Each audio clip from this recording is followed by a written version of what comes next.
We're going to get this meeting started.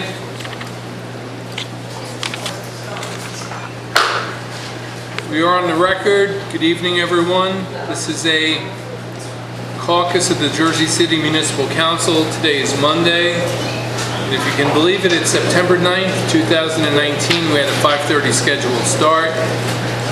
We're starting at 6:04 p.m. The City Council had a closed caucus prior to the commencement of this meeting. Present at caucus, Councilperson Ridley. Present. Prinzeri. Here. Baggiano. He just stepped out. All right, I'll get him when he steps in. Councilman Yun. All right, here's Councilman Baggiano. Councilman Yun. Right here. Solomon. Here. Robinson. Here. Rivera. Here. Waterman. Here. And Lavara. Here. All right, we have 8 members in attendance. Take it away, Council President. Chief Hudnut, Chief Prosecutor Hudnut, welcome. We have a chair for you here. It's time. Yes, this is James. Brian, how are you? What's up? There's going to be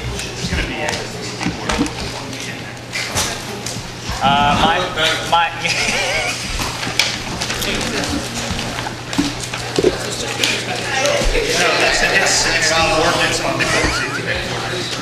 It is. Yeah, 17 first readings. Marlon, you got Jim? This is the public safety building? No. Chief, he has 3.14. Oh yeah. Oh wait, no. This is the public safety building? Yes. Are you the public safety building? I'm a portion of it. Oh, yeah? So there's a bunch of people here for that. Yeah, this is So that would be Greg and Brandywine. I thought you were something else. Shay. Shay. We'll go first. No. Start with finding the court. Thank you. This is the public safety building. Make sure that we're on the same, reading the ordinance, like 19 dash, whatever, along with the number. 19-129. Thank you. 3.14. Right down here. Ordinance 19-129.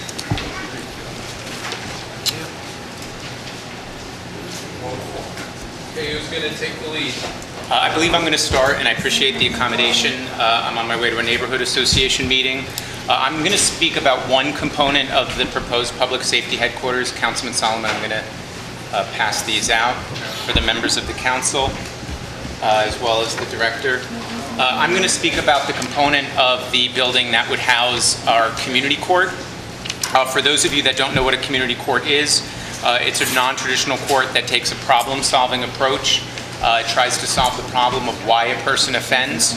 Also, it has a restorative component where it seeks to give back to the communities that suffer the most from crime. We are probably about the 50th or 55th community court in the United States.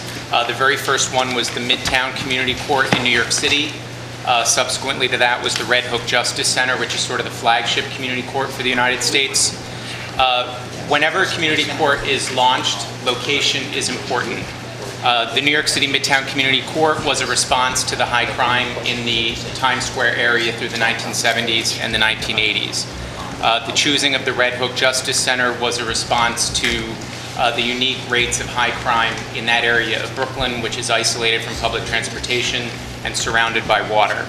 I talk later in my memo about other community courts that have put themselves in the communities that need them the most. Most recently, Chicago launched its first community court, and it chose a neighborhood where it is estimated that 7 out of 10 adult men in that neighborhood have criminal contacts. Jersey City joined this front about a year and a half ago after many years of seeking approval from Trenton's Administrative Office of Courts. What makes our community court different is that it's located in our courthouse in a traditional courtroom, which of course, as you know, our municipal courthouse is in the Journal Square area at 365 Summit Avenue. The mayor and myself and the public safety director are proposing accommodating space for a community court in the public safety headquarters. This is important for 2 reasons. When you visit other community courts, what they have on site is access to health, access to social services, and access to job training. I've toured most of the ones in the area.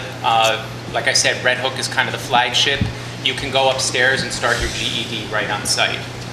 Now, our community court is a fraction of what it could be because it's limited inside the municipal courthouse. If we were to move our community court to Jackson Square, you would immediately have all the access that other community courts in the United States have, and we'd have it within 2 blocks. We'd have JSEP down the street, where there would be job banks and job placement and GED prep. We would have the health campus, and I list the various services that we provide on the health campus that you're all aware of. And we would have the Division of Housing Preservation, where court-involved persons that are tenants could get information about their rights as tenants and could report heat and hot water complaints.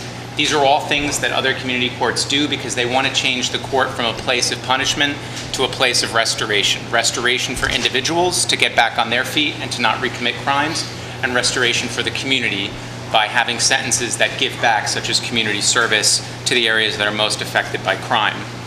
I also think that, like moving, you have to put community court where it's needed the most. And the fact is that the southern district of our 4 districts has the highest calls for service. By putting our community court in that area, we are going to give back to the community that suffers the most from quality of life crime. And we will do our part to lower recidivism and make sure that people don't reoffend. It's by far probably the most exciting thing we could bring to Jackson Square, and it kind of closes the loop on us giving our attention to that neighborhood and that area of the city. I've provided you with a 4-page summary of the benefits of moving the community court to that area, as well as how we're not really inventing the wheel, because this is what most community courts do. They go to the neighborhood that needs it the most. And so I thank you for your time. I'll entertain questions on this component of the public safety headquarters. How many employees live there? So I can't speak to square foot, but I think a lot of it depends on, we obviously want a courtroom space and then meeting space, because a lot of what happens at a community court sometimes is restorative justice, where victims meet the accused, or the accused is provided with best communication strategies. If, for example, it's a harassment complaint, they're really flexible spaces. The first step is to get the permission to have it from the council and include it. And then the second step is for all the stakeholders involved in community court to sit down and see what kind of space they want. I don't know if there's a specific carve out for square footage for the Talk community. about the total requirement that the police director gave us, the team, was that match everything that's being used now and add 20%, so that there's growth. So there's no issue that if the community court needs more space, it'll be in that building.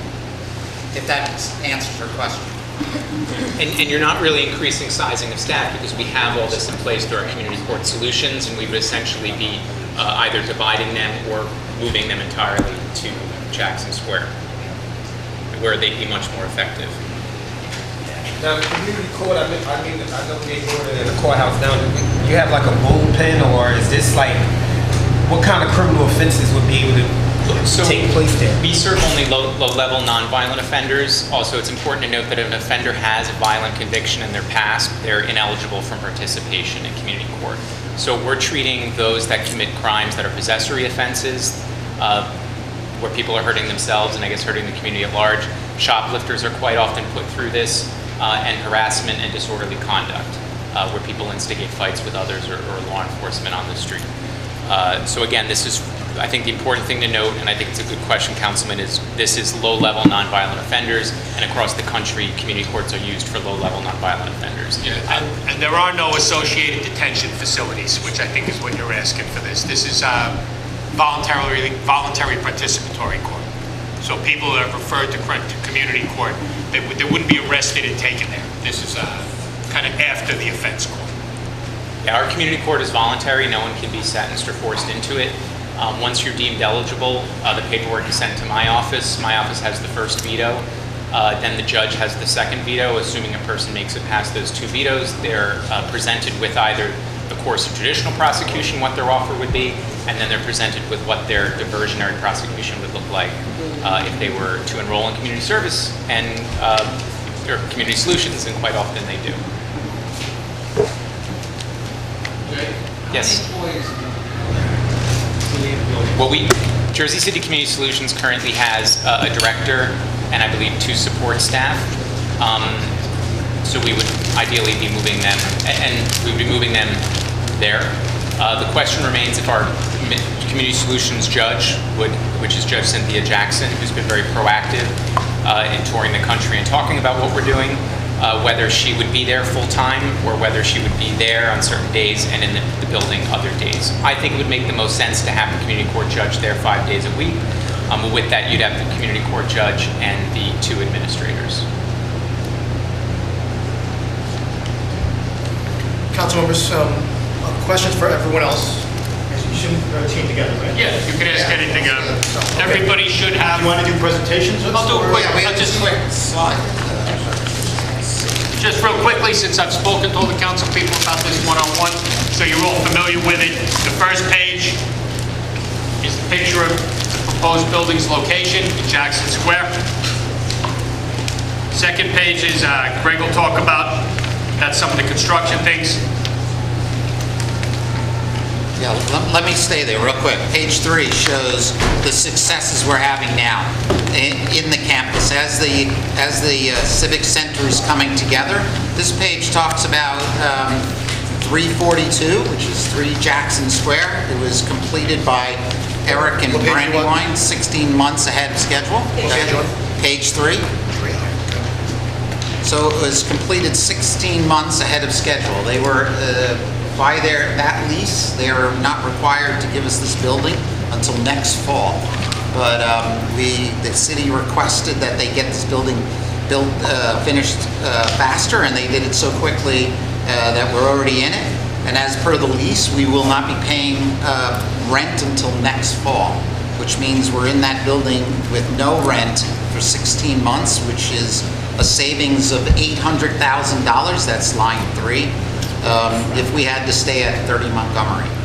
Also, in this building, Brandywine had a 61% MBE participation in the construction, which is far exceeds the city's goal of 20%. So I just wanted a little background. This page is like, okay, what's going on right now, right? Well, that's where we are right now. So, nice success story. We're going into the ground for the new parking deck and offices in the next month, and that'll be finished by next fall. So then we'll go back to what this building is. So I'll go. Page 4, you can see there's just a few facts about the building. It's going to be the tallest in the Civic Center. The total investment, all of police and fire, non-operational will be on site. So the headquarters will contain all police and fire support and leadership personnel, and city chiefs and commanders. There'll be officers on site 24/7, 365 days a year. The new community court, municipal prosecutor just covered. And of course, I mentioned to all of you, we're planning a new police and fire recruitment with a small police and fire museum at the same location, designed for visits by middle school and younger students. On the next page, you have the public safety headquarters list of occupants that we're planning to move there. I'm just going to highlight a couple. You do not see our 911 or IT there yet. That's because we don't add anything involving 911 or IT until Bob Baker gives us the sign off on it and make sure that it's appropriate to move it there, that he's got all the wiring he needs, everything else to run it effectively. If we do move them there, we're going to have to work both for a while to make sure that it's working effectively. Bob can talk about that, but it won't go on there until he gets a chance to look at all this and make sure that it's appropriate.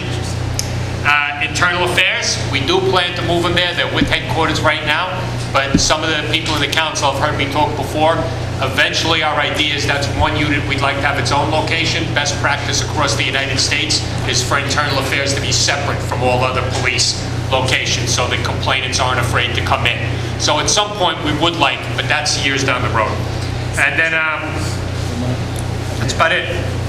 All these other units we're planning on moving in there. We are planning on putting all of our permitting in one location, so our citizens don't have to go to multiple locations if they have to get sign off on a permit. And as per Councilman Young, who's not here, suggestion, we've kind of committed to him to have an online option at the same time. So if people have trouble reaching here, they can do their permitting online at this and have that completed by the time we open up here. Where is our internal affairs currently? Right now, they're in headquarters. They're going to move here because that's our option. But I just don't want anyone to think that it's not still our kind of long-term plan, that if something comes available, that we can separate them out and put them in a separate place. We'd like to, only because that's the best. If you ask around the country, Department of Justice, they tell you, if you can, you should have internal affairs separately. So if somebody wants to make a complaint, they don't have to walk past uniformed police, to make a complaint. So that's kind of aspirational at this point. For now, they're going to come here. They're in headquarters now. They're going to move here. Everything in police and fire division is currently like in police and fire. Police headquarters and fire headquarters, and parking. You see some of the police's parking, that's located in parking headquarters. And the training room is right now up at OEM, and sometimes we steal Director Baker's training room over at Bishop Street, so they'll have a training room here. The ABC unit right now is in the East District on the second floor, so that'll move there. From there, the intelligence unit is up in the north, that'll move there. Can you just give me a chart of these different divisions that are going there, where they are currently located? So chart out like where they are, like if you looked at them today? Yep. Okay. The union representatives have their own building, the The fire unions, not the police unions. Right. The police unions are in the north. Right.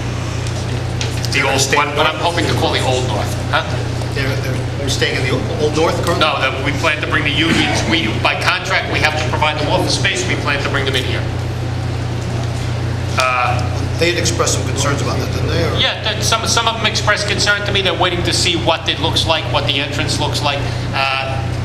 Some of them have said they don't want their people to be seen coming to see them, but they're in a police facility now, so they're on the fourth floor, you gotta walk in and go through the Northbrook District to get up there. Fire has an abandoned fire, an old firehouse that's no longer serving as a firehouse. Sale of the Gun Club, on the next page 6, we show the real estate that we're occupying now that will come open. You can take over the Yeah, sure. The numbers. The first one is the sale of the Gun Club. If you know where that is, it's by the Restaurant Row on Newark Avenue, downtown. You have an address? And you can't touch that building, it's historic. Well, whether it's historic or not, I don't know, but It's historic, take my word. okay, anyway, it can be sold, and the person who buys it can address that. The sales number here is one I picked from a building around the corner. It's the same size, and that's where that number is. I'll get you the address. It's on the corner of Exits Bay and Erie. You just put the addresses for everybody. The next one is the South Street Fire Union offices. That's, as the director said, that's an unused firehouse. The number there is also from another building that's being sold in the neighborhood. The most important thing is to remember that these will be returned to the tax rolls, and so that we'll receive annual tax revenue. Can I, anticipating a question, firehouse has been closed forever. It's an old horse and buggy firehouse, inappropriate for our modern fire protection and not in anybody's plans. The union and everybody agrees on that. Not necessary. So it's not like we're not opening, we could put a firehouse there, we're not opening. It's inappropriate for a modern firehouse. And the next one is fire headquarters. I think everyone knows where that is. It's on Marin, right by the Newport Mall. And again, that'll be returned to the tax rolls. So we'll be getting revenue from that into the future. And then the last one is moving police headquarters from Journal Square, where we pay $350,000 a year in rent. The next page 7 James, you want to say anything about that? Or? No? These sale of these properties, or? We had a sidebar on it, right? Yeah, okay. So, the next page is, working in the business administrator's office, one of my favorite, which is, this is about moving the risk off of the city onto the developer. So, I think most of you in this room know what this page is. It shows that the West District and the DPW both took 11 and 8 years to build using conventional bidding and bonding. The annex took 2 years to complete. And as I just said earlier, 342, which is 3 Jackson Square now, is complete. So the onus to getting the building finished on time has moved to Eric and Brandywine, and they've proven that they will get it done in time. And so when it came to the West District and Linden Avenue, the city actually paid almost half the cost of the bond before we got the building. So imagine if you bought a house, paid for half the mortgage payments before you got to move in. So that's a very significant, the time is a very significant factor in terms of cost and making this advantageous. The next 2 pages are the comparison done by NW, who are here for a different project, so they'll talk to you later. But this is an analysis of what if the city took this project and bonded conventionally versus what the lease payments are. And if you want, the first page is 25 years, the second page is 30. There's more advantageous economics to the 30-year, and that's what the city would like, but we're not guaranteed that that would happen. So we're asking the council to approve both approaches, both 25 and 30, and hoping that we'll get the 30-year. And you can see that in the first 2 years, the city doesn't pay the bonds, will not make lease payments, but we would have to make bond payments. And the total difference, you can see the savings down at the right-hand corner, as we say on Long Island. And then finally, the last page. Oh no, this page 10 is the poster child for why I first went to third-party financing. We designed this building. The city was going to build a city hall annex next to the medical center, and we fully designed it. We spent $2.3 million designing this building and decided not to do it. Why? Well, it was 2008, and at the time the administration felt that because of the financial crisis that it wasn't wise to go forward. But we already had tenants in this building. The school district wanted to rent the parking, so it really would have paid for itself. But I don't think it's about necessarily why this was not built, but more importantly, why we should never repeat this kind of model. We shouldn't be designing major buildings if there's a chance we're not going to build them. So in this deal, the design will happen after you have approved it, so we're not wasting money. That's what that slide is about. And then finally, this just hits home, the last page hits home about Eric and his efforts in terms of our minority employment participation. And again, on the annex, they exceeded the 20% goal by 5% more. And already in the housing services building, it was 61% MBE. And I see my friend from East Construction is here. So that's the presentation for the council. Robert, I'm going to give you this plus all the backup documents to add to the public record. I'm going to send it to you. I have a question, please. You go from this front door here, the way you want to build the new building, police headquarters, it's approximately 2 miles. So let's travel up Newark Avenue, head down Palisade Avenue, or head down Kennedy Boulevard or Summit Avenue. You got another 2.5 miles. So you're expecting people to travel 4.5 miles to go to this new building down there. What transportation they have? There's no transportation to get there from the heights. Light rail. That's coming later. Oh, come on, I'm coming there 40 minutes. The The bus. thing is, bus you thing don't we're gonna have, talk about later. you know, There's a light rail station there now. Yeah, there's like. yeah, okay, how are the people up and down on Kennedy Boulevard, down on the slope gonna get there? How do they get here? There's nothing. The thing should be closer to the center of the city, maybe on Montgomery Street by the Project Zone or something. But this is a distance for people to travel, and it's not centrally located. This compromises on everything. And that- There's some people, it's gonna be further from some people and closer to other people. And then he talked about the firehouses and stuff. I've been meeting with the officers from the fire unions. I've been meeting with the officers from the police unions, and they contradict a lot of what you're saying. So maybe we should have another closed session with them here. Regarding, This is a necessity closed session. the closing of firehouses, the closing of headquarters. I don't think anybody's mentioned closing the firehouse. Yeah. The one on, you're talking about, I call it Henderson Street, all the way up. You're talking the new one, where headquarters is, where your office is. They're gonna sell that. We're not closing. It's Henderson Street to me. There is always going to be a fire company. If you sell that and it's torn down, we brought this up at the meeting, I don't know if you were at the meeting. No, we had a meeting with the fire unions and they understand. So if they've given you anything else, I'd advise just... No, we were at the meeting. No. That they had a meeting with the fire unions and they were assured, and based on operational needs, not because of anything they wanted, we need those companies where they are, they're going to remain there. How are they gonna remain if we tear down the building? They're going to remain there. End of story. Well, then we're not going to tear down the building. So we're going to figure out, and those companies are staying there. Well, we're getting two sides of the story here.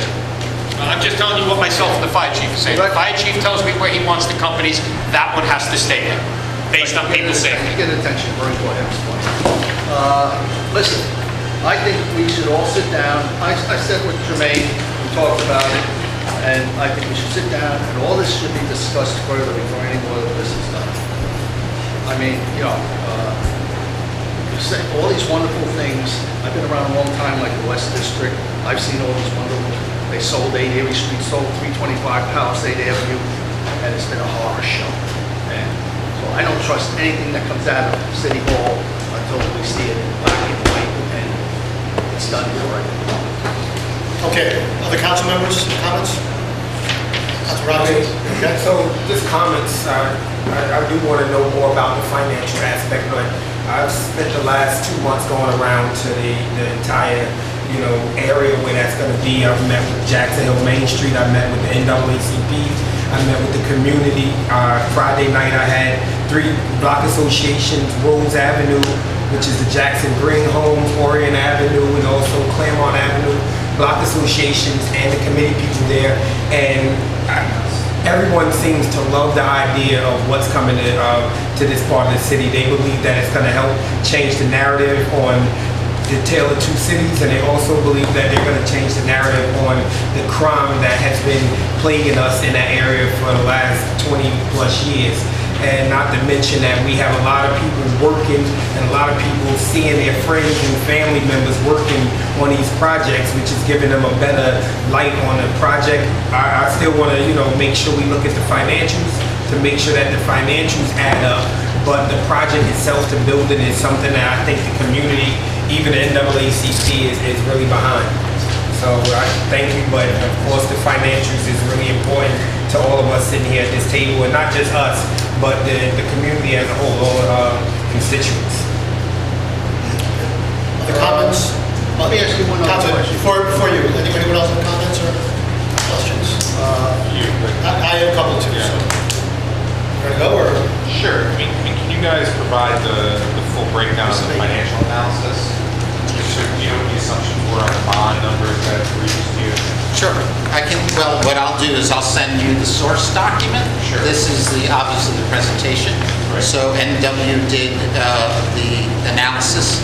So I'll send you that. And what else would you like? What other financials do you want? Just send it to Marlene. Yeah, sure. Yeah, I'll send it. What's in the source document? Well, this would be an analysis of, we provided Brandywine's breakdown costs, and we handed it to NW and said, okay, if the city went out and built this and we bonded for it, what would we do? And then that's the analysis they gave. It's about 8 pages, 8 to 12 pages. Okay. Well, let me take a look at that and Sure. see.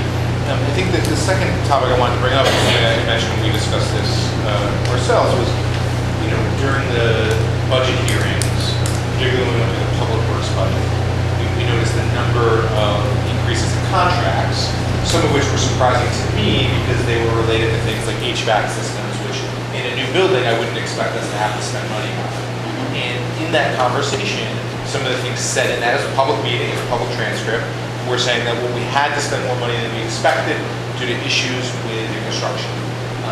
And so if we're going to commit $222 million in taxpayer money, I want to be sure that, just being frank, that Well, you should be frank. we know exactly what happened in that first building.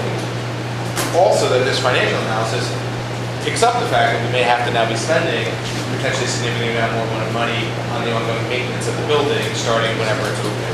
So I'm just wondering, I have asked. my request is Sorry. that, the request is that there's an analysis done that shows the increase in contracts because of the first building. So how do all our public works So contracts? I've asked DPW to provide that on several occasions, and I have not received that kind of detailed analysis between the difference in contracts prior to the annex and because of the annex.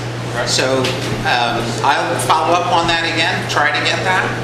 The only thing I received was the electrician and IT bill. It was $17,000 to put in outlets and So, this is an administration thing. Right. I mean, we were in a public meeting, that was public. I appreciate what you're saying. We get the transfer from Robert for the public works hearing. Right. So I think it's on your guy, you to explain Yeah. exactly how much more was spent. And then I think the second request for me is to say specifically what went wrong in the first project. I don't think anything went wrong. Is that see, what I'm saying is That's not that, what was said. I mean- respectfully, Councilman, you taking the word of the narrative that was presented, but not the narrative that's now being presented. Well, But I'd be happy to do The that. administration is providing two separate hearings. How about that? Exactly. I agree with that. Administration's job to figure out. Okay, so Exactly, yeah, and we shall, so and we shall. yeah. So I hear your questions, and I will go back to that. Right, so the request is, what were the issues that happened in the first one? Was it, we had to put in more electric units, and why? Yeah, And then, Yeah. what were the additional costs? And then put that into the fiscal analysis. Sure. And then just for the record, we did have this conversation, on the, particularly, there's two wordy properties listed. I think both would want, clear public discussion of what's gonna happen. And I think, particularly for the fire headquarters, it's a unique opportunity to, maybe build a building that doesn't continue and further the gentrification that's already happened, that can be a real public amenity. And I don't want us to just look at that sale price and say we're trying to maximize the sale price, we're trying to maximize the public value. And I think, I know it's written in the redevelopment plan as of today, and I think we can probably deliver something that's more value to the whole city on that. Well, what's in the current redevelopment plan on that? I mean, the last 13-story building, on parts of it, the baseball field which is there has to stay, doesn't be touched. There's a public facility on the Marin 6th corner, that's about 3 stories, if my recollection calls for it, and then a certain amount of density. But that density on the building north of it was increased, right, to allow for that project back in 4 or 5 years ago. But, That could be a potential site for,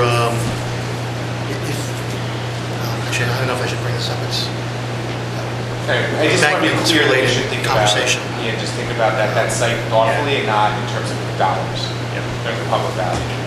I agree with you. I agree with you totally. It could be more valuable as a park than a building. There's many So really great public that's not what uses the for that building space. is about. Right. Public safety building is not Councilman about that. Boggiano again. Yeah, Greg, you didn't bring up the radio room in the building over on Bishop Street. Now, what happened with that? What do you mean? I What think I happened? said, that'll be, we can move it there, but we're not going to until Director Baker, who runs our radio room in the building on Bishop Street, if he can, if it's appropriate, and he can get in the correct wires, lines, I don't even know what a lot of this stuff is. Millions of dollars to correct all those wires and move them down. That's what I was told. I don't know that, so I'm not going to address that. I'm not denying it, I just don't know. But I do know that if the director says we can do it, we'll be able to do it. If he says we can't, I trust we won't be able to. Bottom line is we have Bishop Street working now. Councilman Mayor, just to the earlier question, you guys bonded a little building. Maintenance costs for maintaining that building are not going to be any different than any beginning. So just wanted to see that out. We'll get any detail you want to get into. And we also provide, Brian Weller, Senior, we provide training videos and warranties and everything to his office. So if there's anything one of the issues with the HVAC is that someone wasn't trained soon enough to fix one of the problems. So we can go through those details, but I just want to give you a little taste of the issue. To piggyback on Councilman Solomon's comments, and just I'm stating this for the record, that we met twice over at least a month, maybe 6 weeks ago, 6 to 8 weeks ago, and in both of those meetings had asked for similar information as it pertains to, I don't want to call them, I think we debated whether we should describe them as cost overruns or other, or how to characterize them, but there were certainly change orders or other things that happened during that process that required us to spend more money than was originally kind of budgeted, and so it asked for that information. It's my understanding, I did receive, after that request and making multiple requests on this, that information on Thursday, or some of it, and then just about 3 hours ago received the other information that I had requested in regard to this. So I'm going to I'm stating this for the public record, take a look at all that information to be able to better assess, do a better financial assessment of this proposal in that regard. With regard to that, there's a question that I will admit I've never asked in the past for phase 1, 2, 3 of the annex and everything. And it's kind of directed at Brandywine, and I mean, let me start, actually, before I get to Brandywine, who owns the property now currently, the city? Yes, or who's the property owner? We are. Brandywine is. Okay. Then why are they talking about condemnation, which is eminent domain? What document are you looking at, It Councilman? says it right here in the paperwork. In the purchase agreement? Condemnation shall mean taken of a... Give it page number. Page, That's in the lease? I don't know where you're, sorry.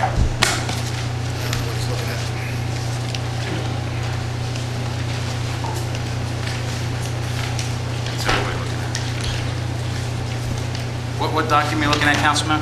They're saying condemnation. No, but what document are you looking at? Page 2. Of what? Of what document? Those are the definitions. Just the definitions. Yeah, Just yeah. the definition. Purchase agreement. Yeah, it's just the Just definition. Page 2. It's not, Lease purchase agreement. Maybe all we should go back to having paper instead of on those computers. That's just the legal definition for the document itself. It's not, there's no condemnation happening in this property. Then why is it in? Because in the legal documents, all different things are talked about of what ifs. It's a standard form It's a of standard things. form, yeah. Okay. So you currently own the property, right? Correct. Okay. So what's in it for you? Like, kind of, I mean, what's the bottom line? Like, what does Brandywine get out of this whole deal? Where, as opposed to say, and I think I might know the answer, but I'd like to hear from you, which is, what's the benefits at Brandywine to build all of these public facilities? I mean, is it financial? Is it some other? Like, where are you getting with this? No, it's a great question, Councilman. There's two reasons. The company that my dad and I own presently have done over 250 different projects, over 200 shopping centers, including malls, out parcels like, Grass Convenience, etc. And it's beneficial to do these projects and it's fun, but it does not have the community impact that these projects have. So there is a pride I take and I love creating and being part of these projects that help the community. Every single one of these projects that we've done here and other places in Jersey and other places across the country have had community impacts beyond just a typical grocery store or gas convenience or apartment building, etc. So that's number one. Number two is, I have a company, we have to pay the bills. There's a 5% developer fee that we make out of these projects. We have not taken them. There are city allowances that are incorporated in both of these projects for furniture and other things that the city wanted to put in the financing. We do not charge the developer fee against them, and that's the answer. It's developer fees. So your profit is based on a 5% developer fee? Correct. Anyone else have questions before I keep moving I on? just wanted to follow up on the condemnation question. My name's Doug Doyle, I represent Brandywine. Councilman, the condemnation dealt with what are the rights of the tenant and the landlord in the event another agency like the federal government came in and wanted to condemn the property. What happens to the lease payments? What happens to any ultimate payment for the condemnation by another entity? In this case, Jersey City would never condemn its own property because that wouldn't make any sense. So that had to deal with the standard provision you'd find in a lease agreement where somebody else would condemn the property. You're not from Jersey City, so. Anyone else? So who owned the property? When did you own the property? I don't remember the exact year, Councilman, but it was over 10 years ago. It was JCRA and us jointly owned the property. And then, so you jointly owned it. I'm vaguely recalling some of the stuff from the first couple of phases. So, and then The shopping center was 70% JCRA, 30% us, and then the other ground in the redevelopment area was 85% us, 15% JCRA. it's 70% JCRA for the shopping center. For the hub. The hub Shopping center. itself. Yes. And And then then the surrounding redevelopment ground was 85-15. 85% you. Yes. So this is you originally. 85% was you originally at one time of this. Is this Originally. surrounding or is this in the? This is surrounding, this is a Surrounding. block, yes, Yeah, right it's next to it, surrounding. yeah. So now you were 85% and then you took 100% ownership. In the last deal with 342, we acquired the JCRA interest that will get satisfied upon some conditions. It's in the redevelopment agreement, but yes. Okay. So you acquired the property from the JCRA. They're 15%. They're 15%. And then what was the 15% acquisition? Do we know? Can you provide this information? Yeah, I can provide that. It was based on the assessed value. We did that instead of appraised because it was going to be, well, we did it, I'll give you the information, but it's in the last document how it was figured out. Could I get, for all of the phases of this project, I assume it's the same breakdown, right? So for the other projects, they were all on the MLK within the hub itself. So it was 70% JCRA in those cases, right? So that means you acquired 70% of those because you owned all the properties, right? That all the phases, all of the city buildings are built on? It was, well, that split right there was what the ownership was. And once 70-30. And once we went forward with the municipal projects, Yeah. then we acquired the JCRA's interest. Right. So you acquired all those JCR interests through each of those projects? Correct. So my question is for each of those projects, could I get the information about what the acquisition Absolutely. The amended, fee was? Yeah. the RDA It's all amendments? in RDA. So I had sent them to you. And it's stipulated in there what the dollar amount Yes. was? Yeah. And then that amount is the same as what was closed at? That's what I Correct. meant for the record. Okay. Absolutely. Okay, so, Yeah, and the specifically on- administration picked that number. You know, because that's the way to fund the JCRA. So, you know, we had an agreement. where did with that money JCRA. go? As you might To the remember, JCRA. on the annex, the money went to HUD. Remember we paid off the 108 loan? There was a HUD payment off, and the other monies just went to JCRA. All the monies went to the JCRA. Well, I mean, we- they haven't come back to the city, is my point. No. The administration sees it as a way to fund the JCRA in their operations. This kind of goes back to where we were at the last meeting about kind of the sale of city. So at some point, 70% of this was owned by the JCRA. JCRA got it from the city at some Of point this, when you're previous to saying us. this, not this project. No, yeah, not this project. This one was 15% JCRA. The other one was 70% JCRA. So all these properties, which I approved and sold, like, Right. and I didn't think to ask these questions at that time, and shame on me, I guess, right? But those properties were probably owned 100% by the city at one time, right? Prior to the, I mean, this was before I was a councilman, right? 10 years ago. There was always a partnership between the JCRA and a third entity, another entity for the hub shopping center itself. There was always a community partner. But essentially, you know, what you're saying is right.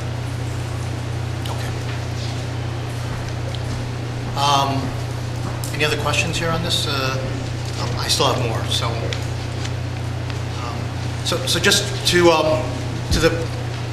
page 6, to just piggyback again on Councilman Solomon's, I mean, I'm going to be a broken record on it with regard to the sale of these properties, and as the councilman, I think, suggested himself, you know, as we look at what to do with these properties and selling them, I will look to ask that the administration, in all instances, unless other, particularly these downtown properties and the other ones in the Heights, that we look to maximize affordable housing opportunities these are city-owned properties again, and so there's an opportunity there to, particularly in downtown, where we've all talked about it repeatedly, the idea that we want to see and get more affordable housing units. And again, for the record, we're talking about affordable housing. I'm also talking about middle-income housing, low-income housing, very low-income, but there's a shortage of middle-income housing in Jersey City, and we need to make sure that the middle-class working families in Jersey City are here.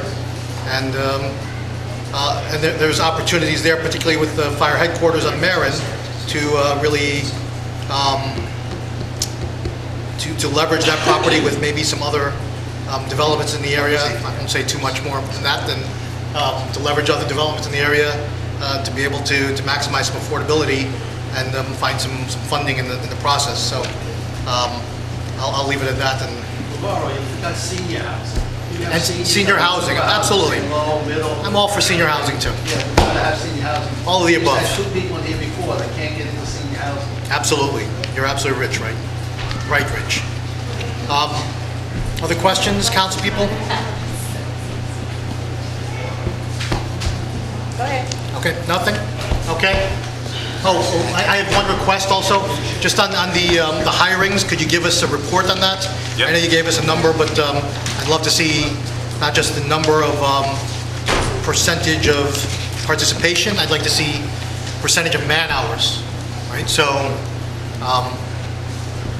how many actual man hours of people are actually on the jobs, our MBE? Will do. And I know Bernard does a great job. I gotta ask of everybody. Yeah, I just have one more comment. I think we talked about this now at the community meetings. The #1 request was like a meeting space for the community, and one of the things we talked about was that top floor space up there. I know I reached out to you guys on what they asked for. I basically asked them to put the top floor in a glass surrounded 360 degrees, and that would be the community meeting space where we could have our, precinct meeting, captains meeting, things like that. I think it'd be the best view in the city by far, and I think it's something that, we as a city, if we're being a part of this and giving back, we probably can't give back much to the community, but I think that would be one of the things that we should be able to do, is have that community meeting space there for the entire city, the entire community to be able to enjoy. Absolutely, that'll be a premium site in the entire city. Because you'll be able to see most of the city from that view. So in all of the community meetings, they all ask, what do we get back from a community standpoint? Councilman, the space is programmed for the building. Where you guys want it is fine with me. I mean, you tell me where you want it, and that's where we'll put it. Okay. Rich said he wants the statue on top of the building of himself. Gotcha. All right, thank you, Council. Oh, one last request. Could you just give us the information about your fees for each of the other projects that were done, the 5% development fee? Yeah, I can provide that. You can provide us a dollar amount? Yeah, sure. Thanks. All right, thank you. Thank you. Thank you to everybody. All right. Is Lucinda here? Yeah. Yeah. There's a summary sheet that I put together in that group. The only thing it doesn't include is, What's up? I don't know how to go do that. Okay. Folks, Lucinda has resolution 10.18.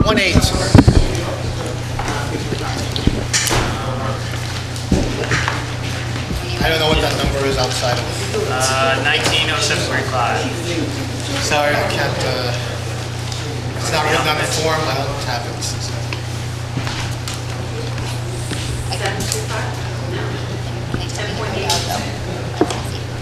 10.18. Whenever you're ready, Council President. Sure, go ahead. Sure, so this is basically, we are seeking permission at the Department of Recreation and Youth Development.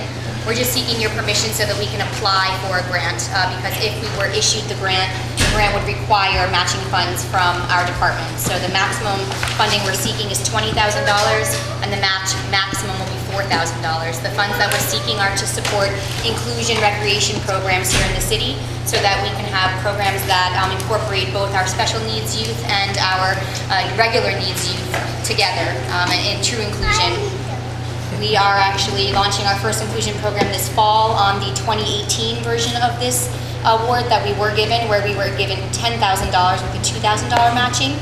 I say that just to let you know what we are doing, and that's what we intend with these dollars when we hopefully are awarded them, is to continue this program into 2020 and expand what we're offering for our youth here in the city with special needs.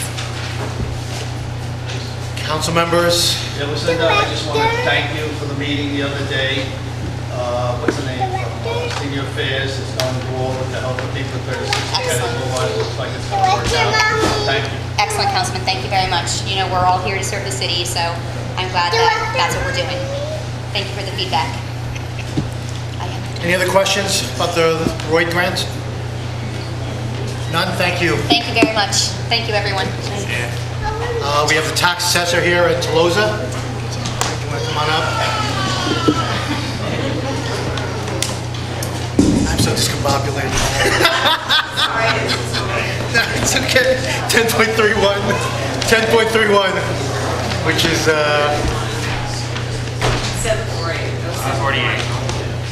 190748.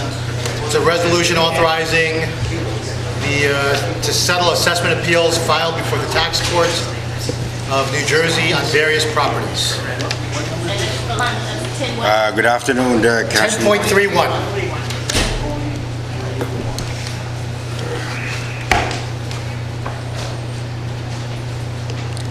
Every so often I come before you to seek authorization to settle some of the tax court cases that are filed before the tax court of New Jersey.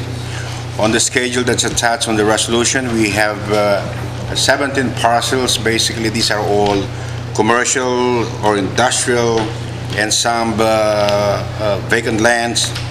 And there is one residential that's basically added into this schedule.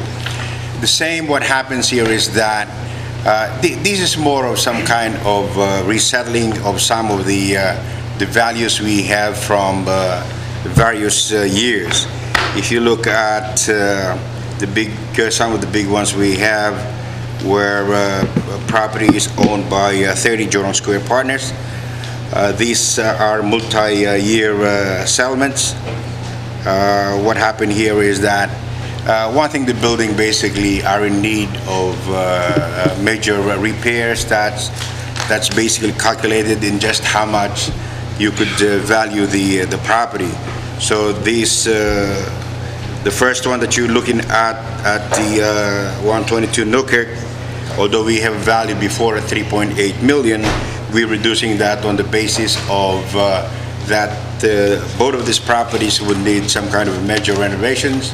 And from what I understand, there is some kind of a site plan approval or application on these two properties. Another one that is brought to your attention is the 180 Baldwin Avenue, which is basically used to be the building for Miller. And this is now a vacant land. They demolished that before. I think that was in around 16 or 15. On that basis, we agreed to reduce the assessment on the basis that there are still some soil study has to be done. Although there was already a site plan approvals for the area, the likelihood is that that would impact once everything has been taken out from the site when they begin to do the construction. There's also another one which is an industrial. Which one was that? Which property address? 180 Baldwin, okay, which is on the second page, block 10901. Yeah. 65, the second to the. So just explain it to me again. So why did you go from 3 million to 0? What do you mean, 27 am I looking from at that right? 27 to 20 million? The original assessment was 3.2. No, 65.01 on page. Yeah, I'm sorry, yeah. For Academy Street, I'm sorry, I thought you were... Which one? It's Academy Street, 180 Baldwin LLC. Right. Yeah, originally we have at 27 million. Oh, it means and- you're not changing it, is that what it means? Okay. No, we're reducing it to 20 million, 20.1 million. What about the one below? The one below it, Yeah, we're not changing that. there's no change. There's no change on that particular. So we're parcel. settling it for what? It's the same thing. We are affirming the 3.5 million. Okay, It so is should it basically. be on here, or What is that? should it be on here? No. Well, it's an affirmation that is zero. There's nothing to settle, and there's no difference Okay. there.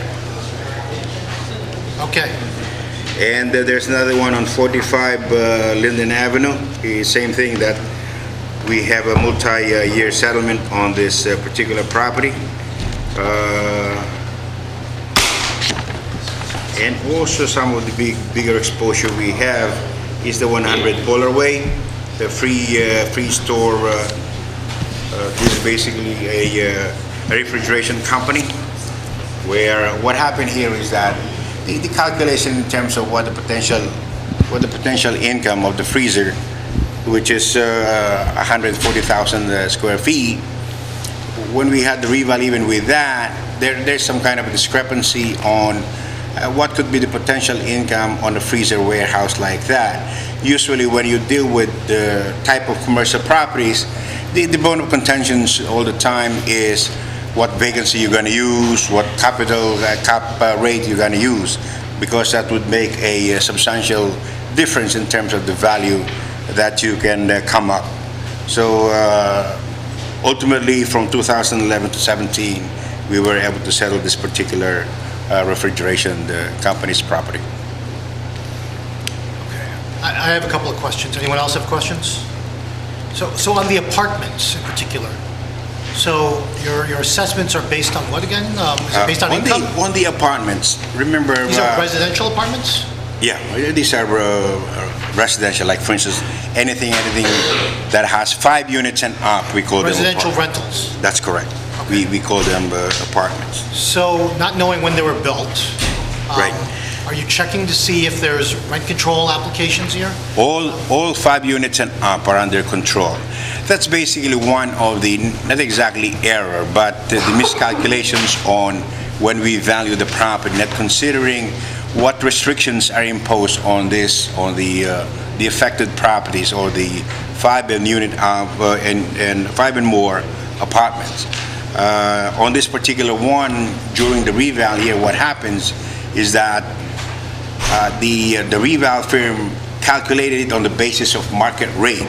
Say for argument's sake, if they come up with a certain value for a particular unit, say 1 bedroom, 2 bedrooms, and then they come up with a number, they extrapolate that on, say, on another apartment building, knowing that those buildings are subject to the restrictions imposed locally. That's why we have to use what the rent control rents are in terms of making the valuations. Right, so that settle assessment, I'm just using the first one, right, 161 Congress Street. So the original assessment you're suggesting was based on market rate rents? That's And then the correct. settle assessment is based on rent control rents? Rent control rents, yes. And did they register their rents, and do you know that those are the actual rents? Or is that just assumptions? Whether they can, I cannot confirm that, but the likelihood, in order for us to make settlements, they should at least comply with any violations that they have. So they should, but They should, have they yes. complied? Do we know?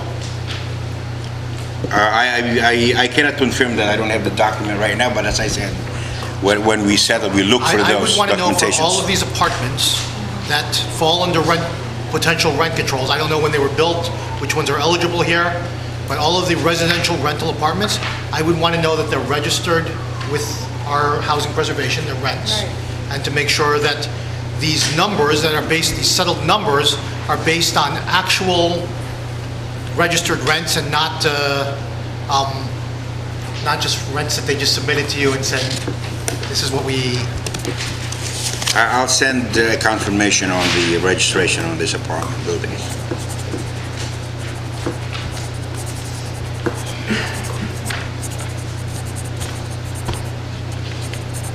You got a property here on Van Winkle valued at $1 million, two-family residential?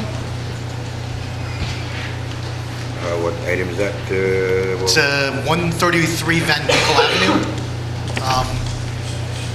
It's page 1 of the document. It's $1 million for a two-family residential, it says. 133 Van Winkle. Well, this is a Journal Square property. We know just how much properties have gone up in the Journal Square area. This is a condo? No, just a resident two-family unit. It's a rental? Well, owner occupied, and the other department is could be rental. Again, when you have a two-family unit, you're not going by how much they rent it out. You go by what the market dictates in terms of two-family unit in that particular area. That's so. That's a lot. It's a big number.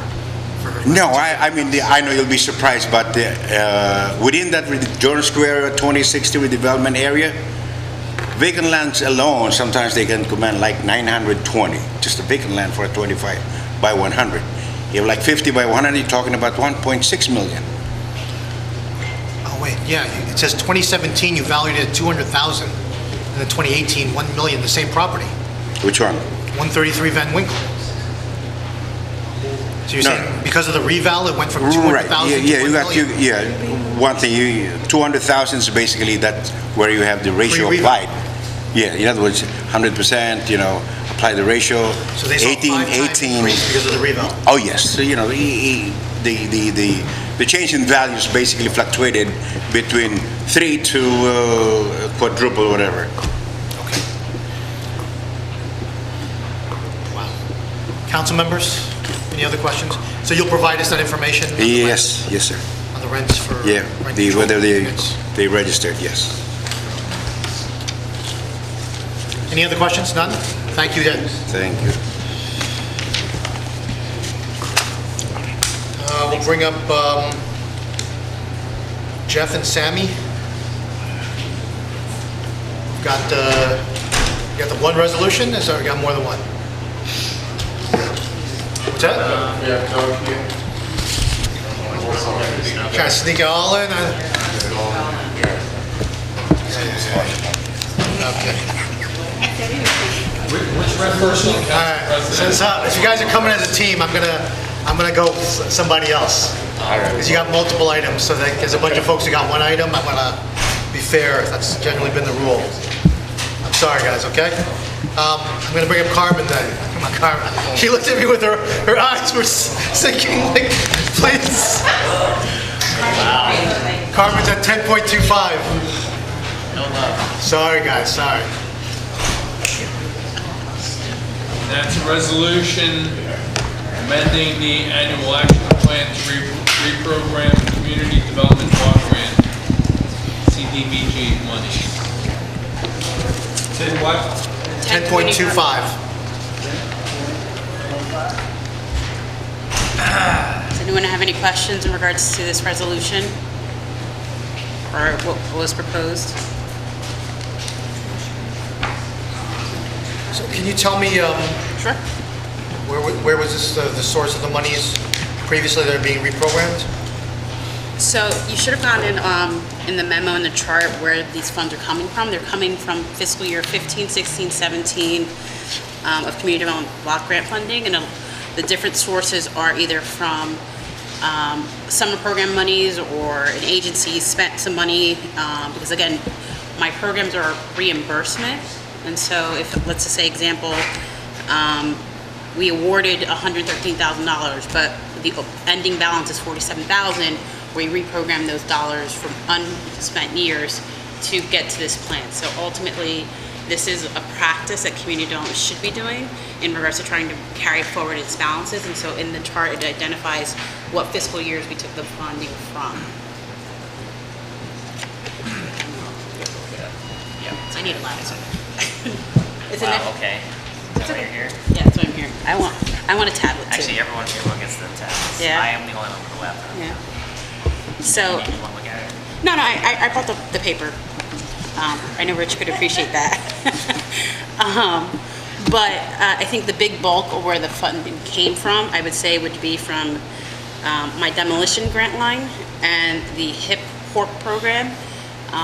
Demolition, over the years, we had allocated CDBG dollars for demolition, and we were not getting applications through our trust fund round or for our home round of grant applications for demolition. We had a lot more with acquisition and construction costs and some other things, and so a big bulk of this reprogramming came from that fiscal year. And then the HIP program. We had been setting monies aside for the HIP program, and it's kind of a slower moving program that we'd like to, moving, and so that's where most of the monies is coming, other than the other canceled balances from the grants. What does HORP stand for? Homeowner repair program. Why is that over those years, it seems like 15 and 16, there were, nearly $500,000, one more, one less, that wasn't used, because my sense is there are homeowners in the city that need repairs. So what happened was that grant came under audit and was suspended. So in 2014 and 2015 when I came, we had that program. It got audited. We suspended the program. We had to revamp the program. It's now called HIP. HUD had to approve our manuals and some of those things that had occurred. Where I think it's slower than start with us is getting contractors to actually do the homes, and the homeowners have to procure at least 3 qualified contractors to do the work. And so we were working and getting that list, and right now we have a list of about 10. And so if a homeowner or homeowners have a project that they need to complete, we're kind of sort of working off a small list. And so earlier this year, this past month, we're partnering with Habitat for Humanity and giving them a $100,000 award to try to partner and ramp up the award. And so that's kind of sort of the back history with the HIP program that kind of sort of it's been a slower to launch kind of program. And we do have an active list of homeowners that we're working through that was kind of sort of waitlisted from years prior that we're moving towards. Will we be able to kind of work through that list? Will there be enough money to... Yep. We did the numbers and we have that list. And does HORP cover sidewalk repairs? Or whatever now it's named, I guess? Well, yeah, not sidewalk repairs. Sidewalks would be for the homeowner, but we do like housing quality standards in regards to like, fixing people's homes. Okay, so the sidewalk in front of their home was deemed to be out of compliance with this program? No. We get that request a lot, actually. Right. Yeah. And so, yes. I see you have, let's celebrate down here for 100,000, 92,000. The Port of Authority just gave them 400,000. Their money's being reprogrammed. They're not getting money. They have money unspent. Yeah. Well, I'd like to know what they do with all this money. Okay, so you want me to inquire? Yeah, I'd like to know, because, as I said, we send people around to them in the Hudson Gardens, and So let's celebrate. Okay, I'll get the meeting.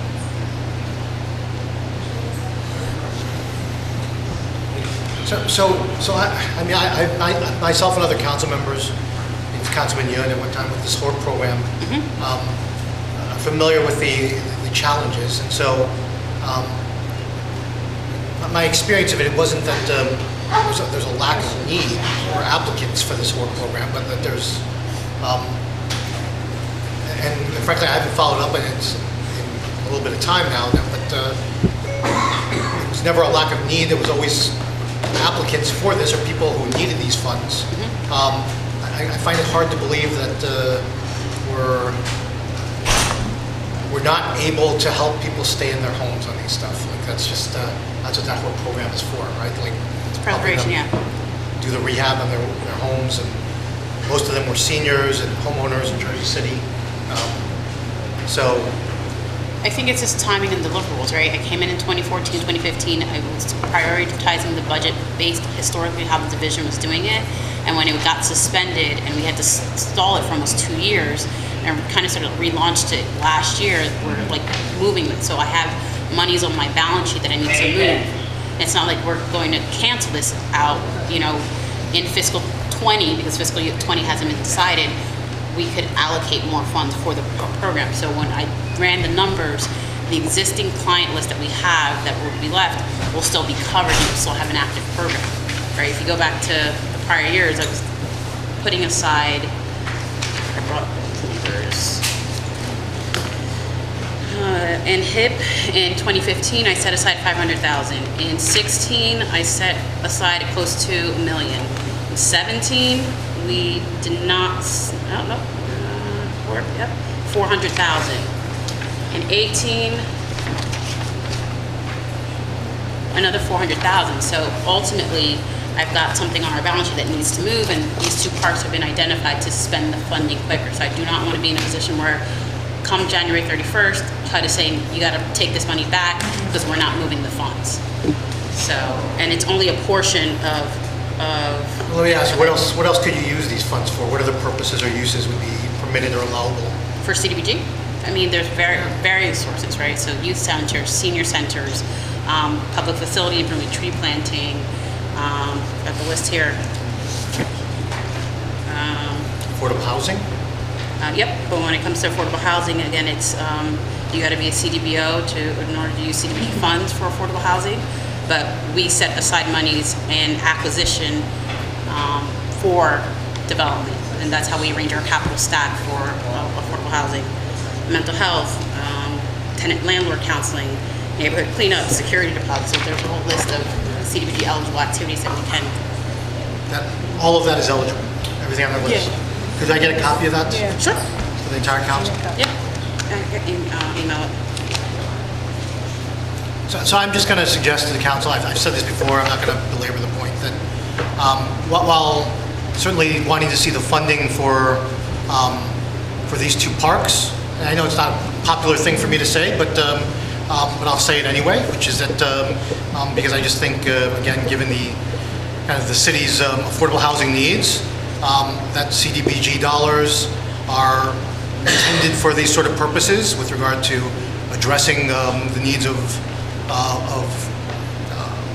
our most needy populations, particularly and that affordable housing is one of those needs.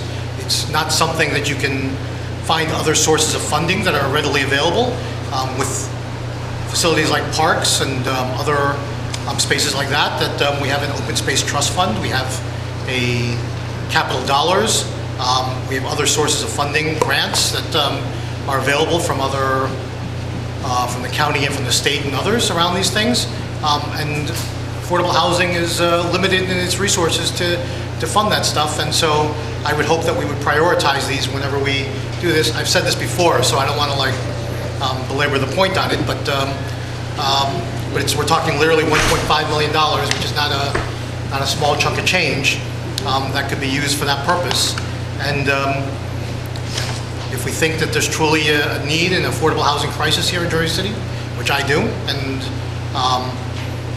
I guess over the next several months we'll talk about that in our meetings on inclusionary zoning and rent control, that these are the sort of opportunities that we can't keep kind of letting us pass us by in doing that.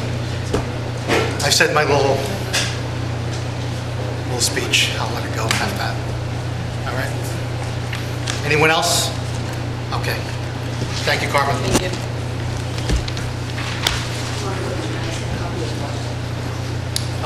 The allowable permitted uses of dollars. Let's see here who's got too many. Tanya, you got the one or two? Come on up. Jerry, kids here. Directors. Rich likes mayors. When he took the job, he's not a mayor anymore. Sorry. That's right. Yeah, come on up, Tanya. I'm just trying to be consistent. That's all. Tanya has what's the ordinance you got? The Journal Square 2060? Is it here? 2060. Yeah. Corner bonus amendments? This has been on the agenda a couple times, and it might, I don't see it right now, but it's going to be on there. It's not here? I don't see it. We'll pull it off it's in the stack somewhere. We'll get it redistributed to the group. 2060? So we don't have it? It's not in this agenda right now, but it will be put back on. Okay. Wait, Brian, I'm going to be honest with you. I'm proposing a change in the 2060 plan, and the people from Ward C, Ward B, I think part Ward B, we want to make some amendments to the 2060 plan. I spoke to Tanya Guarnicio, I think it was last week. They said the planning board has to go along with it, but there has to be some changes because the 2060 plan, as the picture of me standing in there, I was the only one who fought it 10 years ago. It's a disgrace. What they're doing to the community, the houses there, they're destroying neighborhoods. And I want to change. You know what changes it Yeah, yeah. is. You guys have talked about it earlier. Yeah, well, they changed part of it, and Tanya is great. She's one of the best. Well, I guess no further questions. Okay, then Tanya's also here, we might as well tackle it now then, I guess. Which So, one are you talking about? Do you want to talk about Tonally? There's one change that was made though. Yeah, we're gonna talk. Yeah, let's talk about it. So the change that was made was kind of something that came up at the request, I think that's the wrong word, but at the prompting of Councilman Yun.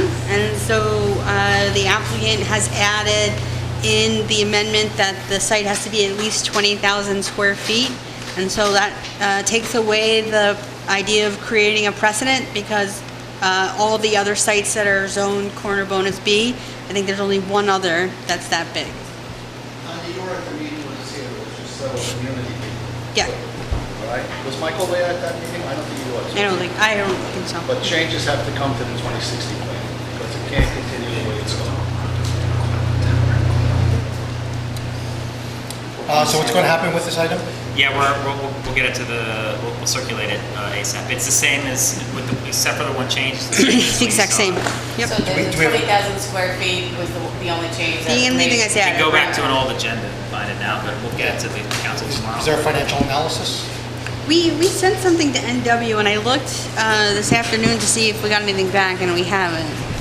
Luckily, they're here. Should we ask them about that, or is it forthcoming, or? We'll have something by Wednesday. Okay. Or we'll have an answer either way. And the only addition is the 20,000 square feet. Right. So, Councilman asked me, what if they start taking other properties? And if it's not within that delineated, we thought about it. If it's not within that delineated boundary of the corner bonus, then it's not applicable. So, so for my part, I just want to put on the record that in the absence of a financial analysis, like I can't make a decision like on the value, the amendment itself. So I need a financial analysis, and I need one that's done accurately. So I'd like to discuss that with the. Sure. I think this is first reading though, right? First reading. Yeah. First reading. The one thing I'll point out, and without having seen the financial analysis, is that, and correct me if I'm wrong, if the planning or anyone from the developer side or anyone wants to correct me, but that there were 70 units as upzoning. So that 40 of them would be, I'm sorry, 40 is market rate, 30 are, maybe I'm mixing that up. So there's no density standard in the Journal Square plan, and I actually didn't have our urban designer kind of map out to get a rough estimate. It's 20% of all of the units above the 8th floor. Right, it's 20% of an addition as opposed to 20% of the proposed total. inclusionary zoning, which would be 20% of all the units. And I know from talking to the developer on that if it was 20% of all the units, that would be something like the set. It would be. Correct me if I'm wrong, because I really don't want to say wrong numbers here, but if it was 20% of all the units, it would be 70 units of affordable housing potentially, with 40 of them, sorry. No, correct, I don't recall the numbers. Can somebody elaborate? Yeah, Chuck, are you part of this? Yes. So it's, the proposal would be, as time is... You want to come up to the front a little bit? This is Chuck Harrington, is the attorney for the developer. Right, so the, under the proposed amendments, any units above the 8th floor, residential units, 20% of those would be affordable units. That's 14 units. That would, yeah, under the proposed scheme that we're thinking of, it would be another 72 units, which would be 14 affordable units. It would not be 20% of the entire, because there is an existing approval right now for 130 units for an eight-story building. That's in place. So this would be for the 130 is all, I'm sorry. Go ahead. No, the 130 you said is already approved. Yes. And with how many affordable? 0? Yes. Right. And so the extra 4 floors, 20%. Correct. 20% of the extra improvements to the park. So, yeah, actually restoration. And maintenance, so that would be for a 30-year term, the affordable housing, modern affordable housing. Also, the restoration of Red Triangle. Red Triangle Park, and the developer will be required to maintain that as well for the term of the affordable housing, which would be 30-year term. So 20, with all the, if the approvals were to pass, if the amendments should pass, should say, what are the total units?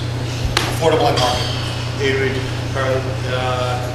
14 affordable units, and if I can do the math here in my head, it's about 188 market rate. So what does that come to? It's 202. 202. So 202 units. Under the inclusionary zoning, that would come out to 40 units affordable housing, potentially, if we were adopting either standard, right? Either standard. Whether it was the mayor's introduced or the one we introduced, it'd be 40 units. As was suggested to me that you're getting how many extra units? 72, 14. 72. So if you're getting 72 and 40 are affordable, then I could see from kind of, and I'm just putting this out there for the public record as well, because I want to say this clearly because I've always been about, let's look at the numbers and let's figure out what works and what doesn't work here, right? So I could see from kind of the developer's perspective, the idea that at 20% of all units, that in this situation, 40 units affordable and 70 additional units means 40 and 30. 40 units affordable, 30 units market rate.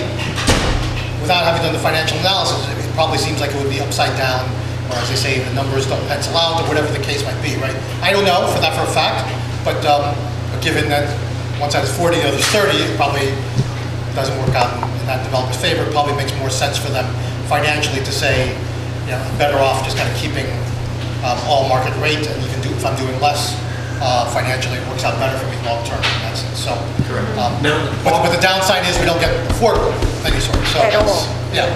The park maintenance is because of the extra units? Well, that's a part of it. So, is that with the 130 approval, or is that the addition? No, that's part of the amendments. That doesn't happen without the amendments. So it was 20% of the additional in the park, and what else? That was it? That's it. So I put that out there. We haven't started our inclusionary zoning meetings yet. If you answer to that scheduling request around that stuff, then we'll get that scheduled. But there's about potentially, and I'm just throwing ideas out here, is that when we look at the idea of one proposal that has relief in it, right, the mayor's proposal, I'm very much not in favor of relief or making it very difficult to achieve that.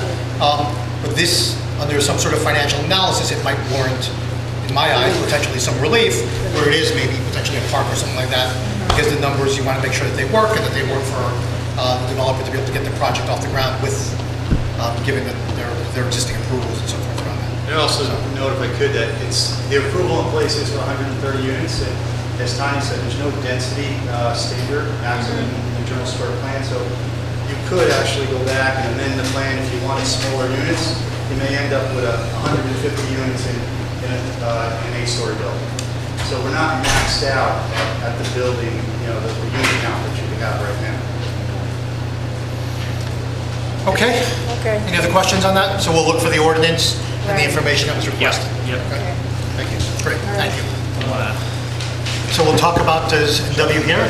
Yeah, I'll go around. And we're going to talk about 4.2, ordinance 4.2, which is the amendments to the Jersey Avenue Light Rail Redevelopment Plan. 4.2? Yep.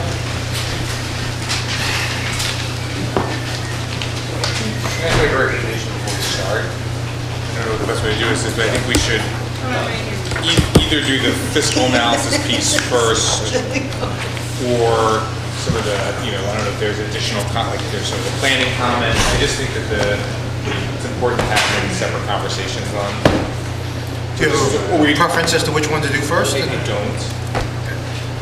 I guess I'd like to tackle the financial analysis. Okay. So gentlemen, you you provided us your financial analysis on August 14th. I wrote to you, August 12th, I should say. We received that to the City Council at our caucus meeting. I believe it was August 22nd that I forwarded some questions that were provided by the developer. They weren't my questions, but I do have questions, and I thought that the numbers were not accurate. And so I'd like to, the floor is yours to be able to explain kind of your financial analysis. We'll go through the questions. Sure. I mean, would your preference be to go through the questions, or what would your preference be? Sure. I mean, if you have something you want to say in advance, you can say that about whatever it is, and then. I would say just summarize some of the points about the analysis. Sure. I think this is probably the. Can you just identify yourself for the record? Absolutely. Tim Eismeyer, NW Financial, with the city's financial. Tim Eismeyer. Eismeyer, E-I-S. M-E-I-E-R. M-E-I-E-R. Thank you. So as I was saying, this is probably the 5th or 6th, maybe a couple more than that, of these redevelopment plan amendments that we've reviewed for the city. As part of our analysis, we reviewed the ordinance, the specific changes that were part of the amendment.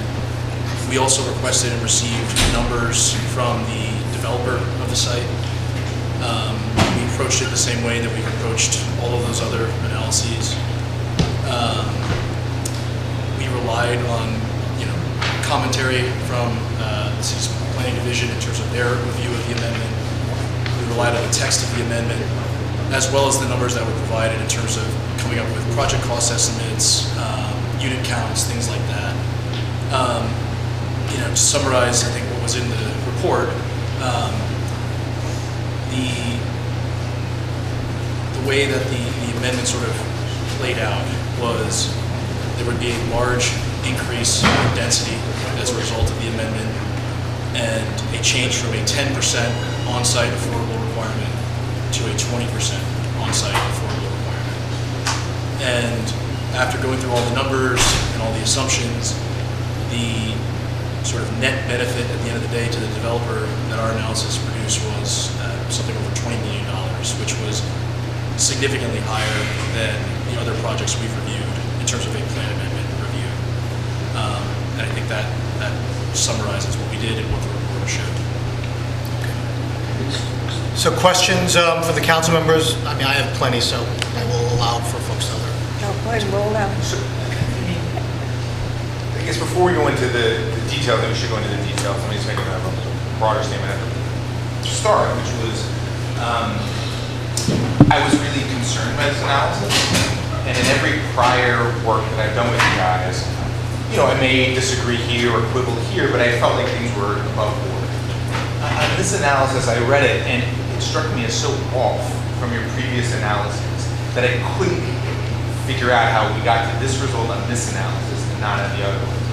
And so I actually went back and I dug into your previous analyses, and I have a little bit of information which I can share with the council. We can either do it now or then, but let me just summarize. The first analysis I did with you guys was a look at the Vibe project, which was Pep Boys, Warren Street. And we were considering a 20% affordable requirement on that site with an extremely generous tax rate. And the conclusion that you guys had from that, and I can read the exact language. The project has difficult economics in all cases. All items with affordable make the project worse. So 18 months ago, the conclusion was a 20% affordable project with a $35 million tax subsidy was not buildable, likely not buildable, certainly difficult, according to your analysis. Then 6 months ago, you guys did the St. Lucy's analysis, same block as this project. In that analysis, your conclusion was, direct quote, the City and Redevelopment Authority did a very good job negotiating a benefit equivalent to what is received, and the total project economics is a reasonable profile. That project has 3 affordable housing compared to this one, which has 20%. The 20% in this one is at a greater AMI, so better benefit to the city and to the constituents. It's for 30 years. I should add the Vive project is for 20 years. Right? And the St. Lucy's project has significantly greater market rate affordable units than this project. And to add it all up, yes, they have to do the public subsidy, where they have to build the shelter, right, do the facade. So I added up all your total public benefits, and these are all your numbers, not mine. The Vive project, you put at $41 million worth of public benefit for affordable housing. The St. Lucy's was $22 million combination affordable housing, new shelter, facade preservation. The 619 Marin is $50 million when you put in the full 20% of the affordable housing. So I am just perplexed, right? I am perplexed that 18 months ago you told me you can't do 20% with the payment. 6 months ago you told me 3% with the new shelter is a good deal. And then someone else comes along with 20% affordable at lower rates and longer term than the prior two, and now you're saying this isn't a good deal. So just help me understand how this project matches your prior analysis. Sure. So, I mean, you know, the important thing about all these projects is they have different facts about them. Going back to the Pep Boys situation, you are not comparing against a base case.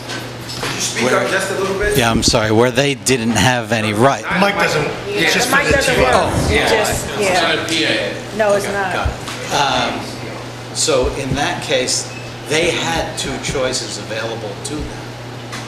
And what you and I discussed was that they were able to do the deal without adding the affordable housing and give up the pilot that they had, right? So that's the comparison and the discussion that was being had. Sorry to interrupt you, Mike, but yes, that was part of the analysis. But you had a specific yield to cost analysis that didn't reflect the fact that they may have had a choice or not. It was simply what is the economics of this project? Forget that they may or may not be able and to the do yield to cost on that was lower than this project that's being proposed. Right, but why it was, I find that shocking, right? Because in that case, you were giving them a huge tax abatement. Well, yield to cost is, even with tax abatement, I mean, it has a certain, you know, the numbers are what they are. So, I mean, I can give you I have it right here, right? So that project was in a better location on the waterfront, not by the Holland Tunnel. Yep. So it was 436 market rate units compared to 362, and 86 affordable compared to 90. So extremely similar, except those were affordable only for 20 years, not for 30, and they were all 80% AMI, where this one is 50% AMI for half of them, which is better than the city. So again, and if you did been close, if you had said, well, but yield to cost is a measure of taking their net income and dividing it by the cost of the project. The costs were easily verifiable in that project because they had just built the prior project. We had the audit from their prior project, and the revenue was also easily verifiable from project to project.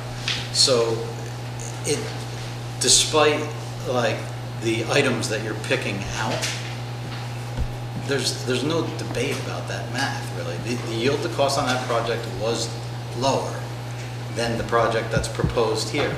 And we don't have any disagreement in our numbers. The costs came from the developer. The rents are the exact same rents that we used for determining St. Lucie. And the yield is higher because they believe they're building more cheaply. Does land value play any role in this? Sure, land value is part of cost. Every cost is part of the total.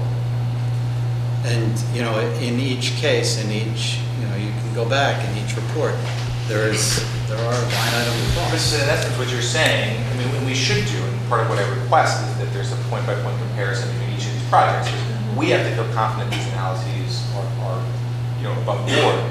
But what you're saying is that if a developer inflates their costs, right, they're getting an advantage because then they're saying, well, your cost is lower. So if a developer comes in and says, look, I think I can build this cheaply, then as a city, we're punishing them and saying, well, now your yield to cost is higher, you have a profitable project, the city has to take more. But it gives everyone an incentive to just bump up their costs. There is the potential for that, but in the case of for our city, we were dealing with a verified cost of the building they built right next door. And look, I would say on the land cost, which I think was a very smart question there, is that, and I didn't ask for this as part of the analysis, but that needs to be figured out in a way to factor that out, because we're not in the business of trying to make a project financially viable for somebody who overpays for their land costs, right? So, so somehow that needs to be factored out. A reasonable cost for a land has to be maybe factored in or just taken out altogether. I don't know how that works. I'm not a financial analyst on that stuff. The other thing I'll add on that is just that if you look at St. Lucy's, when you talk about the land costs, it's my understanding, I don't know this for a fact, but that in fact for the land costs for them, it was an exchange to build the homeless shelter itself. And so literally they had maybe no land cost there, but maybe they factored in a land cost in their calculation, and that's why I abstained, and I want to tell everybody again, on that redevelopment plan amendment, because the financial analysis was far from complete in my mind, and now I've learned in hindsight, and I'm going to just pick at a couple of things myself, if I may, that you go into this financial analysis, and I didn't get to run the numbers and didn't have the ability to put together the spreadsheets around this stuff, but you say the assumptions, this is, for the record, this is like properties literally across the street from each other. St. Lucy's and one block across the street is this other proposed development and project. And so in St. Lucy's, both of them have a 10% affordable housing requirement. I literally didn't even know that until we started this process for this particular project, because it wasn't factored into the financial analysis for the St. Lucy's redevelopment plan amendments. And so we were led to believe that 3% affordable housing on the market rate parcel, the St. Lucy's parcel, whatever it was called at that time, that market rate units, 3% of them were affordable housing, and they got full credit for that as a community benefit to their calculation of their community benefit when that was done by NW Financial at the time. And then they calculated the cost of the build out for the shelter as well as the transitional units and added that together, and I forget what the dollar amount was, but it looked incredibly, putting aside the fact that the land cost was overinflated in all of the calculations, but all of that was factored in to determine that they somehow gave a substantial community benefit. I disagree, but now I find in this particular development where it's also 10% going in, and 10% of 60 units an acre, which would come up to, if you were the developer as of right, currently today, without these amendments, would have to could maybe build 60 units an acre with 6 units of affordable housing. And now proposing to do 725 units per acre, somewhere thereabouts. The actual land being 35,000 or so square feet, somewhere around there, which would come out to a project around 450 units, proposing 90 affordable units. And instead of getting credit for the full 20%, they're saying you don't get credit for the 10% on this, the first 10%, where you already had an obligation to do 10% or 45 affordable units, because currently with the amendments he would have to do 90 units, 20% of 450, 90 units. Instead of the first 10%, they're saying you don't get credit for that because you already had a 10% requirement. The truth of the matter is that you had a 10% requirement on 60 units per acre, or 6 units.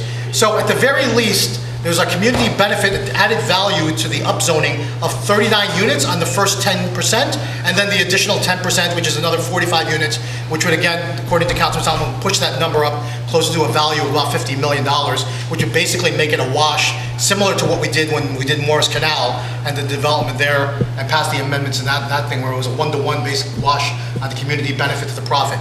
I want written answers to my responses. I'm going to say that for the record, and I will also say that I'm not really going to argue about it because I just think, and I've already shared this in mine. I think it's a bogus analysis. I asked for this for the record, council members. I asked this for the public.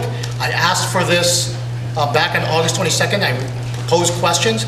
I called up the financial analyst and asked him for written responses. I was told, I was instructed not to provide that till I come to the council caucus, and only then will I provide it then. So you can dispute that, and you can do that on the record now, but that was what I was told, and we are entitled, again, going back to our earlier conversations in the city council in our closed session, we're entitled to unbiased, unvarnished opinions, and I think we have, I don't recall if it's still on there, but a resolution for NW Financial. I think it is, we should be looking going forward to get our own financial analysts who will provide us with an unvarnished and unbiased opinion so that we can make prudent decisions and choices moving forward. Too much is literally at stake. I mean, literally the development of the city and future generations of Jersey City, we need to be more, we need to hold a higher standard here and be more accountable to this. And frankly, I find it disgraceful and outrageous that I'm not even going to debate it because it's just so outlandish, the proposal that you put together, the financial analysis. So I do expect to get something in writing though. Well, I mean, to go back to what was done, we have never and have been told not to ever respond to questions that are direct from developers. I mean, we work with the administration and have back and forth with the administration and everyone in the city, but those questions were forwarded from the developer. We're not here to debate with developers what they think about. I'll propose you my own questions and all that stuff and do that. And I suggested that I would, but when you told me you weren't even going to provide me anything in writing until you came to the council caucus, and full transparency on it, you asked me then, what are your questions? And I said, yeah, I don't really feel like asking it to you because if you're not to disclose your answers to me, then I don't feel like disclosing my questions to you at this time. So you'll get my questions. I'm going to show you the exact breakdown and the numbers on this stuff. I'm an amateur in this stuff, I will admit that. But you know, you can color the numbers however you like on this stuff. And yeah, I'm angry. I'm angry because you're pulling a scam on the people of Jersey City. You're pulling a scam on the future generations of Jersey City, and it makes me angry. Go ahead. Can I go back, because listening to the council president propose, but again, one of the items of concern for me was how that 10% was considered in the St. Lucy's analysis versus this analysis. So in the St. Lucy's analysis, we reduced it from 10% to 3% in exchange for, we're building a shelter, and the shelter had both replacement units as well as additional affordable units. Those, I mean, it was all in the shelter. I voted in favor of the project because I thought we needed a shelter and we needed the permanent units. But the way when you guys did the fiscal analysis, you treated those 3% as a benefit, right? And then in this project, we had the 10% there, they're going up to 20, but you didn't count that first 10% as a benefit, and that just, on its face, struck me as treating one project differently than another. But I met with both of you on that project, and we discussed that this was different than the other analyses that we did on St. Lucy's. And the reason it was different was because that produced the yield that could actually finance a project. So additional burdens on that project would not have produced the yield, and you will see that is specifically different from each of the other reports, and that's why I did a PowerPoint and met with both of you on that. It was different intentionally, and it was different because, you know, for the reasons that we discussed. More burden on that project would have produced no project. That's not true in this case, and it's not the way we did the other 5 reports. And it's not the way we did this report because it doesn't share that same challenge.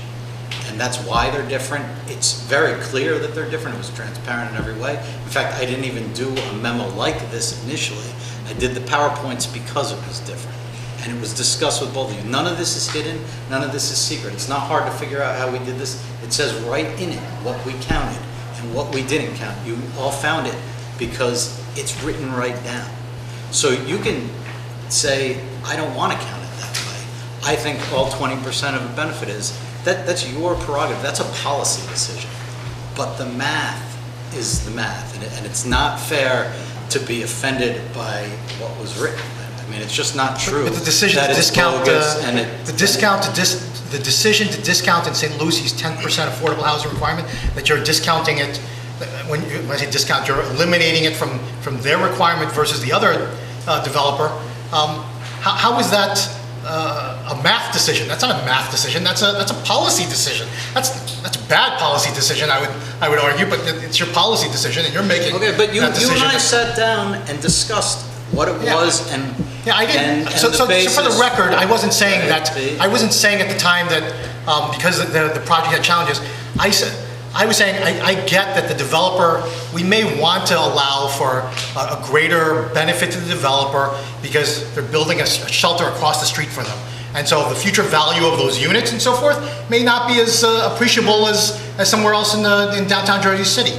For that, I could see there's like an intangible benefit there that maybe can't be quantified. That's all I said with regard to like treating that differently. I was not suggesting that you should because I didn't even know there was a 10% until this whole thing came up, that you basically eliminated that for St. Lucy's. And now that I know that, I'm going to be looking to try to change that too, and try to restore some of that wherever legal means we have available to us to make that happen. So Manny's at the point. I mean, I think there's two pieces to it. You say it's the math, but and I'm going to ask and request that the side-by-side comparison with the St. Lucy's project, because they're the easiest comparisons, right? They're next to each other, right? To the extent that any negative rents occur because of homeless shelter, they're literally next to each other. They have similar densities, although in the current proposal before us, it's bigger, more density in this one site, smaller lot. So it just strikes me that the analysis should come back pretty similarly. And then when I see again, 3% public shelter, add it all together, 22 million. And then I see the other one, which is 50 million, much more. And then somehow that one is more profitable to the developer. It strikes me as, I find it hard to process that. And then I go back to the Biden one, which is when the analysis came back that said 20% with an abatement wasn't financeable. So now 20% without an abatement, better than that. 10 years longer, 50% AMI, that is financeable, but 20 years abatement, worst deal isn't. And yes, it's 18 months, but I don't think that much has changed in 18 months. I described for you exactly the differences, right? You have differences in costs that are driving that. And there, the Forest City were verifiable differences in cost. The fact that this developer is not going to spend as much to run the building and not spend as much to build the building, we didn't choose that for them. They chose that. So I think let me look at this a bit. For me, it's okay. The analysis is, we're getting the information we need to make that decision. But that's the type of stuff that should be in the memo that says, well, part of the higher yield to cost is coming up here because their costs seem much lower than comparable projects with analysts. And therefore, it seems like they can fit more in, which should come back to us and say, well, then maybe when these other developers put their costs in, maybe we should be more skeptical of that. Like that, for me to read that analysis and be like, this analysis is all above board, like that's the information that should be included to help us understand what's happening. Right? Yeah, look, if you're seeing higher costs in some of these developments and they're building gold toilets or something like that, like, frankly, I'm not looking to subsidize that, right? So you should be alerting us to these kind of things. If that's like, we should be looking at kind of some sort of fair, way to analyze people's costs. The price of stick should be the same as Councilman Steve Fulop once said. It's the same whether it's in Journal Square, whether it's in downtown Jersey City, whether it's on the waterfront. When we ran in 2013, that was the talk. Like, well, we should be able to get it down in Journal Square and get it built and have this stuff happen. The cost of stick is the same wherever it is. It's just the land costs that are different and the yield and the rents that you can get as a result of all of that stuff. Well, keep them all the same for us in coming up with these numbers and have an apples to apples comparison on some of this stuff, or get it as close as possible to that. And if there are variables in the decision making, in the analysis and in the calculations, then alert us to what the analyses are. We're big boys and girls. We're adults. We can figure it out. We'll be able to make a judgment on that stuff. But this kind of game that's being played right now, frankly, I'll say it again, it's disgraceful. And I hope the Jersey City residents are watching out there and letting them know that on these issues of affordable housing, that these sort of games are being played in Jersey City. And so as gentrification keeps sweeping throughout Jersey City, people should know what's happening here in City Hall and what's being done to try to stop it and prevent it from happening. We don't use that average cost per square foot on the residents. Like you said, the cost of sticks or the cost of metal or the cost of concrete should still be the same no matter where it is. When you do your financial analysis, do we use that an average, or do we just let the developer tell us exactly what they're gonna do? Well, again, in Forest City, we had an actual live project that we had fresh construction numbers on. You couldn't do better than that for costs. With the same builder on the same site, and they have to certify the costs, right? both to us, to the state, et cetera. So there was, that was not something that was a concern. This is less than a mile away, correct? From What's Forest that? City is less than a mile away. It is less than a mile away, but they don't have to build the same product. And they're clearly not. I mean, we didn't manipulate the cost of this developer. They shared the cost with us, and they were lower than what we've seen in other buildings. But that can be because they're choosing to build the product differently, right? I mean, but not the sticks, not the concrete, not the metal beams. When you say the cost, like you said, is it gold toilets or is it central air? Is it lights, fixtures? What are we based it on? I mean, again, if it was much higher than what is consistent in the marketplace, we have projects to look at. We have data to look at. The city receives data on these projects, and what we've seen has been consistent. So if it's inconsistent, we you know, in a way that accrues negatively to the city, we fight about it. If it's consistent and it's not harming the city, we don't spend a lot of time on it. That's the approach. So, I mean, I think I agree with the Councilman was getting at is just for future stuff, right? We should have a we should have a more standardized process, right? Where there's a standard, you know, cost of construction per square foot that we can apply to these projects, so that if one developer is saying, hey, I can do this cheaper, and other developers, you know, I'm more expensive, instead of just, you know, having us kind of play games around, well, is this developer doing, you know, inflating the costs, or are they just bad at worse at their job, or these guys, can they get better construction, whatever it is, and it's standardized. And so every project has this, it's all the same, basically, for similar projects, right? You know, concrete project, the stick build, the steel, high rise, all of them have the same cost per square foot, and then, you know, every 3-6 months, you guys can update it. Say the market's changed, and, you know, the number we're using is slightly different. That's fine. Any other questions about the financial analysis? So I guess my question is if I can put some of my concerns in writing, and specifically the side-by-side with St. Lucy's, and is that something you guys can then get back to us, and obviously, my personal preference wouldn't be for Wednesday, it would be for potentially a future meeting, because that's something you could do in the near future. Sure. Okay.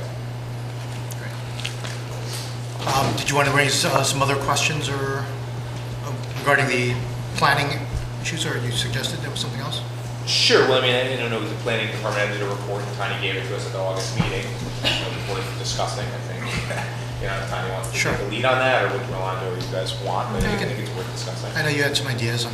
Yeah, good, sure, yeah, I Do you want to say it? You want to start? Or? Whatever. I know you guys got my report and all my exhibits. I can walk you through them, or you can get questions, whatever. So I'll just say for the record, whatever's, all of the proposed amendments and everything around that, and aside for myself and for the record, just, I'm open to all of those amendments and changes.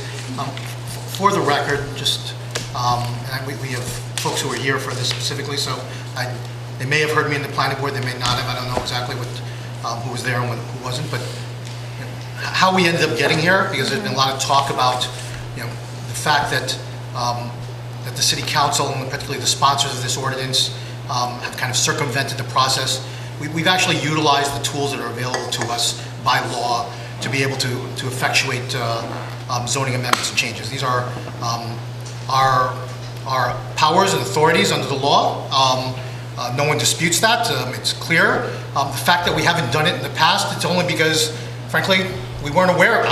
I can only speak for myself. I wasn't aware of it, frankly, until these processes started to happen, particularly with when we introduced the inclusionary zoning, myself and Councilperson Waterman, when we introduced that, it was brought to us by other attorneys who came to us and said, you can introduce these sort of amendments yourself directly. You don't have to go wait for the mayor's kind of blessing on these things to make those things happen. And so we decided to do that. It's not an effort, an attempt to circumvent kind of planning and their opinion. We value those opinions, fair and unvarnished and unbiased opinions on these sort of matters. And so, how we got to this particular issue, and I said it at the planning board, I just want to reiterate it for the record, is that earlier this year, actually last year, I should say, last year sometime, I had inquired about development in this area, and in particular some proposed amendments or requested amendments that were filed with planning that were apparently not seemingly moving at the time. There apparently had been some conversations about it, and back and forth discussions, different proposals were discussed, including recreation centers and other things of that nature. I was not privy to any of that. It was brought to my attention, and I was just asked to say, Council President, can you figure out and see what's going on here, and whether, what do we need to do to kind of move this stuff forward? I made some inquiries. Eventually, I just went straight to the mayor's office and asked the mayor himself about those particular amendments and that amendment request or application.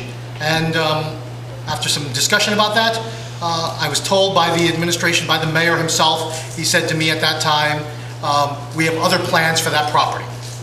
And so that reminded me, for the record, again, I want to put this on the record, and to any law enforcement officials who are out there who might be listening, to hear the idea that that there was, we know within the case of the development in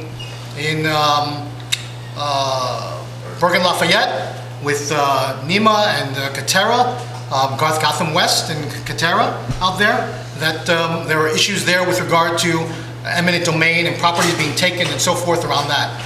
We have the other issue that has kind of been on and off with regard to Bates and eminent domain issues there as well, and the Bates redevelopment plan. And so my response to the developer who had asked me about seeing about getting some an update and seeing where this was going was I went back to that developer and I said to that person, attorney, I said, I think you should go to the Jersey City Redevelopment Agency and get yourself designated as a redeveloper so you protect your redevelopment rights for your property.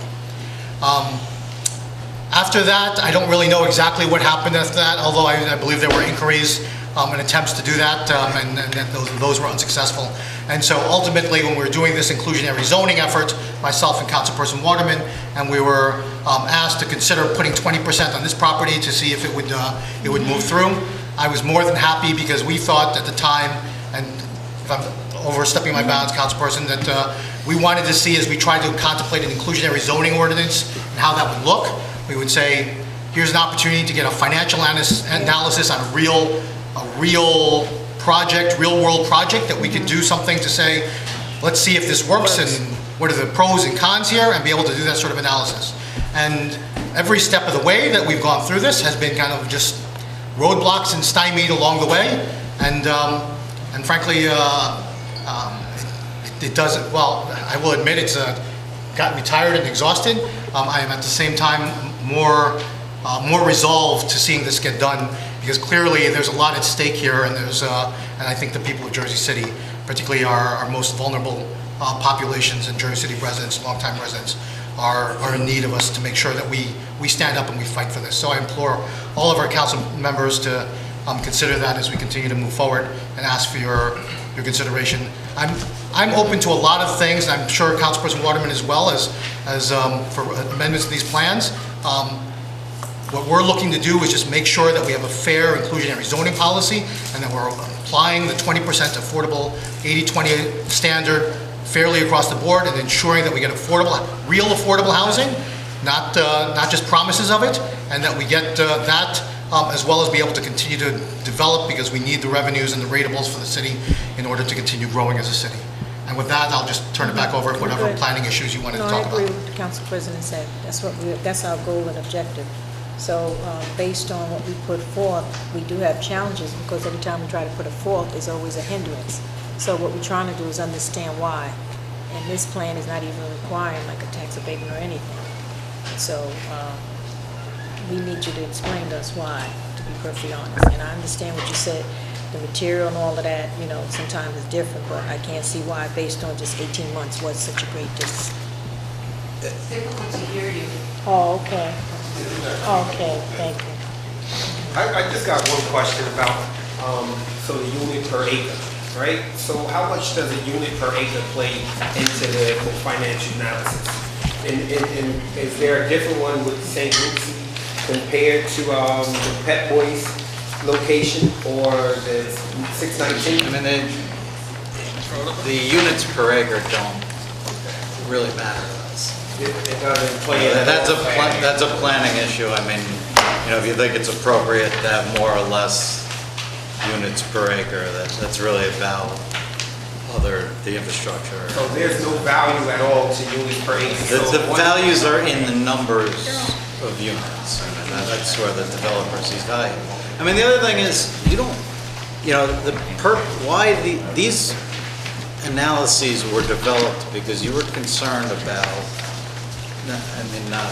the collective was concerned about, like, returns for what they were given on a mathematical basis. But if you want 20% affordable, it doesn't mean a developer can't make more. It just means that report is less useful to you.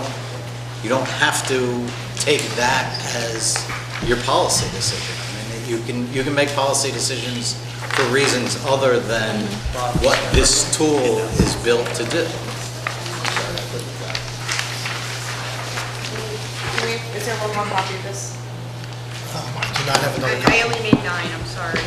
You want to make another copy of I that? got, who else needs one? Another set. Need one more? Okay, thank you. Sharing is caring. Sometimes.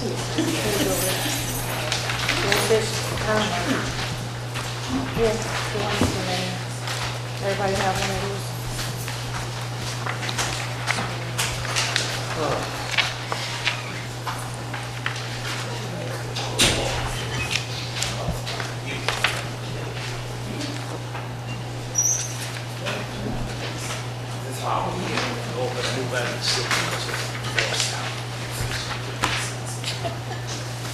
Okay, where are we at? You gonna talk about some more amendments, or? I mean, I can discuss, I don't know. Yeah, so what I gave you are not things that are new. These are hopefully things that you've gotten already and you've seen before. Our analysis, the report was like 17 pages long. Regardless, I guess the point that we came up with, what we gathered was that this is the highest density that we've seen, that even within the surrounding area. Densities like this are densities we're seeing that are pretty much on top of the path. And this is actually even greater than the densities that are on top of the path. We've got a lot of pushback, even for 26 stories over in Jersey Ave Park, and we actually made, I don't know if it was a formal decision or not, but it certainly was in the amendment that nothing in the Jersey Ave Park could really go over 26 stories, and I guess we're looking at maybe 32, 34 with the 750 units an acre. The amendment is written in a way that only this site can actually utilize the bonus. So it's like this unspoken condemnation that's happening. So the guy next door can't utilize the bonus unless he sells his land or unless he buys this land, right? So 30,000 is the minimum. And then after 50, you could go to 750 units an acre. So it's a little disingenuous because there's, from what I understand, there's also the property next door is probably under contract to be purchased. So why not just say the truth, which is that you're proposing 750 units an acre at 30-something stories? We have been asked to look at this area by Councilman Solomon in the past, and we've given a very honest answer from what I believe, and I think that I'm very consistent in what I've been saying all the time, and Councilman Robinson can attest to this because I've been giving him hell on Bates, that there's an infrastructure problem, right? And so we know that there is a school that's in this area, and the school is overburdened, and there's absolutely no expansion that can happen at that school to include more pre-K3 and pre-K4.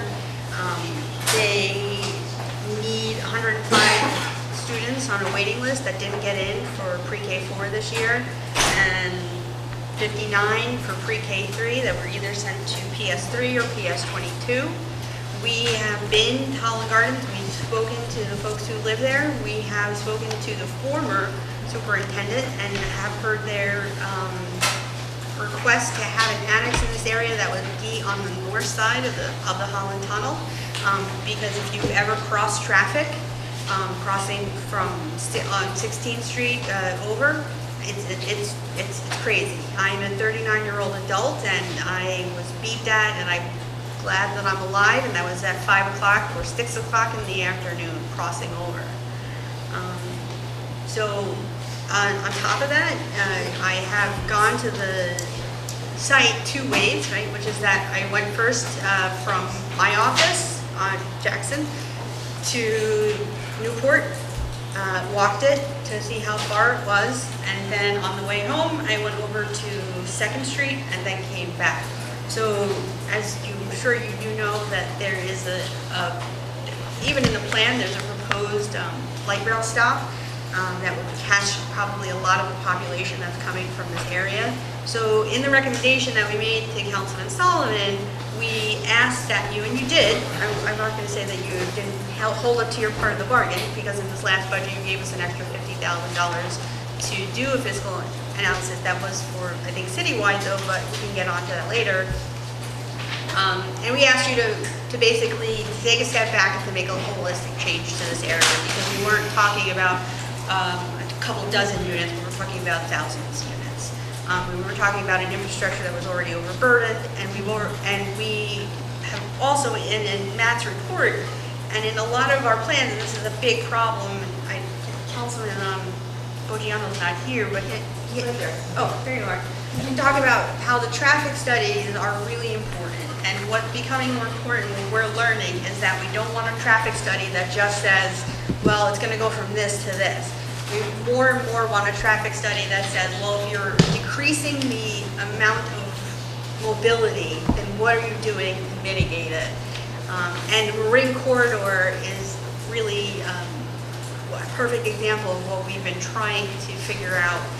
Traffic-wise, I know Joe Cunha has been looking at it. I think you guys looked at the Marine Corridor briefly, but I guess that was our thing. So the planning board did hear this, and the planning board voted to deny the amendment as it's written.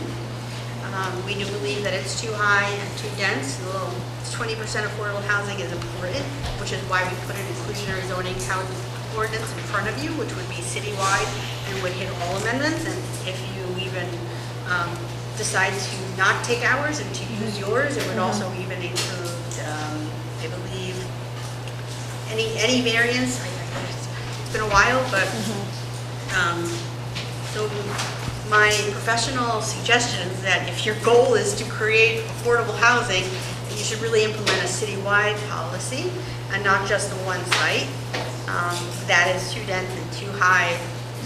And that that's our planning recommendation, that the too high, too dense, and if the infrastructure is not really there. We're not seeing anything in the plan or the proposal that's proposing to fix that. So you're saying that there's like schools or infrastructure, schools, things like that implemented in this site, that it'd be something that the planning board would want to move forward? I can't speak for the planning board. I know that the planning department was looking at something like that. We definitely realized there was a need for more school infrastructure. There's a need for more pedestrian infrastructure. Those are just So what if we came in with similar density and height as St. Lucy's? So St. Lucy's is a lower density, and it goes up to 500 if you take away, I believe, the shelter, because they had to dedicate that land. I believe it's only 500 units an acre. It's on here. Sorry. But similar density and height would be received by planning more favorably, or? I suppose. I really can't say. We actually did a lot of, I know this may seem like maybe we didn't do a lot of work, but we do have an in-house urban designer who did put all of this together, and to see her other comments, which are actually just bulk related, is that the proposed bulk of the building is very long and bulky, and that a visual impact study would probably be necessary, because we might be choking off some light and air to Marin and the neighbors. Do you have other comments you want to make? Yeah, Tanya, you brought up traffic issue. You know, there's close to maybe over 14,000 units of housing coming to Journal Square. And each developer comes and says, oh, my building isn't affecting it that much. But you add all of them together, you can't move up there now. And it's a horror show. You know, something has to be done.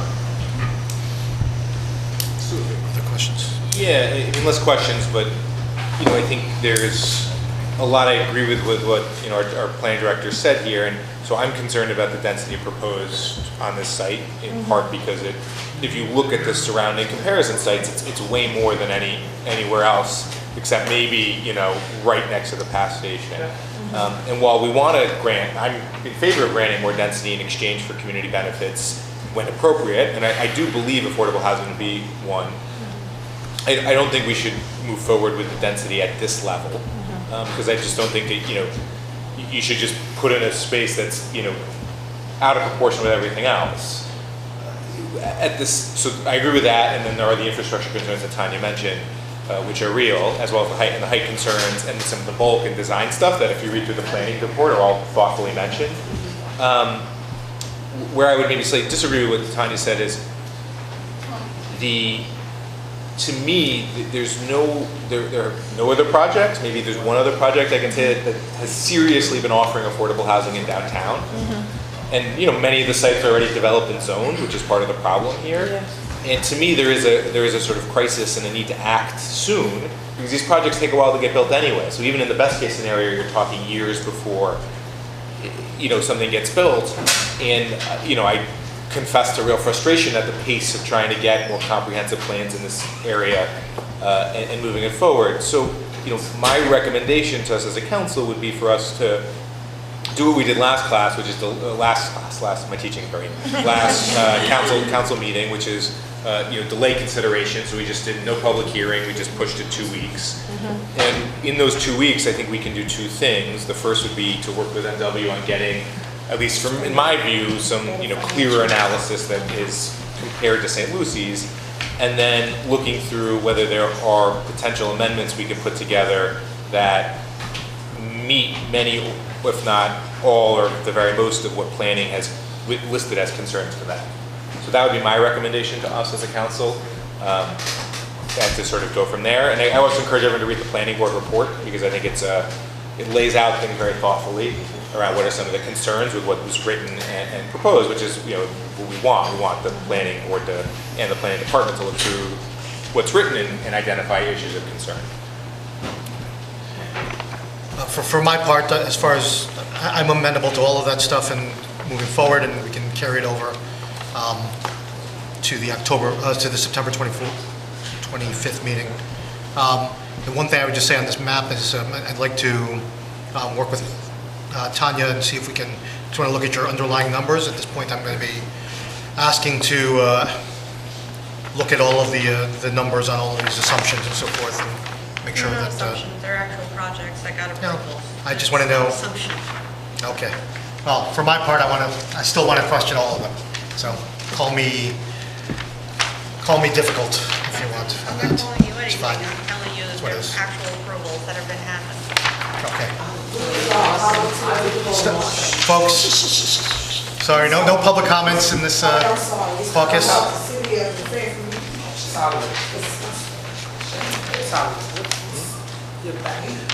So this is on these. So I think some of the ones came out, Oh. those show the actual. I have a digital version of It this. didn't print.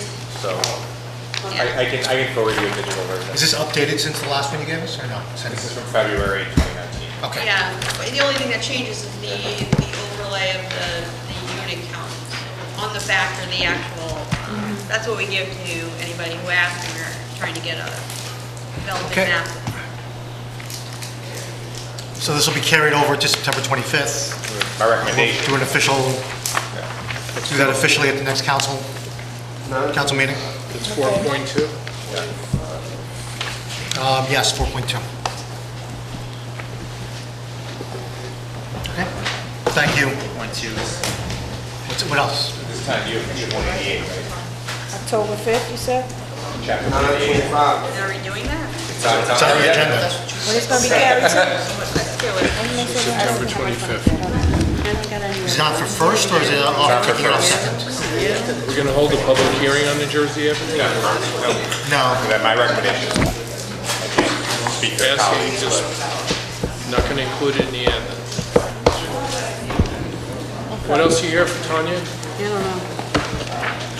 Tanya, you're the best. Ordinance 3.16, which is ordinance 19-131. Ordinance 19-131, or item number 3.16. It's an ordinance, an ordinance amending and supplementing Chapter 188. 3.16. Can I actually go back for 1 second, just so you guys know, as an order of procedure? Because the planning board voted no, you actually need a supermajority to pass the ordinance, because it's against the master plan. Right. Yeah, it's a, otherwise it's a legally not What's a defensible. supermajority, 6? We needed 6 anyway to override a veto, so it's all good. Yeah, I don't know if you, I don't know. I can't speak for the mayor, you can only speak for the MLUL. Okay.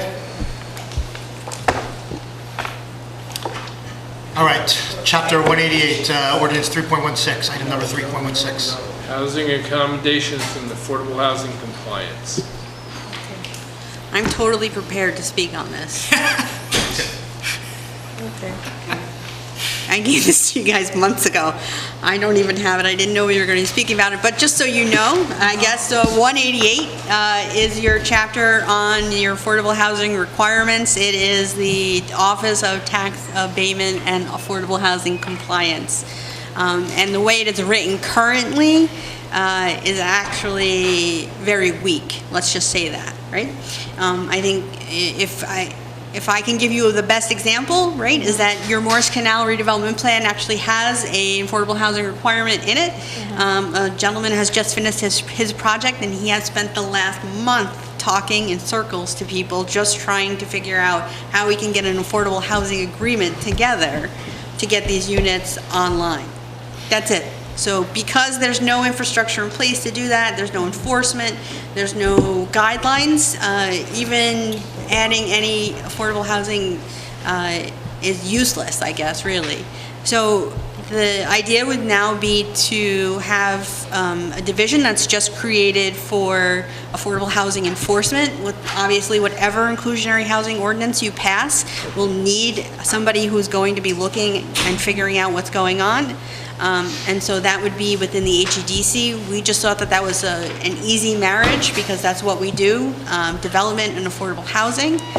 And then within Chapter 188, we took a lot of the things that were within other towns that they've used for their affordable housing. We didn't use UHAC.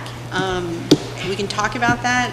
I know that there's a lot of details, but what we made sure to do in Chapter 188 was put the details of what need to be in the affordable housing agreement so that it's clear, because right now it just says an affordable housing agreement and manual, and there's no specifications as to what needs to be in that agreement and what are the minimum requirements for it, and it just says that a manual has to be passed, but a manual has never been passed. Right now, the Office of Tax Abatement and Compliance only oversees affordable housing in new projects, essentially, anything with abatement.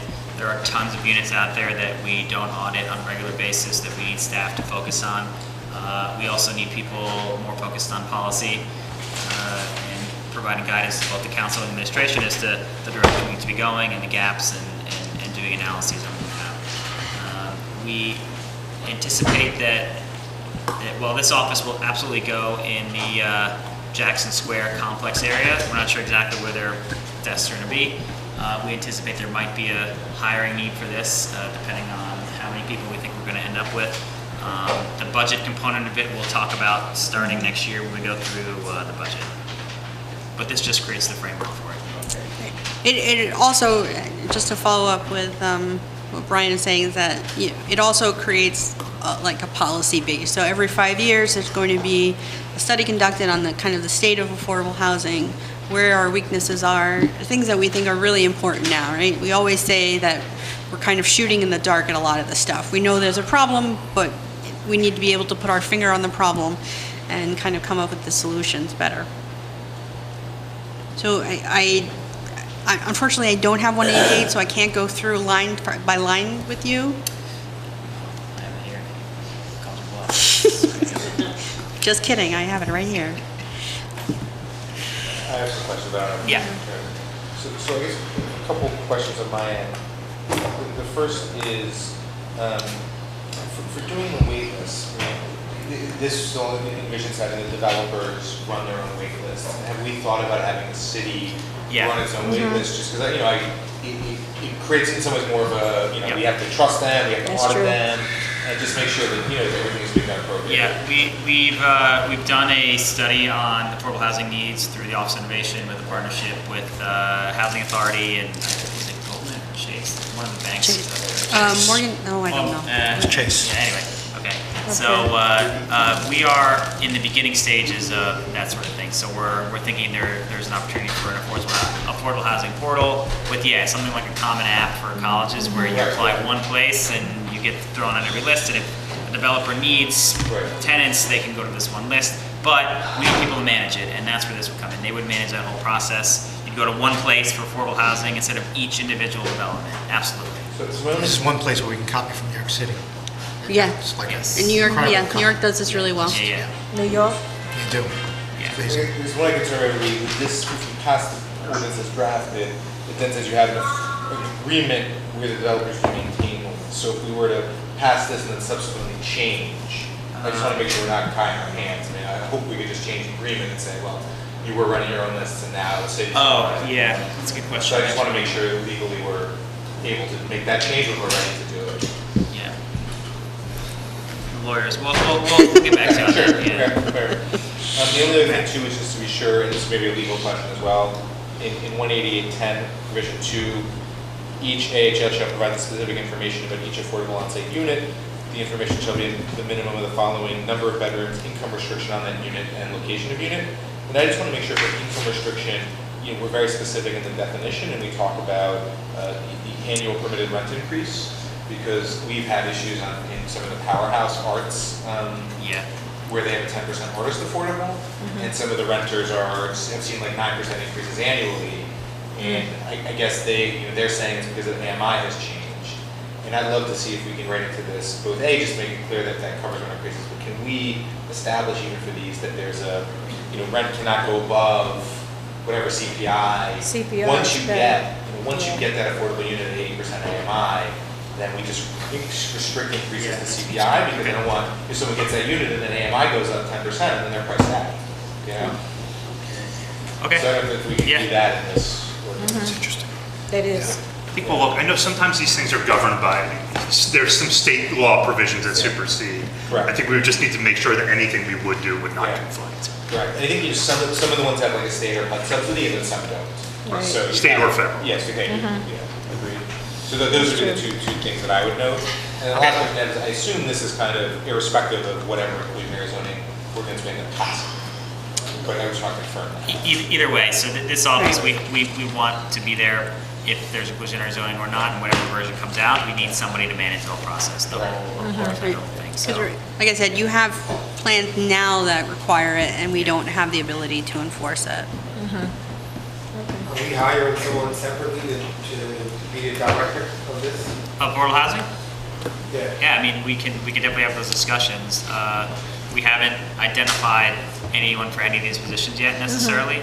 So if you have suggestions, please forward them on. This won't happen until next year, you said budget. Yeah, well, the budget is something we have to talk about in January for sure. The current inclusionary zoning requirements that are written into current redevelopment plans or things like that, what is the number of years for maintaining affordability on those? It depends on the plan.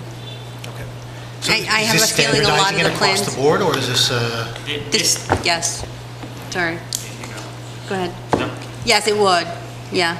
Because it's saying all units in the fact sheet are required to remain affordable for a minimum of 30 years. That's a point of differentiation between our two proposals. The mayor's is 30, ours is 99 years, right? So, so can we amend this somehow to ensure that it doesn't, until we conclude this discussion? Sounds like you have a few amendments you want to make anyway. Yeah. So we'll propose some amendments, is that? Are you guys going to take the lead on that, or? I'll take a look at it. Okay. Yeah. Okay. A little bit better. Great. Anything else? Okay, nothing else. Thank you. Listen, we usually have courtesy for former officials. We have former Yeah. mayor sitting here. All right. And I think he should walk. Hey, come on up, Mayor. I agree on that, regardless of what, that's true. We do. Sorry.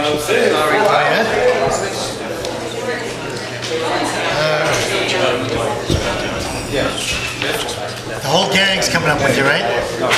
Yeah, all of DPW is gonna go right now, right? No, which is your item? Gas Boy.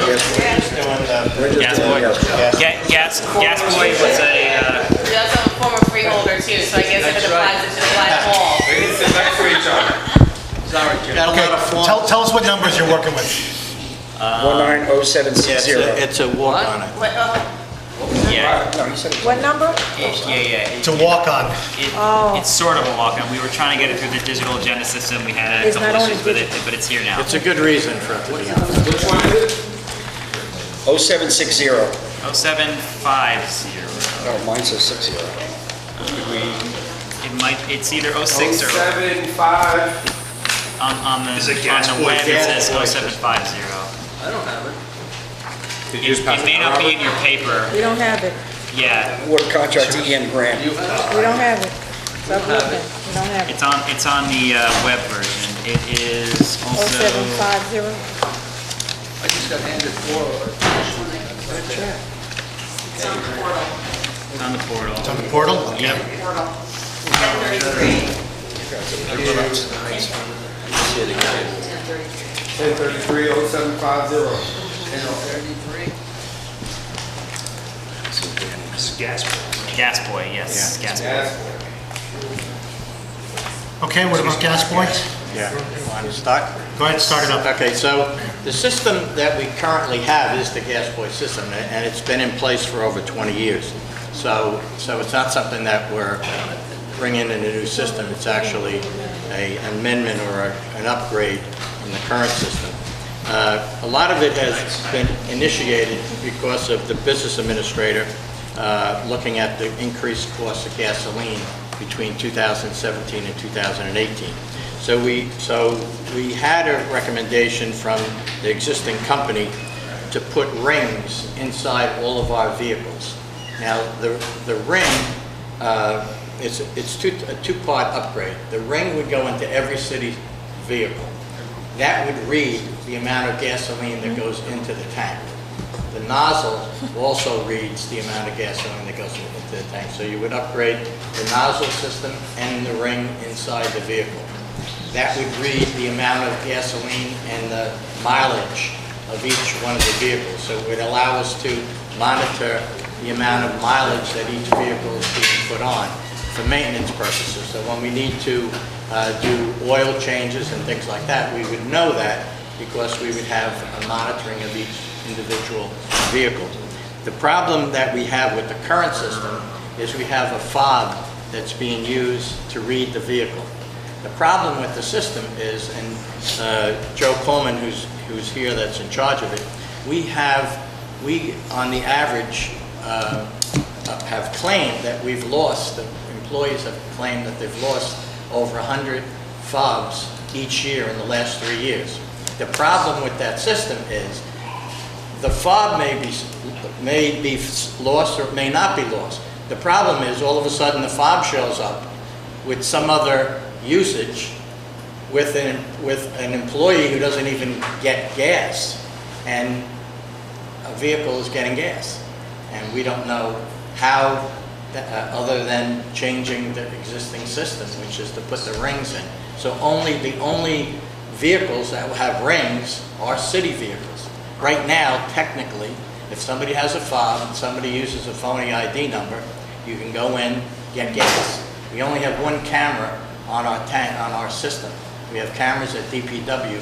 We do not have cameras at the OEM site and the Marin Boulevard site. So the new Public Works Director has already stated to us that she's going to upgrade that to put cameras on all sites. And there's, just so you know, there's 6 pumps in the DPW sites. There's 2 pumps at OEM and 2 pumps at the Marin Boulevard. The 2 pumps are unleaded gas and diesel gas. So there's 3 unleaded, 3 diesels at DPW, and there's 1 and 1 at the other 2 locations. The problem that we've had is we've had a tremendous increase of gasoline, and unfortunately, we can't monitor it. Right now, we can't monitor it. The system doesn't allow because the fob system, and the only example I can give you, we had recently a vehicle that we sold 2 years ago. And about 6 months ago, it was filled up twice, and it was filled up by an employee who doesn't even have a driver's license and walks to work. So we know it wasn't his ID. Somebody used his ID, and they used the fob from the vehicle that we sold 2 years ago. See, the new system It's crazy. would no longer have a fob. The fob had 20 years ago when you had the fob, it was for that vehicle, shop reg 0594. You gave it to the person. I guess they started to realize, oh, I don't have my fob, can I borrow yours? Oh, but I can use it on my car? Because the system didn't read it for that specific vehicle, it just read it for that little fob. Right.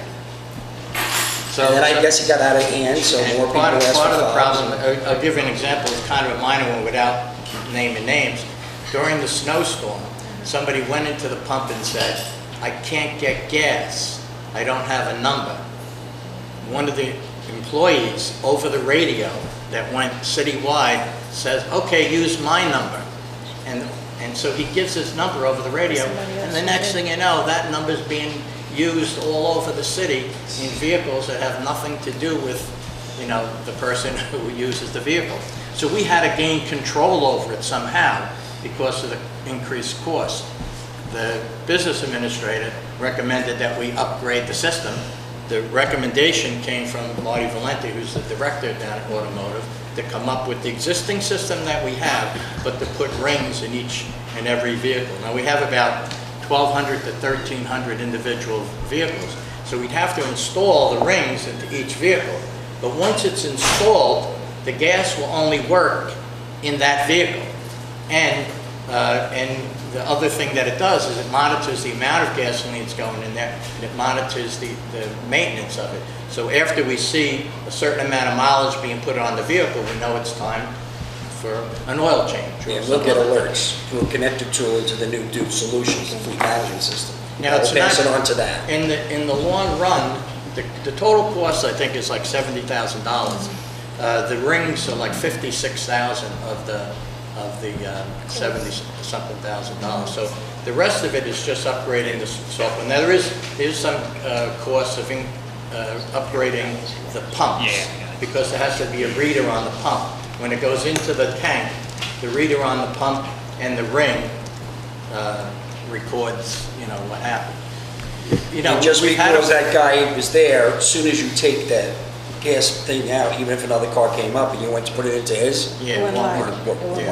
Yeah. So the idea is we had to increase the cost. We're not looking to catch people at this point. All we're looking to do is correct it. So from this point forward, we're just trying to make sure that we monitor it properly going forward. Who's monitoring the system? Well, no, the computer software? will. Yeah, the software. Who's going to be the person to monitor? Right now, it's Joe. Yeah. Gas boy is only on one computer it's only in one my computer in office. the entire city. So it's the ring and it's like a little chip or something? Well, it's a big ring. Yeah. Certain vehicles get a ring, certain vehicles get a cube, depending on the thing, but they're all attached at that area. Yeah, there's an attachment for the regular vehicles, only about this big, and it's attached inside the tank. So the moment the pump goes into it, it reads the vehicle.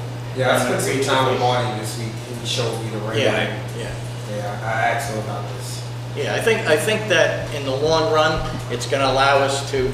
There has been reasons why the gasoline has gone up.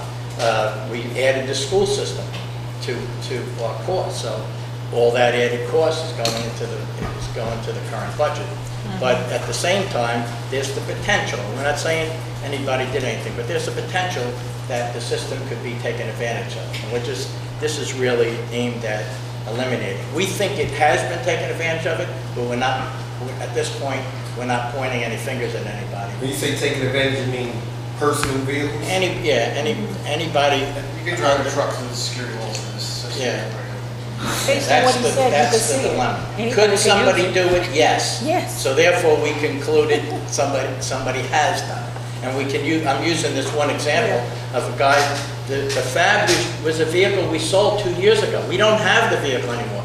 But somebody took the Fab before they removed the vehicle off the key. So now that somebody had the Fab, so somebody could use the Fab to get gas. And all they have to do is use anybody's number. That's right. And that number, you know, works. And since they And- announced it over PA. Yeah, and that's why I said, I don't want to get into who has it and who doesn't have it. Because trust me, it's been abused so bad, I don't even want it to come out. We're also going to switch from 4-digit ID identification to using employee numbers. And that will wipe out any people that have missed who retired or were fired, etc., or bogarting numbers. You'll have to know somebody's employee ID number, and it'll make it a little more difficult. Yeah, just so you know, there's at least 500 people in the system now that don't even work for us. That's how no one's ever done anything That's why I didn't to do it. remove them. Yeah, that's what you're saying. So the 75K includes the upgrade for the gas? Everything, yeah. I mean, it's relatively inexpensive for what it's going to do. We have $1 million+ gas budget every year. Yeah, here's so. an example, and this is the reason why this administrator got us involved. In 2017, we spent $900,000. In 2018, we spent $1.4 million. And the price of gas dropped. And the gasoline price went down 22 cents a gallon. Everybody's driving. Is that because of the school board? Well, yeah, there is legitimate reasons why. There are legitimate reasons. We have more vehicles. The schools, parking enforcement is going 24 hours a day. There's legitimate reasons why we had the increase. We're not saying that it's all been, taken advantage of, but what we're trying to do is eliminate it going forward. Let's get horses, okay? What's that? Let's get horses. Okay, yeah, no horses, please. Let's move on. Okay. We actually have a lot of motorcycles still. I think. Yeah. What's next? All right, let's not open up cans. Shane's not here. All right. Anything So else? other than that, that's it. Okay. And we think it's a good idea. It's not that expensive in the grand scheme of things. And it'll last, our estimate, it'll last 10 to 15 years. So, A ring. yeah. And then you just buy one ring at a time as you need it. Yeah, it's $42 for the ring. Currently, we pay about $20-something for the fab. So the ring is a permanent installation into the vehicle. There's nothing that people can play with and run around with. It's a permanent installation. It's epoxy to the vehicle. And you're still gonna have to use your employee number? Yes, yeah, we're changing it to 6 numbers. 4 numbers wasn't a good idea. There was a number once, it was 1, 2, 3, 4, and everybody started using it because it was such a simple number. And then the person who had the number had gas all over the place, and it made no sense that the person could have even used the gas. All right. Okay. Okay. Thank you, guys. Okay? Thank you. May I come on back, please, move back?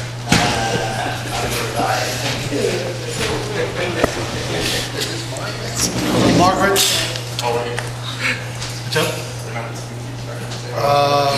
You guys, just you, or?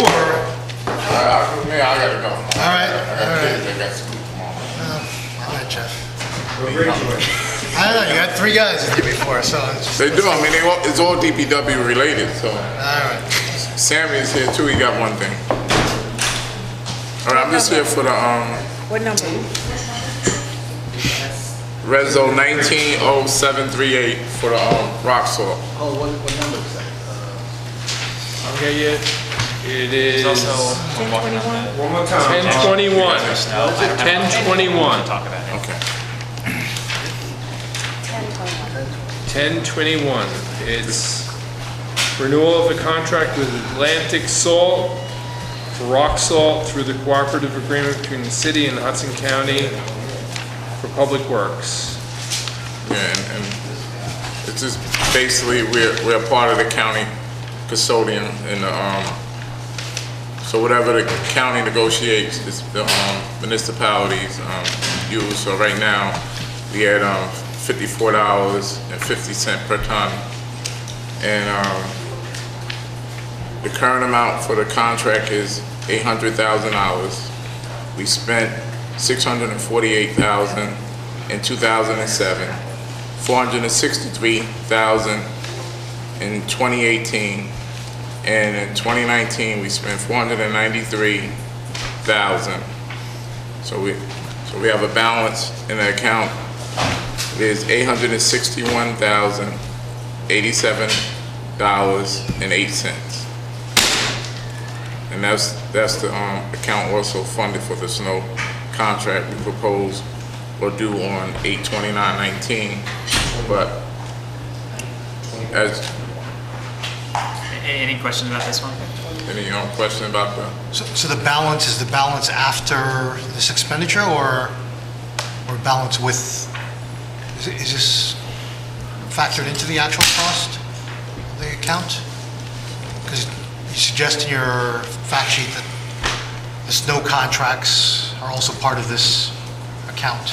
And if this is 800,000, then you ain't got a lot left.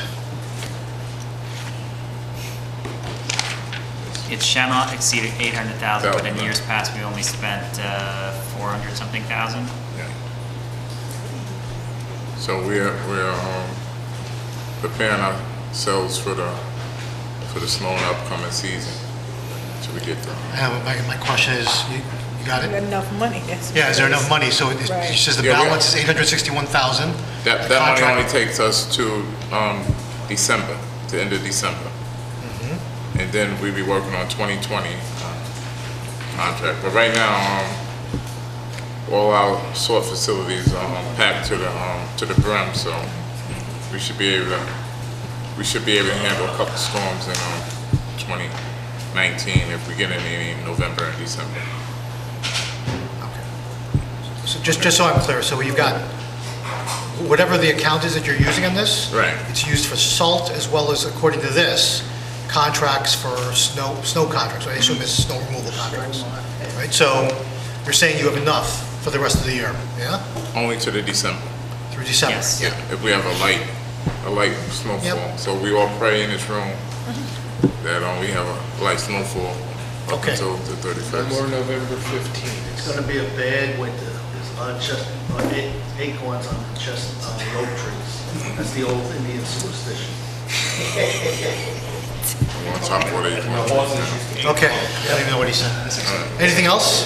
Yeah, we have should be a walk-on to reject the snow bid contract. You don't have it now, we're still working through it, but we just received responses for the bid for an outside vendor to assist with snow removal when storms are really bad, so we don't use this that much. We talked about it in years past. We didn't use it at all last year. We haven't used it in the last 2 years. We put them on call. If there's 3 feet of snow on the ground, we're gonna need extra help. Right. The response that we received was did not suffice, so we have to go back out. But because of the timing of this now, we would like to walk this on rejecting the bids and then going back out as soon as we can. We literally just heard today that we were going to reject it, so it'll be to you hopefully by tomorrow or Wednesday at the latest. If you have any questions, we can talk about it in the next couple days. So when it comes on to us, is that on the system or is that hard copies or? It'll come up here on the portal before you get a hard copy. We can distribute hard copies if you want. We should talk about how we do that. Just for now, at least, let's keep hard copies for walk-ons, because that's Okay, important, I think. we can do that. We also can have an email sent out whenever there's a change to the agenda, if you want to do that. Yeah, that would help. Okay. And Rich will pay for Okay, regardless. very good, thanks. Thank you. All right, so I'm gonna get Margaret out of here. Then Doug, Andrew, Brian, oh, I'm sorry, nope, I'm gonna do Joe after Margaret. Joe Coleman. What you have, Margaret? Joe's already. Oh, he did? Okay. Sammy? Oh, Sammy, you didn't get to go? No. Why do I not have you? Because you guys were, They wanted to be with the rest of the group. They wanted to go as Margaret, what do you have? It's a boy band or something. I don't have the agenda numbers, but I have 19,724. 724 is 10.7, and that is accepting a grant for the WIC program. This is our annual funding from the federal government for the WIC clinic. okay, any questions? No questions. The next one is it's a 19728. I don't know what the agenda number is. It's 1011. It's a resolution authorizing the award of a contract to WB Mason for the purchase, delivery, and installation of office furniture for HHS.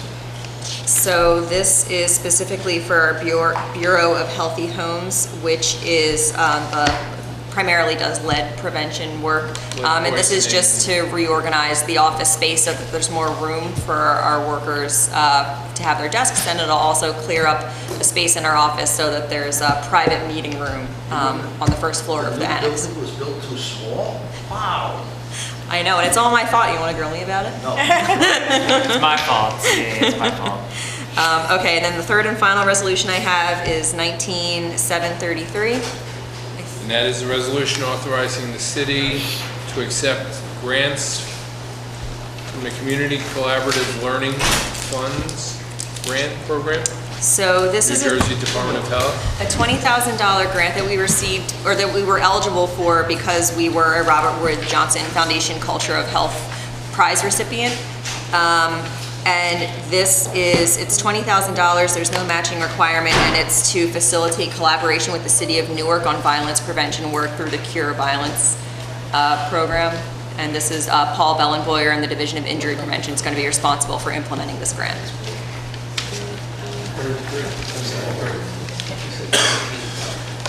And these funds are used for what purpose? So the attachment explains everything that's supposed to be used for, but it's really just information sharing, gathering stakeholders, and then at the end of the grant period, we're responsible for producing a report. So it's just to help us administer. We're not hiring anybody. We're not, building anything. It's just to facilitate information sharing between Jersey City and the City of Newark. Well, what's the money going to be spent on? I wasn't given a budget for this, but I can ask for one. I'm sure there's a sample budget that went with the grant application. I'd be happy to get that. Yep. Okay. Grant budget.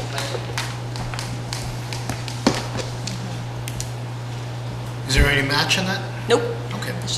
Anyone else? Questions? Nope. Thank you, Margaret. Okay, thank you. Good night, Margaret. Good night, everyone. I'm going to step out of line a little bit. Sammy, I'm sorry, go ahead. Step up. What do you got? Which one is yours, Sammy? I think I have a number for it. It's the sports lighting contract, Starlight Electric. Did I just say something before? Where's Brian? He's not here? They need more people down Forestry. It is ridiculous what's going on in the city, and they don't have the manpower or the equipment to handle it. Sammy needs another 3, 4, 5 people, because it's out of control. Am I right, Sammy? Scoreboards? That would be great. Excuse me, scoreboards? Yes. We're trying to... 10.26. No, right, Sammy, you need more people down in your department. And it's a shame that they have. Was that in your budget request? We do. Yeah, yes. And then, we have guys that, resigned or took the buyout. Yeah, 10.26. Okay, this is the Starlight Electric LLC. It's a sports lighting and scoreboards maintenance at numerous ball fields.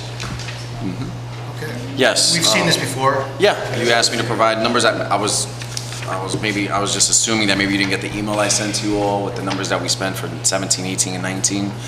So I think, if I recall, and Council, you guys correct me if I'm wrong, but at the last meeting, Councilman Yoon had raised questions about the amount of this. So we got that. Okay. And then he had asked a bunch of questions about the amount spent. So I think that's what, my memory is that's why it got pulled at the August meeting. Okay. You guys agree with me or not? Well, I don't recall. He did have multiple requests. Is he here for this next meeting? Do we know if he'll be here on Michael? Wednesday? Yeah. Oh, Wednesday? Yeah. I don't think so. Do we know anyone? No. No, he won't be here this Wednesday. Okay. Yeah, usually he's pretty good with emails and responding back, even if he just writes thank you, received, anything like that. And I sent the numbers exactly like this. I mean, everyone got this. I even sent it. So I know I said in the agenda meeting to communicate with Councilman Young. I don't remember what his requests were. I mean, if he's not there, then he's not there, but it's up to you guys if you want to move it forward. But I mean, We have, I'm sorry, Council President, I just wanted to... Reach out to him, somebody reach out to him and Yeah, make sure that... because we have bulbs in different parks that need changing, and, you know, without your approval, I can't get them changed. I mean, they had a concert in Pershing Field, you know, baseball's really taken over. I know Councilman Rivera was, when we talked about Clay a while ago, Councilman Rivera was stressing, you know, how we're moving forward. 15 games canceled already. Yeah, so I definitely need this approved as soon as possible. We have games canceled for lights, of course. Yeah. You have to have a certain amount of lightage, you know, and if you don't have it in a position to the field, you have to cancel the game for safety. Absolutely correct, absolutely correct. I mean, look, this is, we've had, so there's two things I'll say about this, right? So we've had contracts that have expired, or that continued even past their expiration date because services had to be rendered, right? So this is, it's not unusual per se. I don't think the onus should fall on the city council if we get something like at the date of expiration to say, yeah, you gotta pass this, otherwise kids can't play baseball. Like, that's just not like... It's just not baseball. Well, I'm just saying, whatever the case might be, it's not the first time this has happened. Like, it happens all the time, frankly. We get the contracts at the end, right? So, like, we need to renew this because we're gonna be out of contract if we don't have it. So, like, you know, the onus is on you guys to get it to us earlier so that folks can get their questions answered and whatever they need to do. And as I said at the agenda meeting, just, I don't even remember what the question was. Councilman Solomon might be spot on there, I don't recall. But the numbers. Just give them a ring and talk to them about it. That's just, Yeah, I sent multiple emails and I haven't gotten a response, so I guess phone call fair it enough. is. And if you tried, then, and he's not responding, making then an you honest attempt. can't do anything about it. I had sent this through email to Councilman Young. I believe I copied everyone on here. If you didn't get it, the numbers for 2017, 19, 19. He's not here, but Vernon is in the office. All right. Okay. Yeah, so, I mean, this is the second time I'm here for it. I mean... On your way out, just talk to Vernon. Wait, you mean he's here tonight? He's in there? Vernon. Oh, okay. Oh, Yeah, so I could... Come by and just ask him what the heck is on his mind. Can you finish? Is that it? Oh, yes, yes. Do me a favor, please, take care of Pershing Field around that monument. You have an email I sent to you a little bit after I got here. We're working with the gardening group, Deborah and them over there. We're going to be helping them out tomorrow. Please. Yes. They're driving me. We're meeting with them tomorrow morning. They needed some help with some of the weed trees and stuff. So we're helping them tomorrow morning. Yeah, I forwarded you the email, Councilman. The minute you gave me the look, I knew you were going to bring it up. I was like, I forgot to copy him on there. But I'm sure Brian could confirm this. You know, whenever we have areas that gardening groups or anything are supposed to, they're supposed to maintain, and they don't, we reach out to them a couple of times just to let them know we don't want to just go in there and just start cutting anything. They don't like that, to say the least, right? Yeah, a lot of times the gardening groups actually do work that we don't do, and so there's sometimes confusion over who has or has not done something. That has to be clear. Yeah. But we're working with them tomorrow. We're working with Deborah. She's awesome. So yeah, so we're going to be working with her tomorrow morning. And you have the email I sent it to you. No, thank you. Okay? Great. Thank you, Sammy. There we go. Thanks. Stop over and see Vernon, okay? I'm on it. Doug, come on, get up here. Thank you, Doug, for your patience. Doug has 10.13 and 10.19. 10.13 is Resolution 19-0730. Yes. So authorizing the renewal of open-end contract with Lombardi Door Sales and Service Corporation for repair and maintenance of motorized overhead doors. Good evening, council members. This was a public contract for the repair and maintenance of the city's motorized doors. This was put out to a public bid last year. The low bidder was Lombardi Door, which has been a longtime vendor of the city. If you have any questions, I'll be happy to answer them. Council members, any questions? Your renewal amount is like a, what's the amount there? It's like a 25% more than the previous year. Yeah, this was prepared by our fiscal officer. I don't anticipate us needing anywhere close to that much. I assume it was done out of an abundance of caution regarding how much may be needed, but I can certainly follow up with more of that. Okay, any questions, council members? None. Your next item is 10.19. which is a resolution authorizing the renewal of the open-end contract with USA Sales Corporation for the supply and delivery of custodial supplies.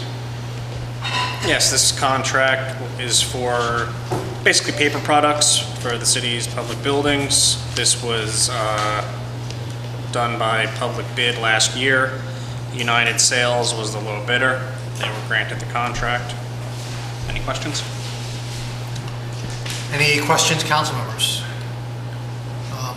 I guess I would just say the same thing here. This is almost 20,000 more than the previous year, which was 40,000, so that's a 50% increase. Yeah, I mean, we would... That's an abundance of caution. That's an overabundance. To be fair, I'd have to consult with Danny because he prepared that, Okay. and he prepares the budget, so I just want to make sure with him, but should be in line with the last several years of our spending on this. There shouldn't be any great increase in this. I'm just saying, I'm looking at the numbers you're I providing. understand. Can you ask it to, for Wednesday, on both the contracts, Yeah. explain from his perspective where the increase comes from? Okay, is that it? Okay. All right. Thanks, council members. Have a good night. Sorry, Bob, I didn't realize you had one item. My apologies. Bob has one item, 10.23. So it's this new system. It's like, got me all discombobulated here. It's like, so resolution 19-0740. It's a resolution authorizing the award of a contract to Motorola Solutions for the purchase, installation, and design of the trunked radio system at Muhlenberg Gardens under a state contract. All right, Bob, you want to say anything? Sure. In April of 2018, this repeater site was destroyed. We lost all the equipment at the location. Became a big investigation with our insurance companies, with the firms. We had forensics done on the equipment. After a whole year of meetings and forensics and working with Matt Hogan in risk management and our insurance companies, it's being replaced by our insurance company. This is a very important repeater site. We have 6 in the city. This one sits in the Heights. It's at 1065 Summit Avenue between Bleecker and Patterson, and it really covers the entire Heights, Battalion 3 with the fire, the North District, and the dead spots in the West District. So this was a critical loss. So we put up a few temporary sites, which we'll take down once this goes up, but this was a very important and critical project to get completed. The cost before you is for everything, including the installation by Motorola and all the certifications that come with it. And this is all insurance money. Yes, all insurance. Okay. Any questions for Bob? Anyone? None? Thank you, Bob. Sorry for keeping you. Thank you. Andrew, you're up. You got 2 ordinances. Anything else besides that? Good night, Bob. 8. You guys 8 Two. Okay, then I'm gonna have to bring in Brian. Yeah, it's okay. Brian, you here? Oh, I sorry. Okay. So Brian has, I don't know what you have, Brian. I can't even read this. 738? What is that, an ordinance? 738? Resolution, 738. 190738. Yep. No. No, we already did that. That's the rock Well, that's the salt. one that there's. Some of the numbers are wrong on the There's PDFs. there's 2 738s. The one that's on the computer is different than the one that you're holding. This is. This is for 28 Patterson Street, the Joseph Connor This is Senior Center. 749. 749. 749, folks. On the portal, it's 749. Yeah. It's got a number initiated, of course. Okay. It's a contract to 10.32, everyone. 10.32, 190749. It's a resolution authorizing the award of a professional services contract to Contextus Architecture and Design, LLC, in connection with architectural and engineering services for the 28 Patterson Street Joseph Connor Senior Center. Building Assessment Project Number 2018-017 for the Division of Architecture.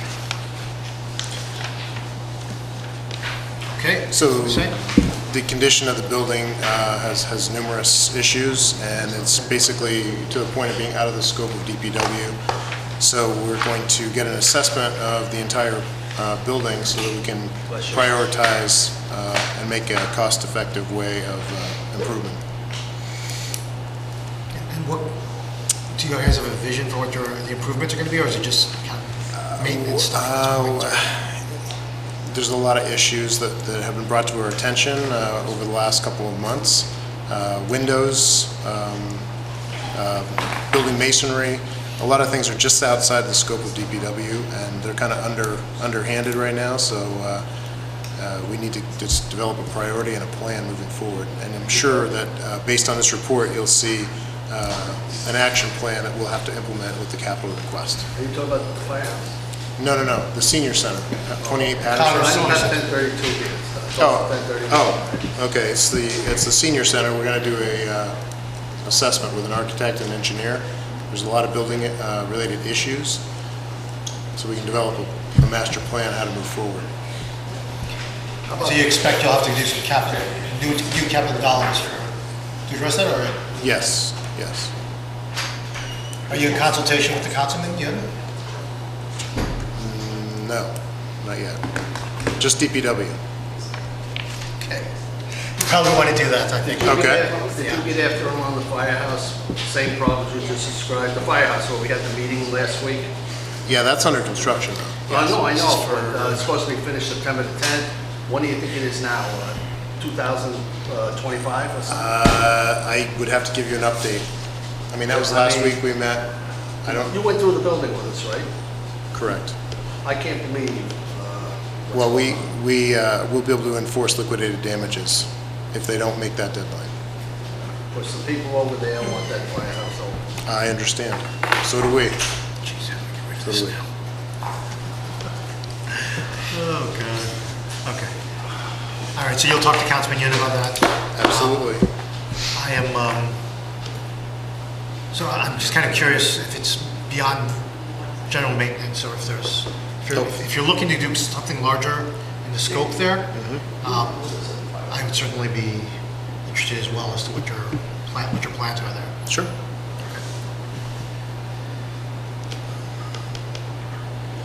Okay, which are other items? Lowe's. We could do the Lowe's. That's resolution 190761.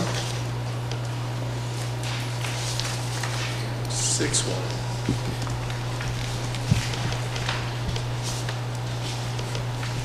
Oh, 61. On the portal, it's 41.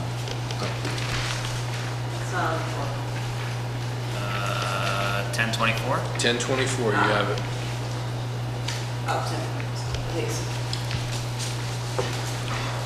Is it like this long? Yep, got it. I can't access it. That's a resolution authorizing an award of contract to Drill Construction Corp. in connection with the Lowe's Theater standpipe and emergency lighting project. So this is yet another time that we went out to bid to try to draw down on the grant funds for the project from Hudson County. These are life safety improvements that are necessary regardless of what the city ever does with the Lowe's. So that's really what we're trying to do, is make some positive movement at the Lowe's and spending it on public safety improvements.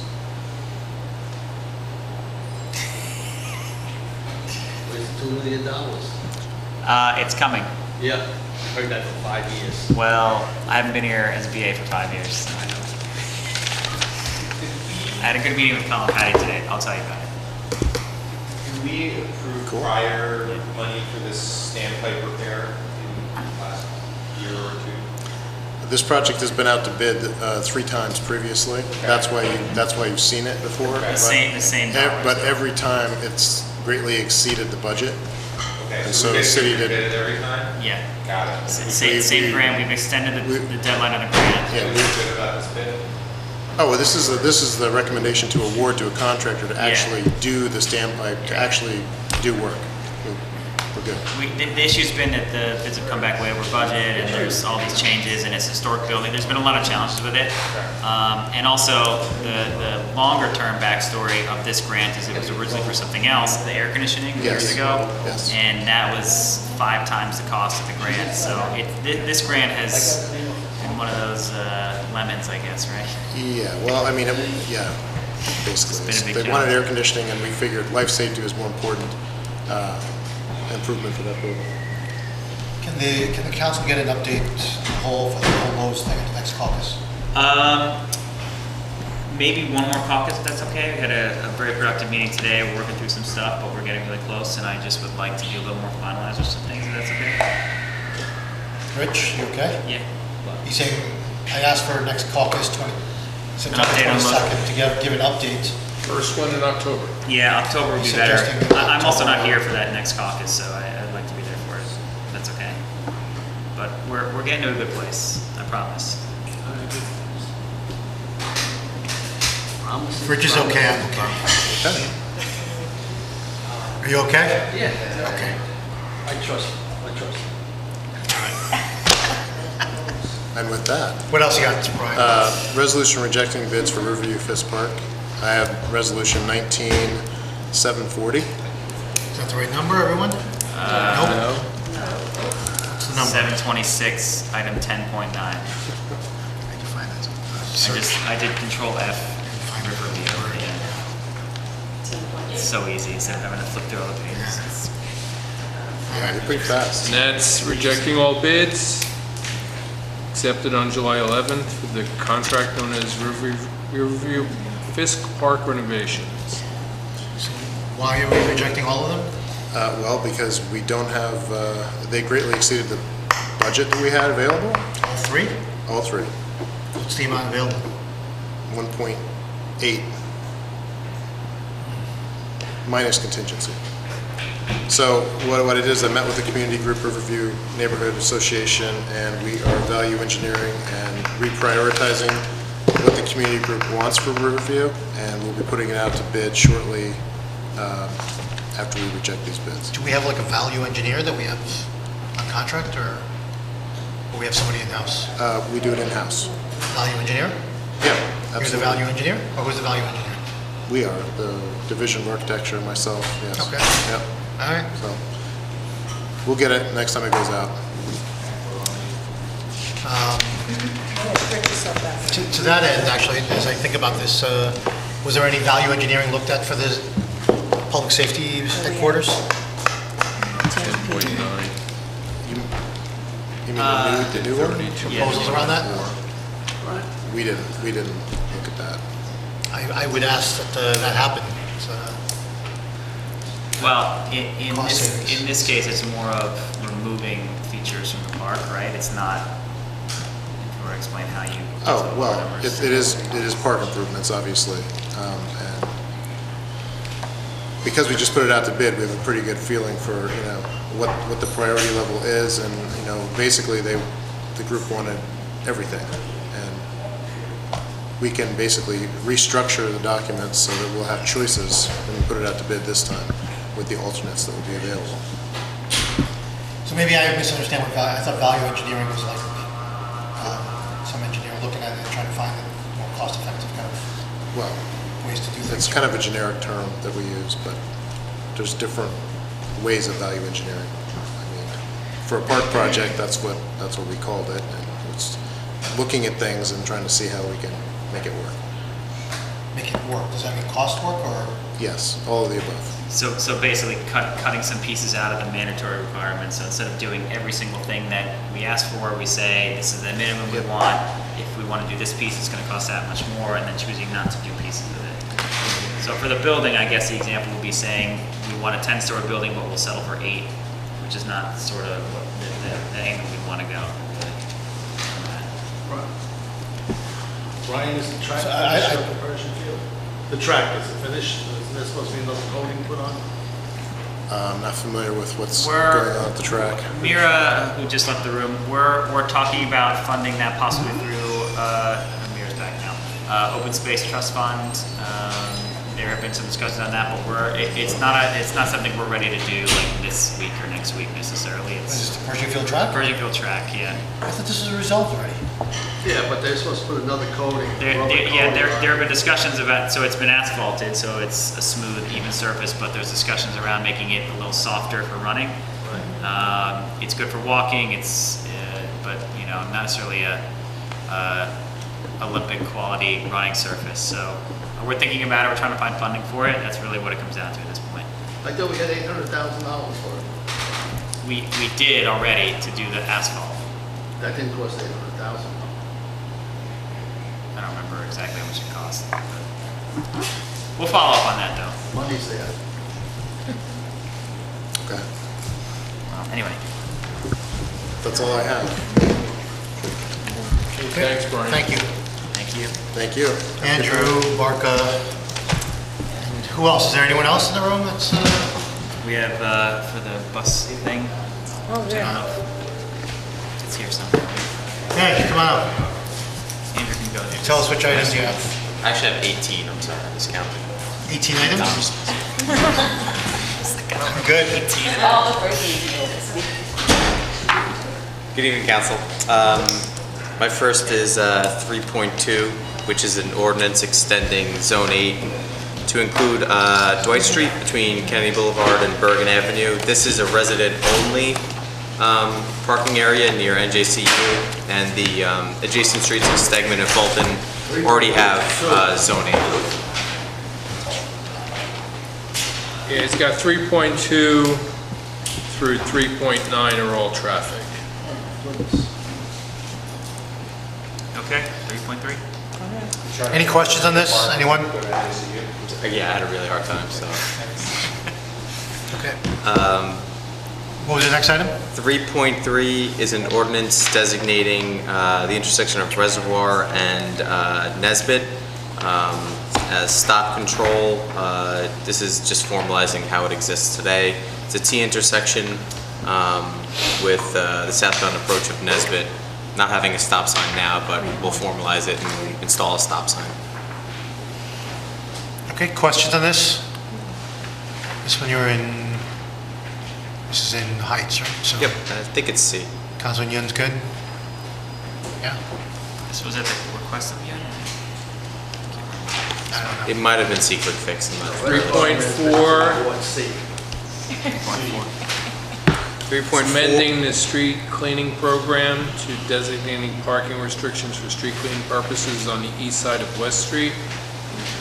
This is, West Street is a short dead-end street. Off Magnolia. Yes, and generally speaking, it's a width that we wouldn't allow parking on both sides of the street, but because it's a dead end, there's low traffic, and there's driveways where opposing vehicles can yield to each other, we can add a few more parking spaces.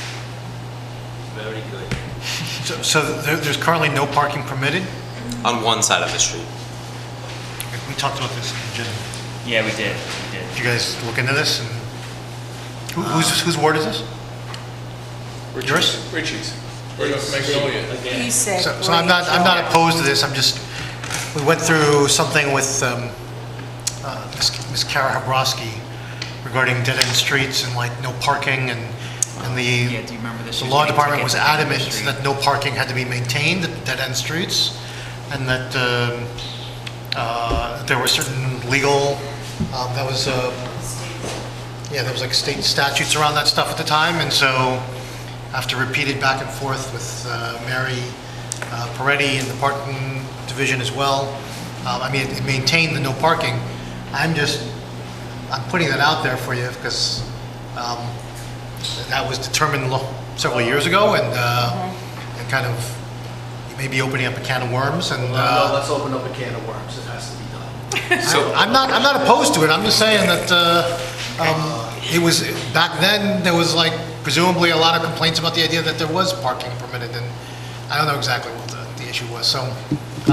Just refer everybody to Rich, and I'm opening up this can of worms. I'm not opposed to it, so it's, I'm sure Councilman Yun also, if there's gentrification of parking, we need to. Wherever you can get. No, I just want to clarify what this ordinance does. It doesn't allow for parking at the end of a dead-end street. Currently, there's no parking allowed on one side of the street. Okay. This would just allow parking on that side of the street. The issue that you were referring to about parking restrictions at the end of the dead ends is something that's, I guess, still needs to be discussed, but this doesn't specifically speak to that issue. Okay, great. What else you got? Ordinance 3.5 prohibits right turns on red at the intersection of Summit and Manhattan Avenue at all times. I believe this was a request from Councilman Yun. That's you ought to see also. Okay. And it's just for safety, and we were choosing all times because it's right next to Pershing Field. That's a good idea. Okay, any questions? None. 3.6. 3.6 designates 3 intersections around PS 22 in the Bergen Lafayette neighborhood as always stop control. This is brought to our attention when we were told that a stop sign was down at the intersection of Maple and Van Horn, and a lot of those intersections are not all that intuitive, so it'll make it a little bit safer around that school to make them all always stop control. Hope not. Okay, anything else? Anyone have questions? Okay, hearing none. Ordinance 3.7, number 3.7, I should say, prohibits right turns on red at 2 approaches to the intersection of Communipaw Avenue and Garfield Avenue. This is something that I had worked on with Councilman Robinson previously. And these restrictions are due to site distance constraints. This is the intersection by the gas station and that new fish restaurant. How close are we with the moving back the stripe for the park? What is it, the stopping at the red light? Yeah, it's should have been done sooner. I'm gonna try to get it done this month. And the straight traffic or the left turn only? Yeah, so we're gonna push back the stop bar, like stagger the stop bar at the westbound Communipaw approach, and we're gonna make the eastbound Communipaw approach right turn only. I mean, one of the reasons was like the trucks turning from Garfield Avenue going down Communipaw. We broke the manhole or the sewer about 3 times, so we kind of had to flatten it out to right where the hook is, like the trucks, and so they can't really make the turn because if you go right, if you on the Communipaw Avenue side, the stop for the red light is right there. So when you try to turn around that blind spot, they can't even make the turn, so they always on the sidewalk. They knock the pole down once too. So just trying to fix that. Thanks. And the last is item 3.8, which extends Zone 10 on Dwight Street, Fulton Street, and Stegman Street between Garfield and Bergen. This was precipitated by a petition from the residents passed to us from Councilwoman Waterman. Any other questions, council? You have 3.9, Andrew? 3.9, I can speak to that a little bit. It's essentially discontinuing the sale of parking permits for the lot at 174 Newark Avenue with the intent of adding more metered parking and the eventual redevelopment of that piece of property. Do I have that summarized correctly, Councilman Solomon?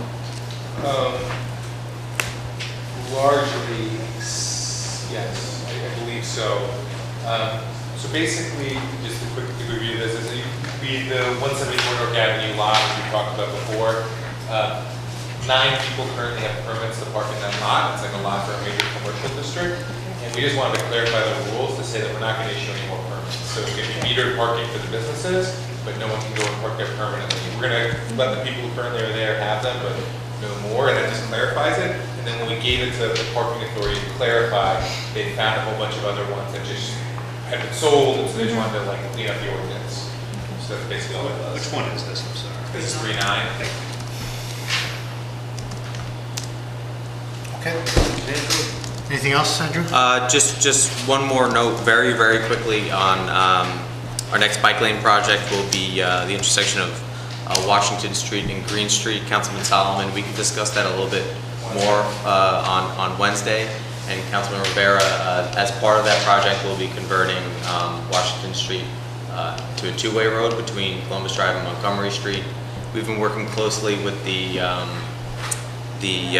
contractors at 25 Columbus, and they've made some concessions to us so that we get adequate width on that street to make it two-way, because that project is essentially going to last for 2 to 3 years to construct the entire site. So that was important, and they made that accommodation for us. So we can talk about that project, Councilman, on Wednesday, and then the project after that is Grant Street, which we can talk a little bit more about on Wednesday as well. So the agenda meeting, I thought there was going to be an ordinance around the Bergen Avenue. Yeah, we're not quite ready on the Bergen Ave stuff. We're still tweaking some things. You want to speak on that? Aren't you, on Bergen Avenue? I'm sorry? You're talking about the bike lanes on Bergen Avenue? We're not right now. No, what, St. Aidan's, Coptic Church, PS number 11, they all want them removed and put back. HDSID as well, so. The HD? I'm sorry, not HD, McGinley Square. McGinley Square. Speaking of parents at that school and the horror show there when the kids are getting out and when they're going to school, speak to the Coptics, speak to St. Aidan's when they have a funeral. That is the most ridiculous. I was up there the other day for a couple of hours speaking to people. It has to be removed. Cannot be that way. They have to go down to the single white lines. Cannot stay the way it is. Well, we'll figure out a way to discuss. We've got a lot of positive feedback, and we haven't heard cries to remove everything. There's 5,000 cars that pass and maybe 5 bikes. You got to take care of the cars. The traffic is unreal. And just tonight, before I got here, a couple of women called me up complaining about they're stuck in traffic there and buses pulling into the street because it's a joke. It cannot exist like it is. So I was in and out of the last meeting when this presentation was going on, so I didn't really get the breadth of that. I'd like to see that at some point, but I've gotten numerous complaints about it, about those issues. So this was done without, I don't know if you spoke about it at the meeting in terms of doing another pilot and using your authority under the traffic control manual, barricade manual, or whatever that's you're getting that authority from. From my part, I don't know. I'm talking to Councilman Boggiano. I agree that it needs to be changed. There should be some public input from the community on that to recognize their needs around that. I'm not opposed to a bike lane, for the record, so I'm putting in security for pedestrians and improving that. I think again, I saw those designs briefly, and because, as I said, I was in and out of the meeting, and the giveaway of the entire middle lane, essentially turning into left lanes and so forth. I think that all needs to be rethought. I'm not sure. You'll have to explain to me what the rationale is for that, as to like giving away the entire lane in the middle there, and then all of that space for potential traffic or parking or bike lanes or whatever the case might be. It's just kind of lost space to me as far as I can tell. So you don't have to answer that today. I'm happy to discuss that kind of going forward for myself, but I know Councilman Boggiano has his own concerns, as I shared with you, and yeah, we'll follow up. Okay. Folks, any other questions on that? Take a marker with you? No. You guys still go? Do you have other items, Parker? Yes. Okay. I don't have other things. Okay, that's fine. I think you're the only one, right, left? Or, oh, no. Yeah, there. Who else is here? This is item 10.36. the bus? On the portal, yeah, the bus system. This is VIA. This also, as I wrote in an email last week, was a later add because of the digital agenda process, but it's on the portal right now. Resolution 753, item 10.36. Yeah, I don't have it for the council. No. I don't have it in paper. It's on the portal. 10.36? Yeah, 10.36. You don't have it. It's all. Got it. On here. Want to introduce who you have with you? Yeah, if you think you can get it, you want to give the cable. Do you have the HDMI? Okay. You can plug into it.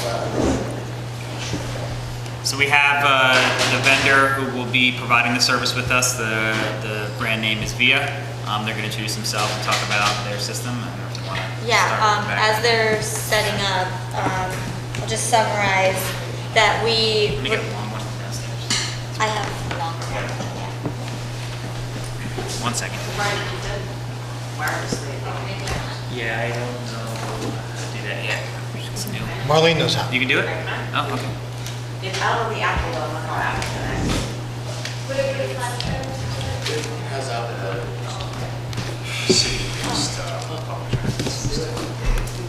Has to get on the Wi-Fi if that's the case.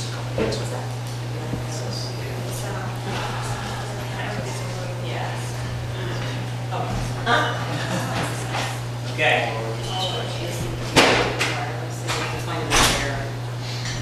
I think you have to look on your computer. That's what I'm saying, I know you do. Yeah. Yes, I'm not sure that's good. Do you have it on the flash drive? We can put it on a flash drive. You can connect HDMI. And you can plug it in. No,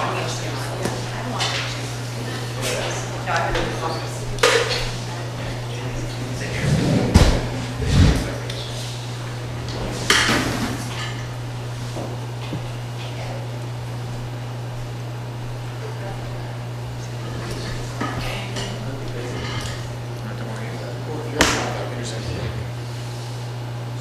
Okay.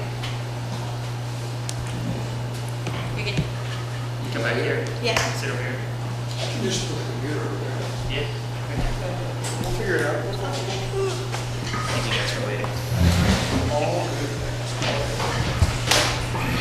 Okay, so as you're setting up, just to summarize, we released an RFP for bids for this on-demand microtransit service on June 12th. We received one proposal from this vendor Via on July 2nd. The selection committee reviewed the proposal and felt that it met all of the needs that were specified in the RFP and the scope of work that we needed. Just for a little bit of background, us looking to a service like this was born out of several years of conversation we've had with all of you and with residents about the transit services in our city not being adequate and not meeting the needs of our residents. So Jersey City currently has the second highest transit ridership for commuters in the nation, second only to New York City. We're at 47.7%, New York City is at 56%. Which is great news for us, but even with all of that, I think we all can agree that transit service is not adequate. There are several parts of the city that are left without enough transit service, and those that have it don't have it at a good enough frequency to serve the needs. And also the the urban cores of the city, which are downtown, which is very transit rich, and Journal Square, have a variety of options, but the rest of the city either just has one option and the connections aren't great. And so all of that led us to a service like this, which is flexible, which can be on demand, like Uber or Lyft, but can prioritize the shared nature of the ride. So we're not taking someone who's already driving in a car alone and having them drive in get a ride in an Uber or Lyft. People will be sharing rides among routes that are common for people to be taking. So just for a little bit of background, a lot of other big cities that have done things like this have found that when they have Uber or Lyft and even subsidize those services, they're still not succeeding with getting people away from driving a car alone and into a shared ride. They find that usually someone who would otherwise walk or bike or do something like that is using a ride, which is not what we want. It's not getting us closer to our goal as a city. But services like Via, which are larger vehicles, they have larger capacity, and they prioritize the shared nature of the ride, are helping cities move closer towards that goal. So I'll hand it off to Via to give us their presentation about exactly what the service is, what the scope would be, and what the product would be that we'd be looking at. So did you say there was one response though? Yeah. Just a single response? Single response, yeah. Wow.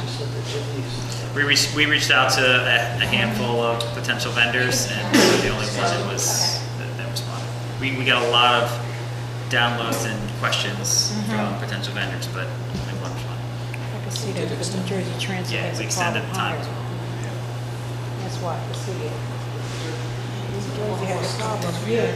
The overall summary of the plan is to prioritize the outer wards, so A, B, D, and F. This would be a $2 ride for anyone going to or from those wards, but also within those wards. So if you're in basically anywhere in Greenville, you want to ride to downtown instead of walking 15 minutes to the light rail, waiting 20 minutes for the light rail, maybe on the weekends you can run, then a 15-minute light rail ride, then it's been an hour and what could have been a 11-minute car ride, you're now in downtown. It's going to unlock a lot of opportunity for people that don't live near mass transit in an affordable way. Same cost as a bus fare. So how does this service work? It's like Uber, like an app? And It's, well, they're gonna explain it more, yeah. Appreciate the patience. I'm just stalling right I'll now, just have really, you can answer a question while I'm stalling, which is, I have a simple question, which is, seniors and other folks who do not utilize the technology. Yep. They're the ones who I've gotten, at least personally, the most complaints about the idea of the number 4 bus or access to that. Like, how will they be able to access this service? Yeah, so you can use the phone to pre-schedule trips. You can do they'll talk more about this piece. Yeah, there's a whole component of accessibility, but also the vehicles themselves are accessible. We're going to have accessible vans, and I think the other most important piece is that this service gets the vehicle closer to their homes probably than it was before. So instead of having to walk several blocks to wherever the bus line is, this will come closer to your start and end points. There's less movement outside of the vehicle. Sorry. Okay.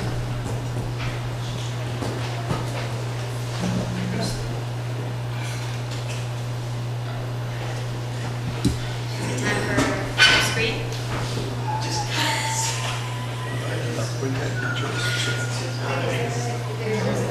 Is there a USB connection? Wants to go to sleep?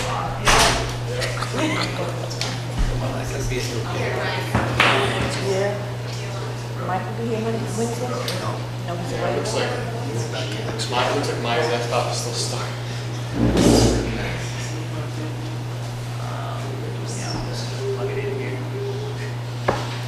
Can't you just talk about it?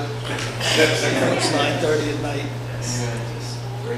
Yeah, so talk you about guys, it. I'll kick us off, and then there's a Talk about portion it. that's helpful to have visuals, but we'll take that. Just so, Go ahead. yeah, we'll send it around as well, we'll make sure Okay. it's So, to briefly introduce myself and my colleagues, my name is Mike Beckley, and I'm on the partnerships team at VIA. I work with cities and transit agencies to improve their transportation network.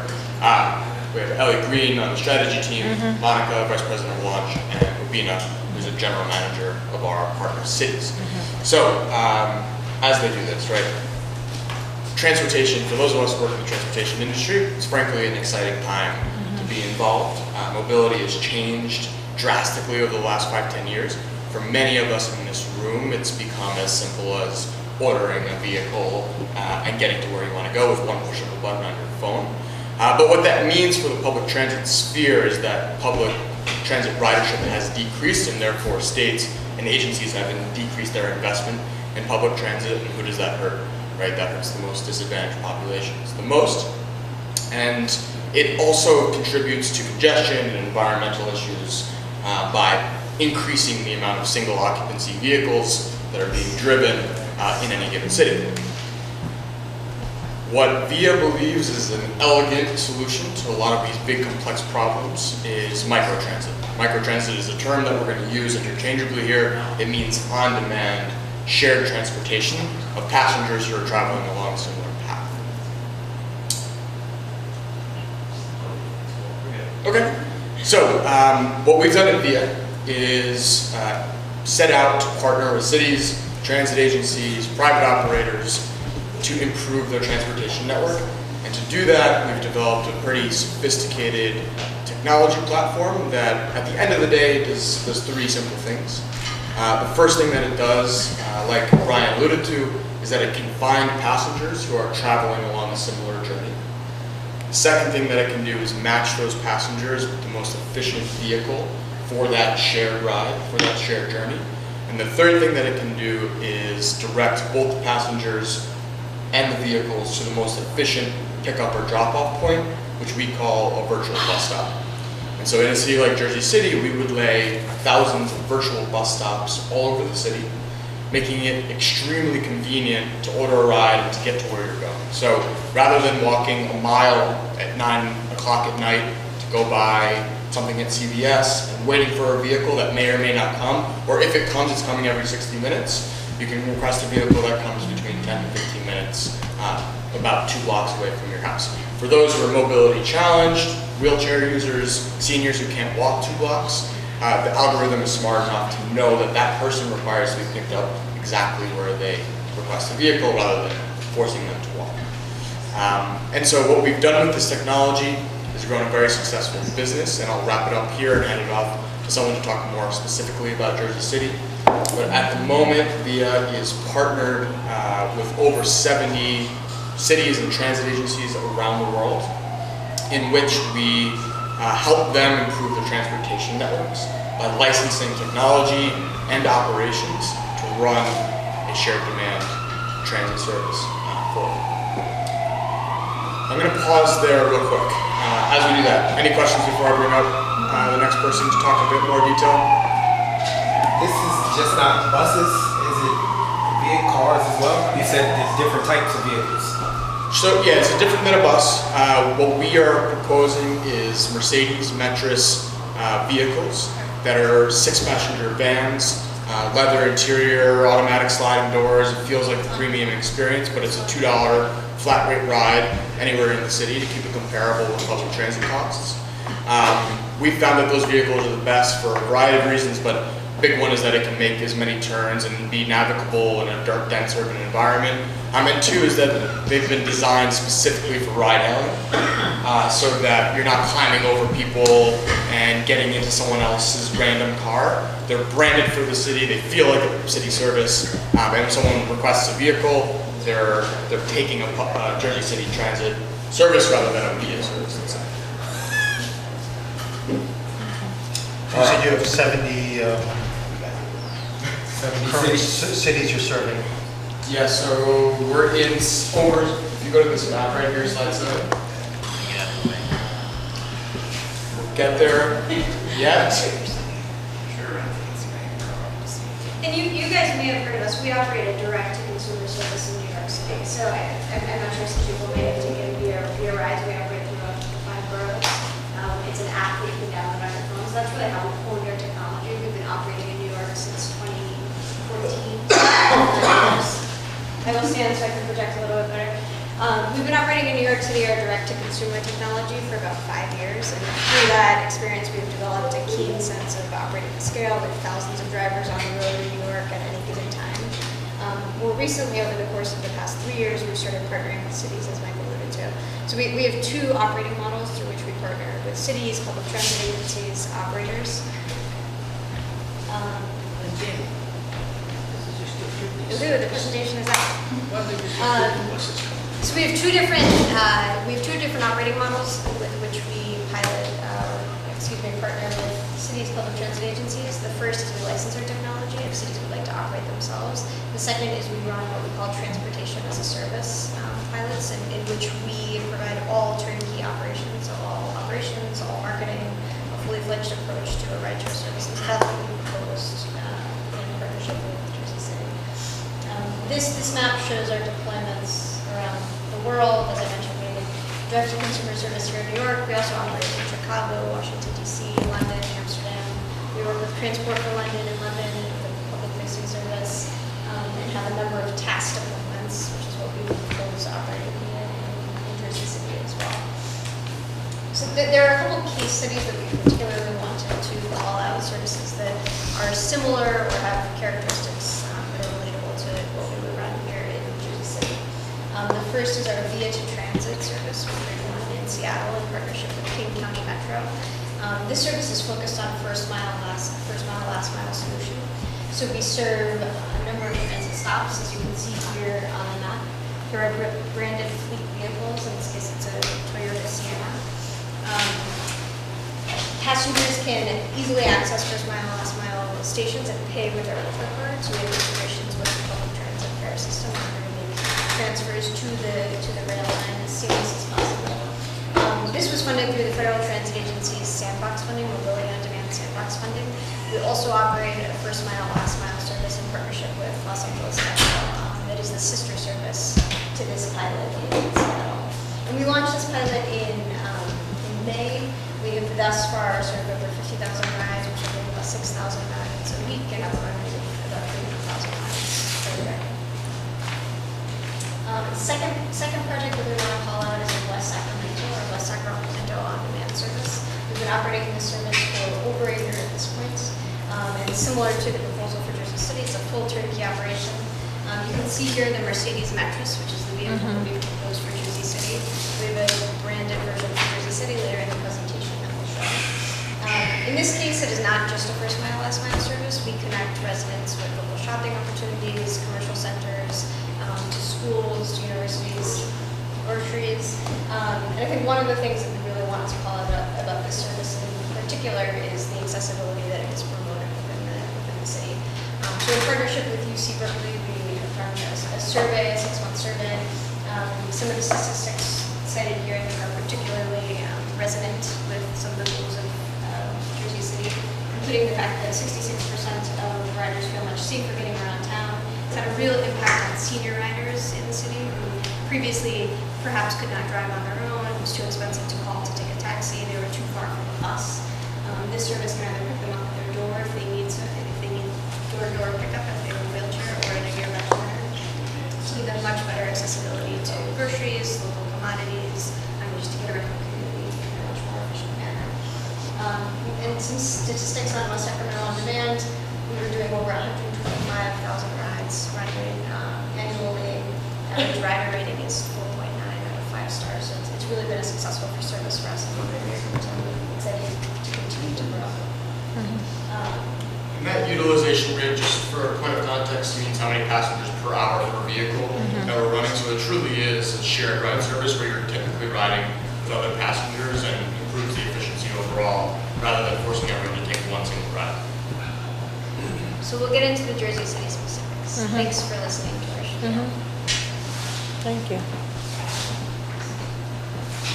Yeah, so I'm going to take us through the actual vision for Jersey City. And as this is a very similar sort of, the core of it is a similar service to what Monica's described as a transportation as a service model, or as we call it TAS.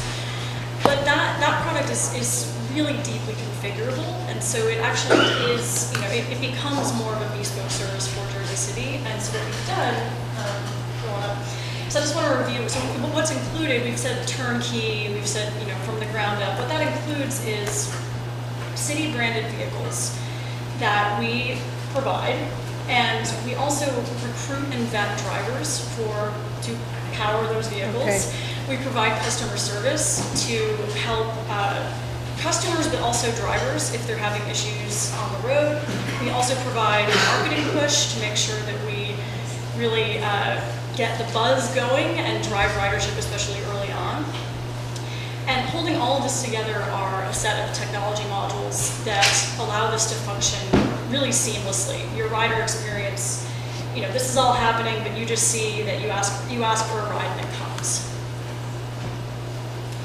So for Jersey City, we want to focus on wards A, B, D, and F as our primary service zones. And what I mean by that is that if you are booking a ride from there, you can go anywhere. And we identified those zones because we really want to augment existing public transit offerings and even perhaps be public transit in certain instances. What we also want to allow is a more limited sort of in-out service to wards C and E to allow connections to public transit hubs, public housing, other areas of interest. What we really want to do with this service is connect areas of the city that are not currently connected and be able to move people around who can't currently move around. What we anticipate is 15,000 rides a month, and all of those will be at a cost to the passenger of only $2. And that's really important for us to stay in that $2 range because we really want this to be, again, a public transit service, a service that is that is accessible to everybody. A little bit about the fleet that we're going to launch. Again, it's going to be city branded. We're going to launch with both wheelchair accessible vehicles and electric vehicles, about 15% each of the fleet at launch. And we want to actually increase that proportion of electric vehicles over time. So you see by the end of year 1, we'd like to be around 9 electric vehicles. And ideally, depending on, there's whether we can get wheelchair accessible electric, there's a lot of kind of factors, but ideally we want to get to 100% electric with this service. And the reason why we feel we can do that is because we've actually developed a EV management platform that allows us to coordinate, because charging a fleet of EVs is complicated, and we want to be able to coordinate that charging time so that it's minimal vehicles off the road. And we've actually developed this for a service in Berlin, where I think there's around 75 electric vehicles that we're able to coordinate. And this would actually be our first launch in the US that would make use of this. So we're really excited to kind of bring this and let this be, a flagship for this system. And these are just some of the key service parameters, details, and our predicted performance. We'd operate every weekday, 6 a.m. to 10 p.m. You'd be able to get a wheelchair accessible ride at any time when service is operational. You can schedule rides on demand. You can also pre-schedule rides if you know when you want to go. And we're going to, and this is the question that came up earlier, a lot of people will want to book rides in the app, that's great, but we also allow phone booking for exactly that reason, is that we want to be as accessible as possible to as many people. And so if you just call and ask for a ride, it will come in the same way that it would if you picked it in your app. This is also available in multiple languages. This is something we can, we coordinate with every city that we work with. And again, it's all to increase that accessibility. And then the final point, again, on accessibility is that most people will probably want to pay by credit card. It's convenient, it's in the app, but we also allow cash payments in the vehicle for riders who are unbanked or who just prefer not to use a credit card. Again, we don't want this to be limited by how you want to pay. On to predicted performance, this is based on some simulations that we run in our initial planning stages. We estimate that we're going to be able to get an average wait times of 6 to 10 minutes or so. And again, this kind of depends on where you want to go, but average ride duration based on some demand patterns we modeled is roughly in the 12 to 18 minute range. And what we also want to guarantee is that you're not going to walk. So we mentioned we have these virtual bus stops, you're going to walk a bit. You're not going to walk more than a quarter mile, either to the virtual bus stop or from it to your destination. And again, if you indicate that you require wheelchair accessible service or are otherwise unable to walk that quarter mile, we automatically pick you up at your location and drop you off where you need to go. And then the final thing that's actually pretty cool is that we, even though these are shared, these are all have the potential to be shared rides. What we've actually found modeling this is that we don't have much in the way of deviation. Because our algorithm is pretty efficient at getting people together, this is a ride that is very similar to a private ride experience, except it's at a fraction of the cost, it's at a fraction of the impact on traffic in the city, and a fraction of the impact on the environment. So that's why we're really excited about these metrics. And I think I'll hand it off to describe the technical further. Sure. So good evening, first and so we described this a little bit, but I want to talk about the rider experience a bit. There's the app rider experience, and then there's the calling in and phone-based rider experience. So what I'm going to describe, you'll see on the app, but just note that those who don't have smartphones can have a pretty similar experience. So the app itself is pretty easy to use. As we discussed before, this is typically a corner-to-corner service, which is enabled in order to make this service more efficient. But as Ellie mentioned, the maximum that any passenger would walk would be no more than a quarter of a mile, and that configuration is up to us. So if we decide that that's too long, we can lengthen it. If we decide that people are willing to walk a little bit longer, then we can stretch it out a little bit. For those who do have the app, there will be in-app booking instructions to get them both to the vehicle when they're getting picked up and then to their ultimate destination when they're getting dropped off. You'll be able to see where the vehicle is coming from in real time, the vehicle plate, the driver, so you'll have all that information that's accessible to you right then and there. And you'll get a little bit of a warning if the vehicle is a few minutes away from you if you're looking through the app. Like I said, even if you don't have the app, we have a call center that is open so as long as we're in operation. So from 6 a.m. to 10 p.m., anyone can call in to book a ride or to ask a question if they have a question about the service, get any kind of support that they need. From a driver app perspective, the app is going to be localized for Jersey City. So all the things that we mentioned, the configurations around where people can get picked up and dropped off, our product team and our operations team are going to come together and localize that experience to the Jersey City service zones.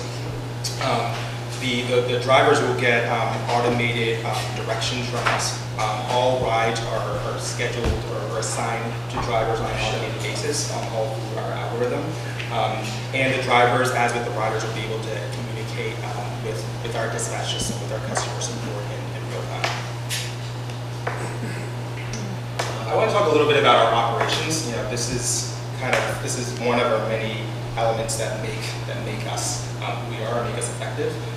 We have experience in operating fleets from as small as 3 to as large as thousands and thousands. And we have that experience over the course of 6 or 7 years. And we bring that experience to each of the partners that we work with, and we're excited to bring that to you. So there's a few different components to it. There's one, the vehicle program, which constitutes us not only having the right vehicle in our fleet, we're working with the right vehicle operators, experienced fleet managers to make sure that the vehicle experience is exactly what you would combine or what you would expect. We combine that with bringing in the right drivers, which has 2 components. One, ensuring that we have the right folks that are coming into our platform. So we do that through training, through background checks that both look at criminal records as well as their motor vehicle records, and then making sure that we keep them there. And we do that through very, very competitive earnings, as well as the full-time live customer support that our driver partners have grown to really appreciate from us. Once we have those 2 components together, it's important that we optimize them. We have a lot of experience in optimizing our fleet. We want to ensure that we have not only enough drivers on the road at any given point, but they're at the right points in the city, such that you as a rider are closer to a driver to come in to pick you up. But then also, if we're at a point during the day, let's call it midday, when there's not a ton of demand, there's no point in us having more vehicles on the road that are going to just incur more costs. We have the ability to dynamically flex up and down our supply to meet our demand. One of the things that we've always been really, really excited and happy to share with our partners is data. And the data will come in 2 forms. There's this kind of visualized data that you'll see that the right folks will have access to. You'll be able to see in a really easy to digest way how the service is doing, where there are more opportunities to improve, and just general trends on how the service is working. And then we'll also provide disaggregated data that's on basically like a CSV kind of basis, so that folks that are part of your data team that want to kind of dig in and do your own analysis can. And you'll have real-time access to this data. We'll provide you with a login to a dashboard that will allow you to go in and see this data at any point that you want to. In terms of the service, what we love to do is sort of put our own skin in the game. We don't think that this partnership can be successful. We don't think that we should be successful if the service itself isn't successful. So what we prefer to model in a number of our partnerships is one in which if we don't drive the ridership and the level of demand that we think that we can, then it hurts us economically. And so what we're proposing here is the total cost of the service is around 4.2, 4.3 million. We're proposing to charging Jersey City just 3.84 million for the service. And in order for us to be made whole, we have to start driving that level of ridership that Ellie mentioned just a few slides ago. And by the way, this is for, to be clear, this is for 2 years. And most of the cost that's going into this service is going into paying for drivers and vehicle-related costs. Drivers and what? Excuse me? Pay for what? Drivers and what? Driver partners and vehicle-related costs. Vehicles themselves.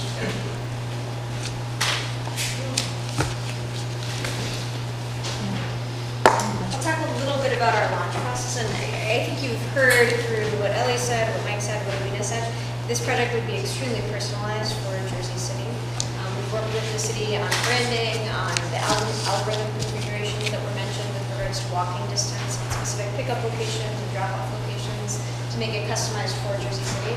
Our launch process involves working extremely closely with our partners through 3 phases, the first of which is scoping out the service, aligning on all expectations, and ensuring that there's consistency between our understanding of the project as well as our partner. The second, which is actual execution. So putting in place our marketing plan, preparing vehicles, training drivers, making sure our customer service staff is fully up to date on the project and aware of all the requirements. And then third is a full testing interface that takes place. So we will be on the ground testing the service well before launch in order to make sure that everything is up to speed and ready to go. And right now we're targeting a December 2019, January 2020 launch based on conversations with the city. We're committed to our partner success, so this goes beyond just the initial setup and conversations around what this project will look like. And regular meetings in order to ensure compliance and consistency throughout the launch process, extending into the post-launch phase. Ongoing technical support. If there are questions, Avina mentioned that riders can call in order to ask a question about the service at any time. And this extends to the city, our regular points of contact as well as additional points of contact in the city. We're always available for technical support and guidance, as well as the analytics and consulting that we really pride ourselves on. We're extremely focused on providing data and analytics to the cities so that you can learn about demand patterns, ridership behavior that will ultimately help with transit planning more broadly here in Jersey City. Thanks. And all 4 of us are available for questions. We would love to have a conversation about this service. I have a question. Councilman Rivera. So, south side of the city is really like suffering because we lost a big bus route. So it's like a multiple part question, right? So my question to you is, are you guys looking to maybe copycat that route? That for example, the number 4 bus, we don't have anymore. So are you guys going to copycat that route? Or are you going to be doing more like specific stops based on the app? And I thought that the idea was great, but you kind of lost me when you did the quarter-mile walk, because there's some seniors that utilize that bus that are probably not willing to do that quarter-mile walk. So what do you guys have to say about the senior bus? Councilman, I'll start by answering the first part of the question. So yes, the benefit of a service like this is exactly what you said, that it can replace a route which, like in the instance of the number 4, it was removed and clearly there's a demand for it. Because we don't have influence over those public transit agencies, our hands are kind of tied in terms of what we could do. But with a service like this, it can mimic what the route was. If that's what's needed, and if that's not what's needed and they find that demand is coming from somewhere else, that they can go along that route. So we can definitely do that. And as we move forward with this pilot, we can start to understand, do we want it to replace certain conventional bus routes because it's more efficient, or do we want it to fill the gaps here and there? And then I'll let Via take the take the question about the walking radius and the option that someone can be picked up from their door. The very simple answer is that each rider has a profile in the application, and then each rider can configure we can configure the walking distance for each rider. So if a senior can't walk or doesn't want to walk, we can pick them up where they requested the vehicle rather than asking them to walk. Do that cost more? No. It's the same $2? Yeah, same $2. But also think about that number 4 route, that there were likely lots of seniors and riders that were walking already way more than a quarter mile. And they were getting to the bus route and they were waiting way more than 6 to 10 minutes for that bus. So this solves a lot of the issues with the existing bus system, the inadequacies that we've seen.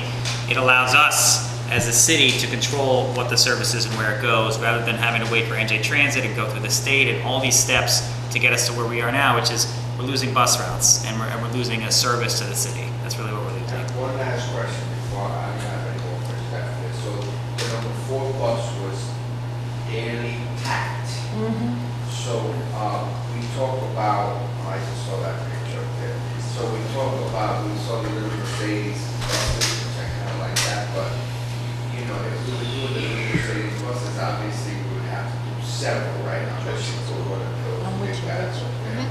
So is Yeah, that available? they can deploy vehicles. Maybe you could talk a little bit more about other cities. They can deploy vehicle based on how much demand there is, but the other thing that is that during certain times of the day, there's more demand and the buses are packed, and during other times, there's less demand. So when there is more demand, they can deploy more vehicles. When there's less demand, they can sort of take those vehicles out of that area so they're not running around or driving around empty, take them to other parts of the city, or just not have them on the road at all. Also think about the experience of getting to that packed bus. You're getting there, you're waiting online, you're in an uncomfortable enclosure with all these other people. This system, it's not waiting for a certain time of day for a thing to arrive that's going to be full. Whenever you're ready for it, you call it, and it's there in a certain amount of time. We're spending $4 million on this. Why don't you just let jitney vans go down to the south end of the city and all around? Well, this theoretically is the legitimization of that. So this turns it. And we're spending $4 million. Well, When the jitney vans cost us nothing. the jitney. Some would argue that it's not providing the service adequate enough for the whole city because we're still in the issue with people needing buses. They haven't been allowed down there. They're up on the heights, they run Palisade Avenue, they run Kennedy Boulevard, they run Summit Avenue, and they do a great job. You know, and they run constantly. They do a job. They do a job. It's kind of like taxis, actually. Right. They do their job. They run efficiently up there. The problem is there's no enforcement on the rules and all that. Like we used to have in the police department, we had when I was working, we'd have stings, we'd pull the buses over, make sure the back door wasn't locked, make sure the tires were good, but the city doesn't do that stuff. I think there are a lot of benefits to the jitneys because they really provide transportation for people who are limited or don't have access, or have, are low income, or, there are a lot of benefits and people need to get around. But I think, there are so many benefits to this service, which are that it's flexible, it's on demand, we can track the data, they can track the rides, we can get all of that information and use it to make better decisions.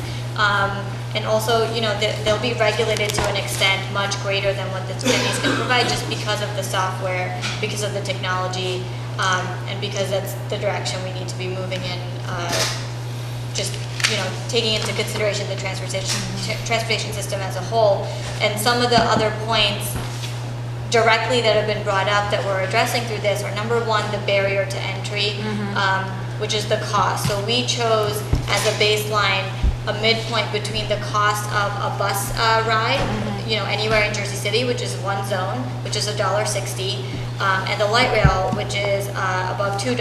And so we set $2 as the cost of the ride so that we can make it easier for people to enter into this system and adopt it. We've chosen areas that have suffered those difficulties of not having access to transit, or if they do, the frequency makes it really difficult for them. And although we specified those wards, I just want to mention that there are places in Ward E, for example, like Holland Gardens, which will be prioritized. There are areas in Ward B, like Marion Gardens, which will be prioritized. And the way it'll work is that it'll be very easy for someone within, say, Ward A and F to take a ride within the ward. So you can originate within Ward A and be dropped off somewhere in Ward A. But when you have areas close to transit, like Ward E, one of the light rail stops or the PATH stations, you'll have the option of going from another ward to that area or from that area to another ward, but not within downtown, because that's repeating what we're seeing now with other rideshare. What's the maximum passengers you can have in this? Each van is a 6-passenger van, correct? Yeah, it's a 6-passenger van. We have over 15 vans available at any given time to deploy. With jitney, it's a different law because they can passengers 15. The law is different. So that's why jitney can't go certain places. The jitneys are also more of a market-based approach where they're just trying to find lots of rides, and they're not. We're looking for more of a service-based approach, which is we want to service residents that don't have access. The jitneys are going to places where people are already having an okay time traveling. So we're trying to push this into other spots that just don't have anything. Councilman Rivera. Guaranteeing like a 10-minute pickup, like a 10-minute wait time, correct? They're not up to walk the quarter of a mile to get us. So it obviously it can vary. It depends on where you're starting, where you're ending. It could be 1 minute, it could be 10 minutes, it could be more than that. But the interesting thing is we're going to get data that's going to show us what the averages are. And so if everyone says I'm waiting too long, we can make changes. We can change the pricing. We can add more vehicles, that sort of stuff. There's a lot of flexibility in this too. But the key is also that we're in control of it. So we're not having to go through the state and go through NJ Transit and jump through all these hoops. We can do this on the fly in constant discussions that we're going to be having. Councilman I Robinson. have a few questions. I guess the elephant in the room is how or if we ever recoup our money, our city investment. Yeah, so there isn't a mass transit system in the world that is a profit-generating system. We're doing this to service our residents and provide quality of life. So I guess the question that we're trying to figure out is how do we be most efficient with our dollars? And when you think about other types of transit out there, like building a light rail, building BRT, even a subway, you're spending a lot of dollars to get the ride system in place. This is the lowest cost option that we can find out there that provides a service like this. And one thing we've started to do is there are several grants available, one specifically from New Jersey Transit that funds specifically services like this. They fund a lot of shuttle services in other parts of the state, and so we've started looking into that. Anywhere where we can identify grant funds to help offset the cost, we'll actively do. So we're gonna do the grants first, and then we pay what's left. Yeah, well, we have some capital funds set aside that can be used for this that we're going to start with. We're going to look at grants. We can look at operating dollars if we want. We can talk about it in the next budget. But we're going to see how it goes and see what funding options are out there. Yeah, the grants are going to take us, we have based on the funding cycles, it'll take us a while. It'll take us a few months, but it's going to take us a few months to set the system up. So by the time it launches, we'll have a better idea of funding options. So we're saying as a city, we're not making money, but you guys are for-profit business, correct? But you will make money off of this. The city will not. If we hit the ridership levels that we set, if we fail to deliver a high quality of service and a positive experience for the community, our business will lose money. In the 70 cities, how many do you lose? You said you're in 70 cities. Over 70 cities, correct. There's a lot of different operating models across every single city. What's the deeper question here? The money, like how many of the 70 plus cities do you lose money in? And if you lose money, are we gonna, I know this is a 2-year project, are you gonna back out within 1 to 2 years? No, we're contractually obligated to go through the 2 years regardless of whether we hit those figures. We're saying that we have skin in the game in this regard. If we don't hit the ridership figures, then we're not profitable. We still continue to do the service. So, as a businessman, I think about money, right? So, should we put in place a percentage? Like, what's to say that you guys make $25 million and the city put out $4 million, and we just, is there a percentage program or something, a share profit model that you've used in different cities? Yeah, I think, first of all, I think your example with 25 million is nowhere near the realm of possibility, but if we were to agree on something that there's some type of revenue share past and exceptional performance, we'd be open to that and have done it in the past. If that's very important. Yeah, I think we should start thinking about that and get some numbers on that shared revenue. Like, listen, I think it's important to try to get residents around the city, but to just give money to say whatever you guys make, I think is not a fair model for us in the city. And they're going to be reporting everything to us, rides, income, all that stuff. So the proposal assumes like a risk sharing, so we can also work in a revenue sharing past what's written. You can do that. So we got these little cute machines, right? I got a lot of questions. I won't ask them all because it's kind of late. Local hires. Like, do you believe in like hiring local and we're putting out the $3.8 million or whatever? Do we also, because we had Mayor McCann here earlier talking about fuel. Yeah. Or do we have a fuel fuel sharing project, or do they just go out and buy their fuel from a regular company? That's it. I mean, why should we be paying them $3 million? I mean, right, if we have, we. As far as where they get their fuel. Right.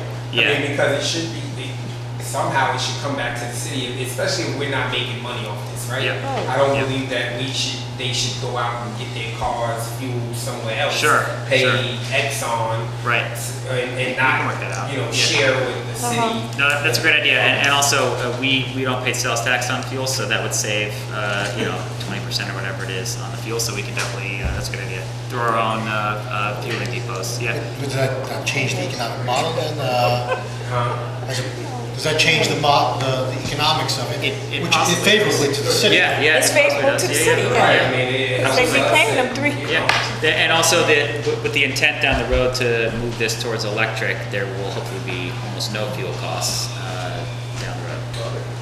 Except for charging. And the last question, I know you said 6 to 10 were on the weekdays. I didn't hear anything about weekends. Was there weekend hours? They have proposed a cost for weekends. We are not anticipating to start with that yet. We want to just see how this works during the week, during regular business hours for people commuting to and from work, for going to businesses and whatever people do during the week. But if the council wants to move forward with weekends as well, we can absolutely think about that. It's just going to cost more. And would they have to work with Soraya, my last question? Diversity and inclusion. I don't know what vendors, she mostly has a list of vendors, not necessarily individuals that are looking for jobs, but, we can definitely connect them. I still think we should go with Jimmy's. So, I'm not actually opposed to that. So, you suggested that there were, so I've got a ton of questions, and there's like, we're late into the evening here. My suggestion or request is that the council look at this a lot more closely, but that certainly on Wednesday, for my part, I won't speak, but I'm not in a rush to kind of like approve this. You're looking at a January start date? Yeah, well, we need the contract in place to even get close to that point. So my request would be, I've got just some immediate questions that, looking at various models, Seattle, Western Sacramento, you proposed that, you have 70 other cities. What were the different models there? Like you said, everything had a different, I'd be curious to what that is. I can go through a lot of these questions here, like you said, the local hires, you said that you've looked at other options, this was the lowest cost option. I'd be curious what the other options were, including jitneys, if that was considered or contemplated. To clarify that, so other options as far as transit systems. So if you're comparing like a bus with a light rail or a BRT or a subway or something like that, this is a lower cost option to provide the service. All of that being said, I'm just going to, later in this meeting, we're going to discuss the referendum question on shared technology, right? And the sort of similar shared technology, something that we absolutely, I think everybody would agree, at least everyone who was there in 2015 would agree that we kind of just jumped into that way too fast without kind of doing our due diligence on this stuff. I'm not suggesting that you haven't done some research and work. For my own part, I have a lot of research and work to do here now that I have a proposal before me in this, and I have questions. So I can't suggest. I'm not speaking for the council here, but for my part, I'll ask the council that we please ask the administration to consider removing this, possibly for an October vote, and between now and then, getting all our questions answered, because this is a big investment on our part. Once we put in nearly $4 million on this, if it shouldn't work out, I'm guessing we're not keeping the Mercedes at the end of all this, right? Where does our investment go? It would just be basically subsidized rides. I want to make sure that if we are subsidizing rides, that the rides that need to be subsidized, and that we're not subsidizing the rides that. And so I'd like to see how that kind of works in other municipalities. I know you mentioned there was a percentage of senior riders. I'd like to know how many actual senior riders, how many low-income riders, who's actually taking advantage of this technology in other communities, in other cities. I could go on and on about this, and if you share your presentation, I'll give you another 30 questions. We're totally happy to Yeah. provide more information, whether now or over email, we can provide additional case studies, just please let us know what you Sure. think. But that would be my ask of the council, and that we look to push this to October. And I've said this before, I'm not looking to, you want to have the votes, but I want to get my questions answered. And if not, then it's fine with me. I know where I'm voting. I'm going to second the council president's request, just because we're talking about literally creating a transit system for the city. With all due respect, giving a presentation on Monday and asking for it on Wednesday is, just like to say, not a reasonable request. And I don't know if my colleagues agree with me, but, so my request would be that we postpone at a minimum 2 weeks, but if not a month. I also have a series of questions, and if you guys want, I can go through them and we can take the next hour, or you can say that we're going to take a little bit more time. I'm not going to, like, I'd rather we just shoot them over and then figure out if it's September 25th or... On Wednesday, I'm gonna... No, I'm saying... I'm asking now. I'm asking, well, yes, I get it. I mean, that's either 5 of us have to say we're not voting on Wednesday, or you guys have to say, hey, we're taking a break. Right. So we're obviously going to do some So questions. I'm okay debate, if the council as a whole, I know whatever you... this is a serious issue, and I know It's a the serious issue. south side is suffering because of Agreed. transportation. Agreed. So we just have to figure out how we want to do this. Agreed. Could we postpone it to the next one?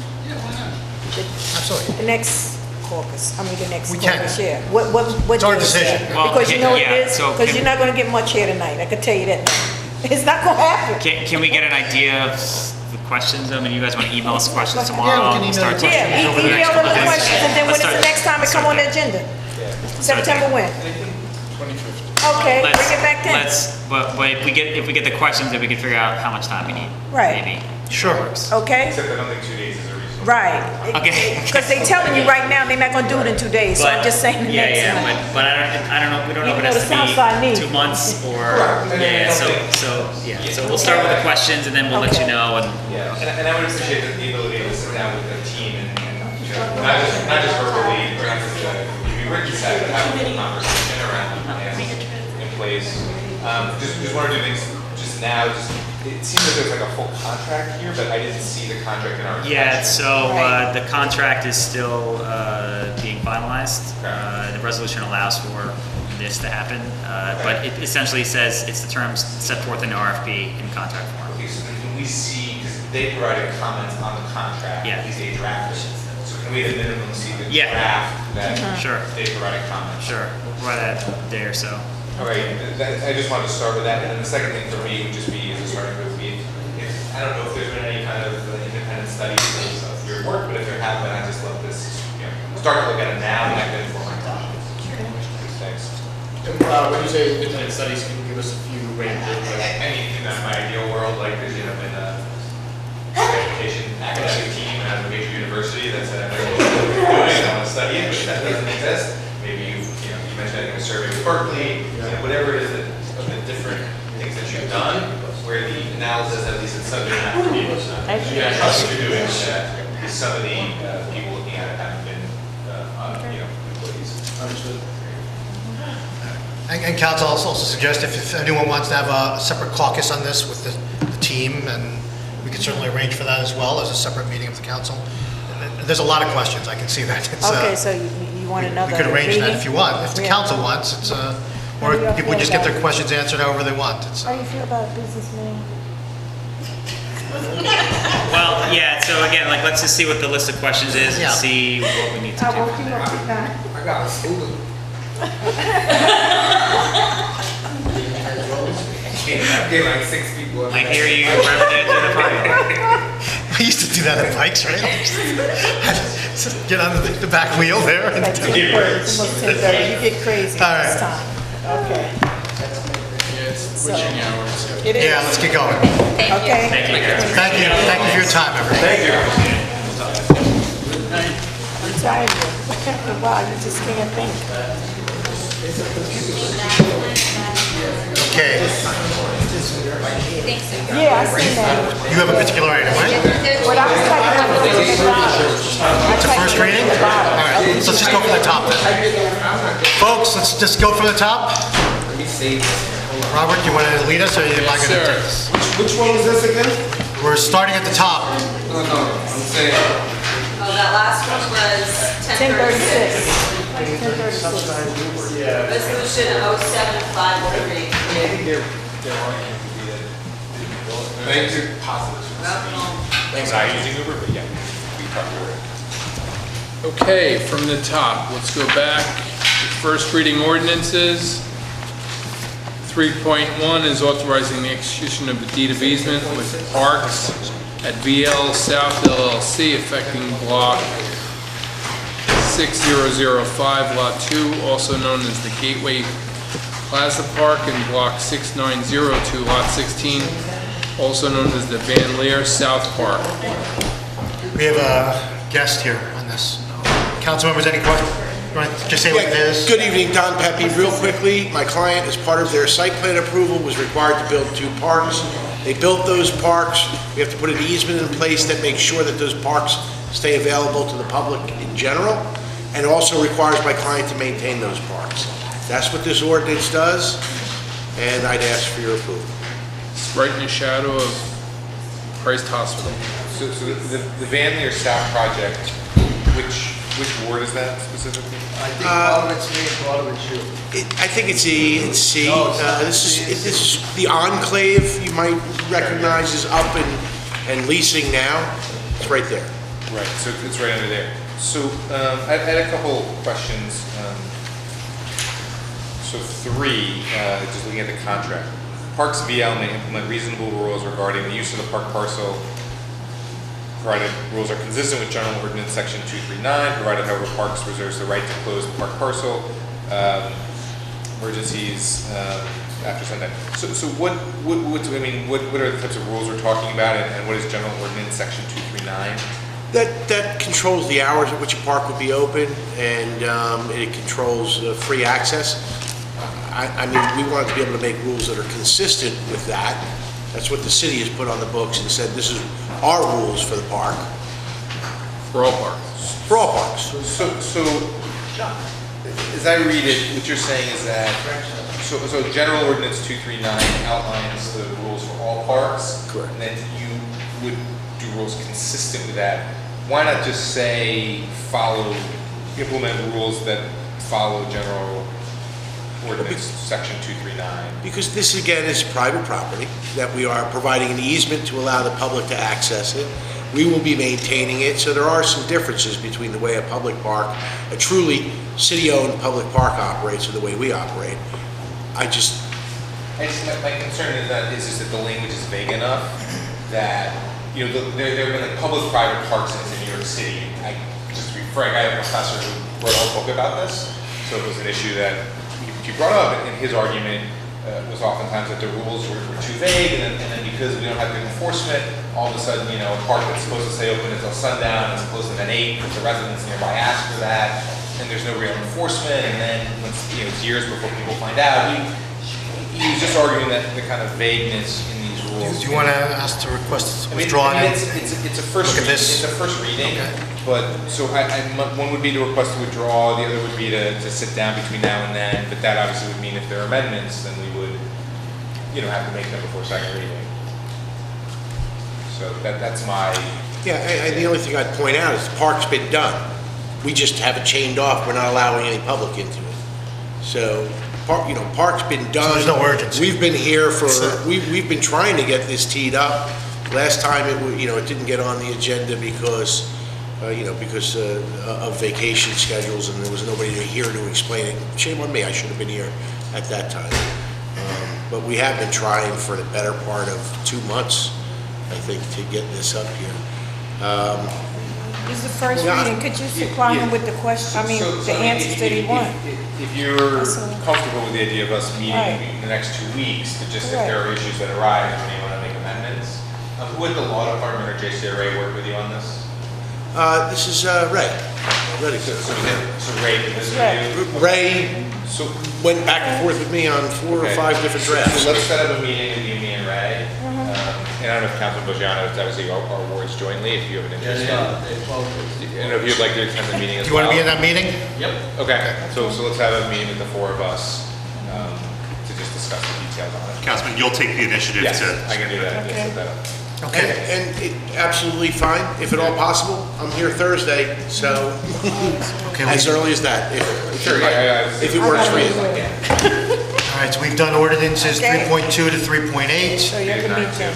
We did 9 as well. 310 is transferring the Mary McLeod Bethune Center to the Office of Cultural Affairs from the Department of Public Works. Is there someone here to speak on that?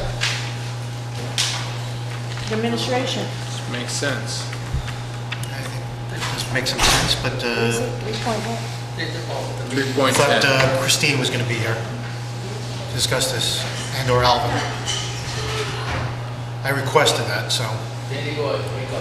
Well, all right. So just for the record, then I'm going to ask, with nobody here to speak on it, that the administration withdraw it for Ryan future. should be here to speak on it, because I know I met with him about this. Brian. We had questions, we had Okay, questions so when about Brian it. gets back, he can either address it or... All right, let's go on, come back to that. 311 is amending ordinance 19079. Sorry. Which one are we on? 310, are you going to talk about that? I can talk about it, yeah. So this is a very simple restructuring of one office. Currently, the Bethune Center is an office of people. They do great work for the city. They do a lot of cultural programming and support for that neighborhood. But they're under Public Works right now, which doesn't make a lot of sense to us. We're moving them under Cultural Affairs, which is where all of the other events programming is managed. And that's really the only change. There's nothing actually changing to the office itself, just the place on the org chart.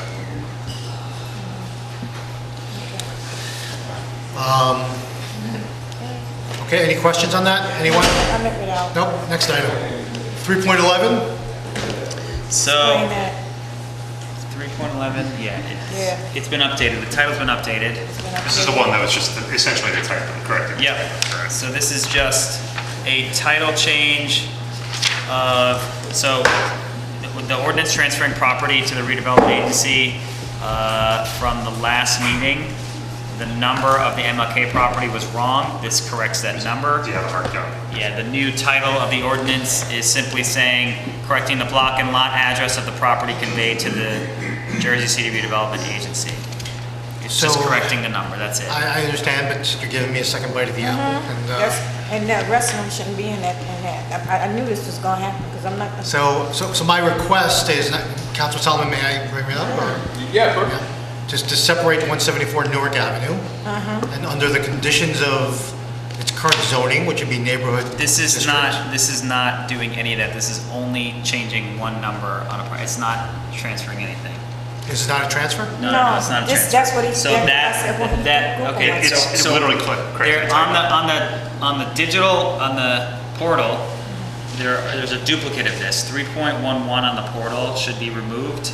3.17 is actually the correct version on the portal. So 3.11 is, we gotta remove that one. 19, Yeah, I was gonna ask. Okay, because 3.17, or it's actually going to be 3.11. Yep, 3.17 and becomes it's 126. So this is the correct version. It's going to be an ordinance amending ordinance 19079 to correct the block, lot, address of the property conveyed to the redevelopment agency. Your approach is right. You got me. Okay, let's move on. Okay, and Why you got it there? And it doesn't have Newark Avenue on it. What? 3.12. Okay, 3.12 is granting permission to LMV Warren Street Holdings to make private improvements in the public right-of-way of Warren Street and Steuben Street adjacent to the property located at 321 Warren Street. Yes, thank you. Charles Harrington, on behalf of the applicant. Just to give the council a brief overview of what we're proposing here. This is a project that's almost complete in construction. You see it's on corner of Warren and Steuben. This is the project that's going to have a theater in the first floor.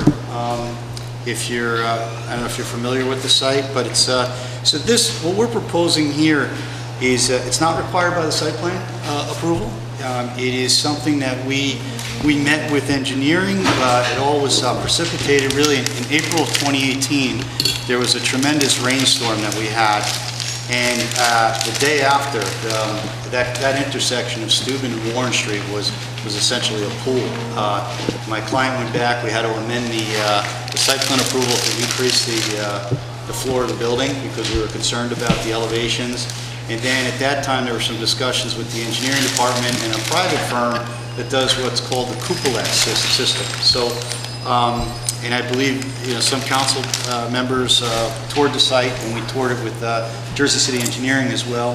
And what this does, it helps with any potential flooding issues. It almost serves as like a detention system for, it's not a detention system, but it serves to create this kind of space between the sidewalk and the ground where water can kind of sit and then slowly go back into the ground. So we kind of see this as maybe a pilot program to see if it can work, and maybe if it works here, it can work at other places throughout the city.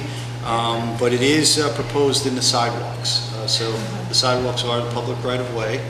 So in order to install these, we need the council approval. And that's what we're proposing tonight. I mean, I'll just add my 2 cents. And me and Mira went to the site, and it's amazing It's stuff a pretty that they're doing there. So. system, and if it does work the way that it's intended, could absolutely be a model for the rest of the city, especially as we're looking at Bayfront and some of these developments on the other side of the coast of the city. Okay. Yeah. And we asked them to put it in the flood overlay thing too, right? Yeah.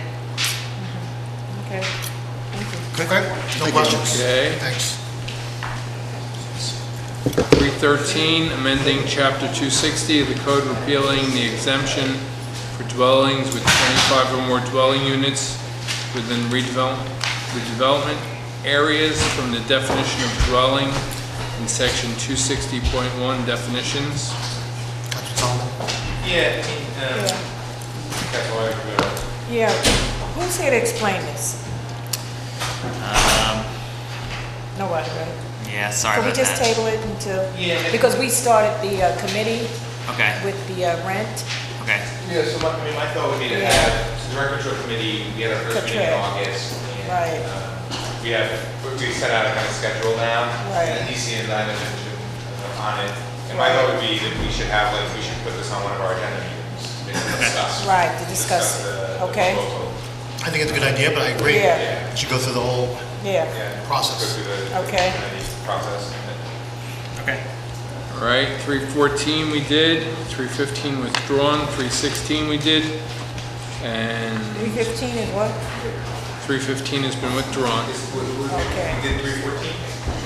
We did? Yes, we did. Oh, yeah, sorry. All right, so we're done with first reading ordinances. Any questions on the second reading? What was withdrawn? 315, you said? 315. What about 316 and 17? 315, shouldn't have been on That was there. good. We went to 317 became 311. 317 became It was a 311. duplicate. And then 316 we already. 316? 317's off, right? 317 is. 317 became 311. Yeah, there's a duplicate. So council, just as we go through second readings, on 4.1, I did, as I suggested at the previous meeting, I'd like to amend it to include that language. That would, and I can provide that directly to the law department.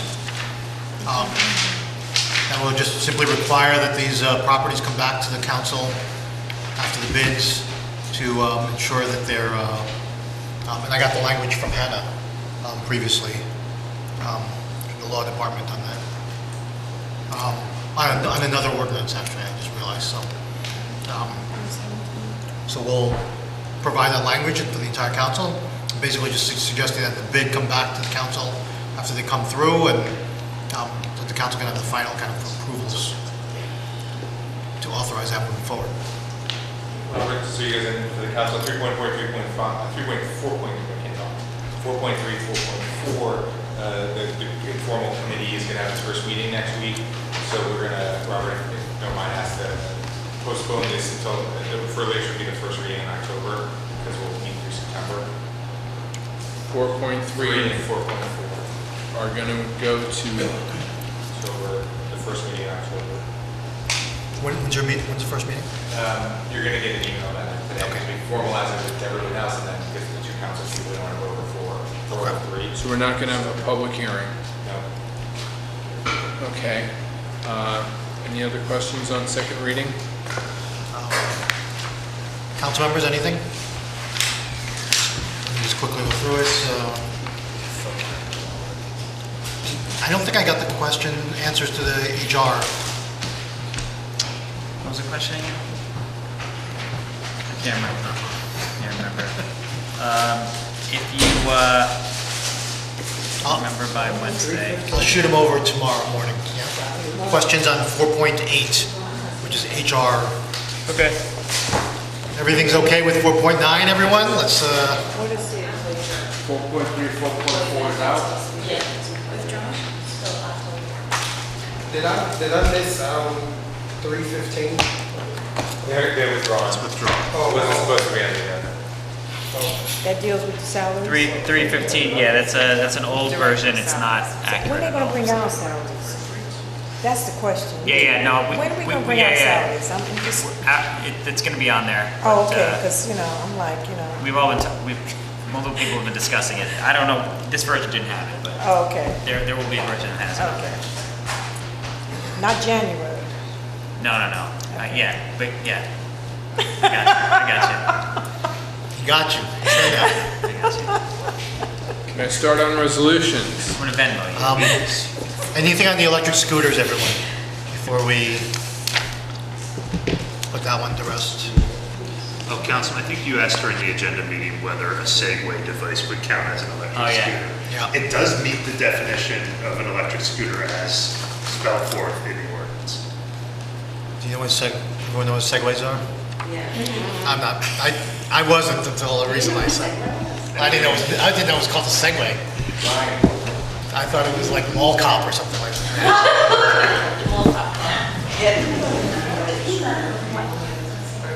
Email them? Can we go to Tell them resolutions? what? Yes, we'll move on to resolutions. Resolution, the 79th anniversary of the Keene doesn't allow Forest anyone to Massacre. Bless you. Wreath laying on September 11th. 10.2, commemorating the life of Evelyn LeBeau.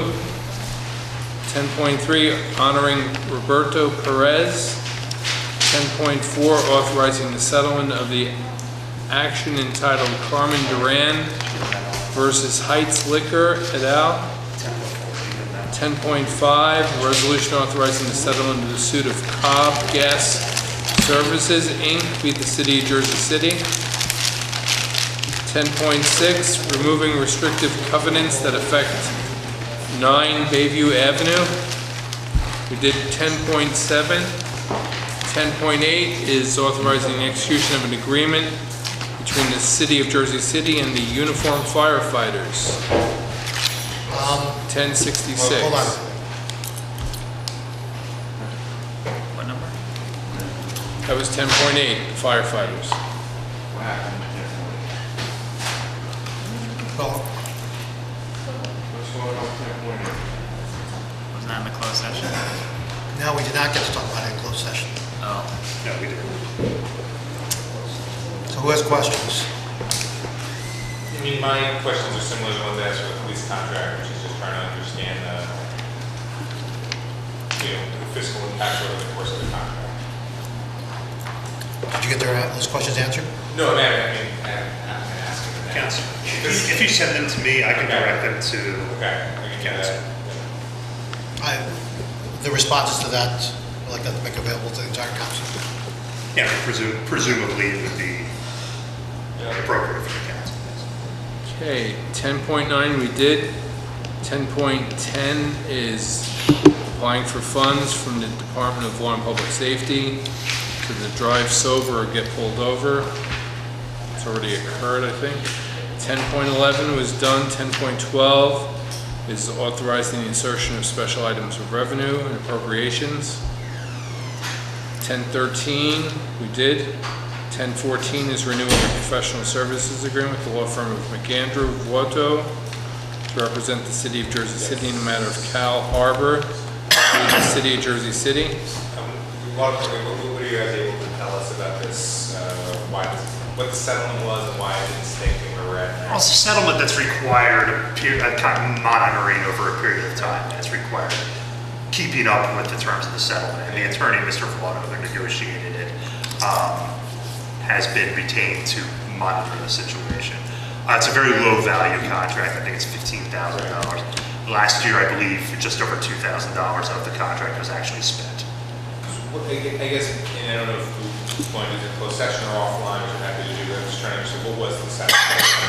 I off the top of my head, I don't know all the terms of the settlement, but I can get you more information. Yeah, maybe it's great to set up either if it's a quick call or conversation, just so I understand what was there and what's going on now that makes us think we got to get it compliance and monitor. Yeah, that's fine. I can. Okay, great. Thanks. Yeah, it is subject to a court order, so there's. Okay. So, but I can get you more specific detail. Okay, we are to 15, a resolution authorizing refunds due to overpayments on property tax accounts. We did that with with the tax collector, tax assessor. 1016 we did.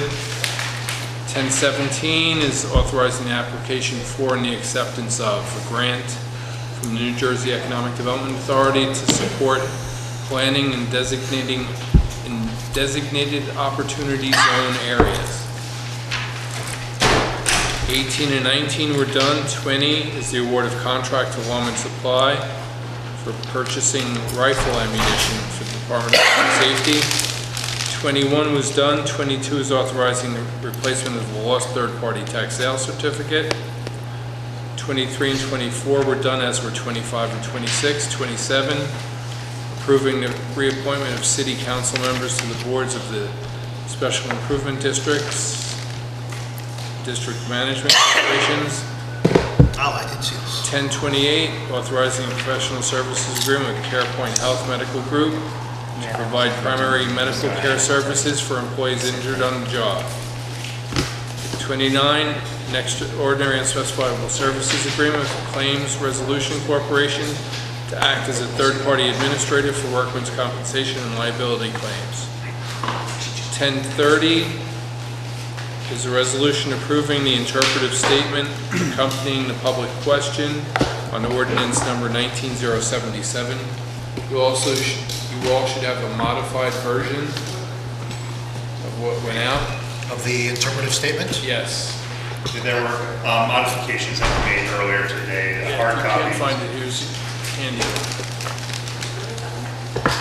This is 1030. 10.30. Just to clarify for the council, so in July, this is all set forth in the whereas clauses, nevertheless. Last July 2018, the appellate division of the courts ruled that any ballot referendum put forth must, if there's an interpretive statement to be included with that ballot referendum, the language of that interpretive statement must be approved by the governing body.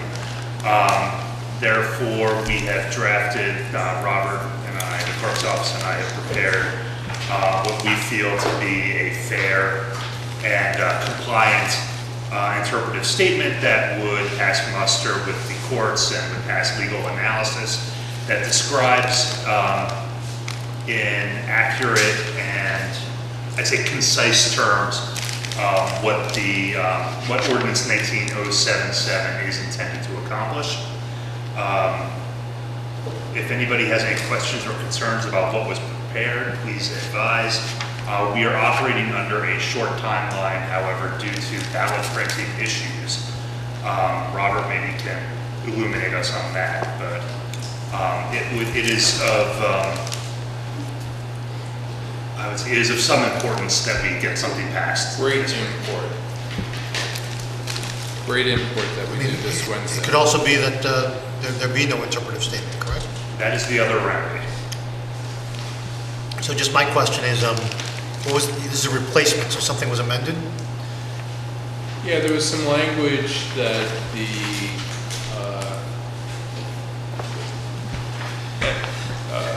I believe you all received a letter from attorneys for some of the interests who are looking to have the ordinance.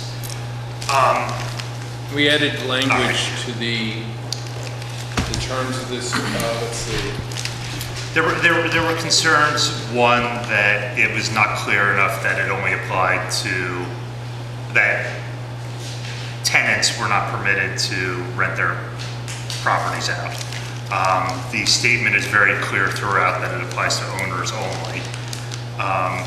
The other concern was with regard to... Can you specify where that amendment is, just so I... Where it refers to property owners? So there was something published initially, and then now there's a replacement, right? So what's the specific amendment, that's all? The specific amendment, there was language that was kind of, I can get you a red line version. Okay. But there was essentially just language that was moved around in the ordinance, and there was, the one change that was made was in the very first sentence was, it says, this ordinance regulates.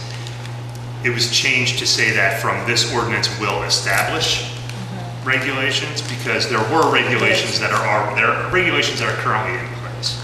So it's a semantic change. It's not a heavy lift, however, it is.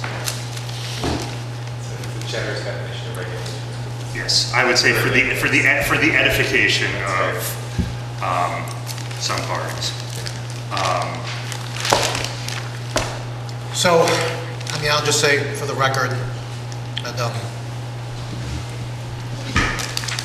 as you said, we all received letters, and so I anticipate, I guess, that this will be litigated, right? This language may be litigated, and... Anything can happen, but this is a fair and reasonable attempt to... Well, anything can be litigated. Yeah.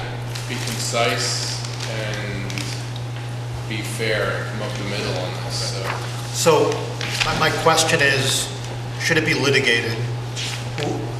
Actually, it's not nearly a question, so I'll just make a statement, which is, I said at the, when we approved this on June 25th, that I've already committed to the memory, it's June 25th.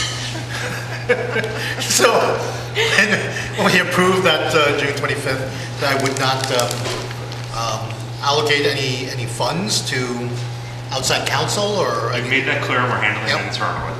Okay. If I can the court opinion that establishes the requirement that the governing body votes, DeSantis versus Borough of Belmar, it's set forth in the whereas clauses. Key language here states, we want to make clear our ruling should not be construed to require the mayor and council to formulate an interpretive statement that is acceptable to all. And moving on further, it says, we leave the final wording to the governing body, subject, of course, to the requirement that it fairly interpret the public question and set forth its true purpose. It's not intended to be a collaborative effort between all the parties. It's intended to be a fair effort to set forth something that accurately and without persuasive language and without inaccuracies or important omissions. I would say, illuminates the voter who is in the booth, who is attempting to make a decision whether to vote yes or no on this matter. Robert, would you care to add to that? No, I think it's the fairest attempt we can make, and it's concise. It tells the story without telling too much. People will be able to read it in their sample ballots, and they won't be holding up the line on election day. Okay. Anyone else have comments? No? All right, 31 we did, 32 we did, 33 was gas boy we did, 34 is a license agreement with Too Shore Drive and Too Shore Condominium Association, allowing the city of Jersey City to enter property owned by the licensor at Too Shore Drive, in connection with the Jersey City Art and Studio Tour on October 3 through 6.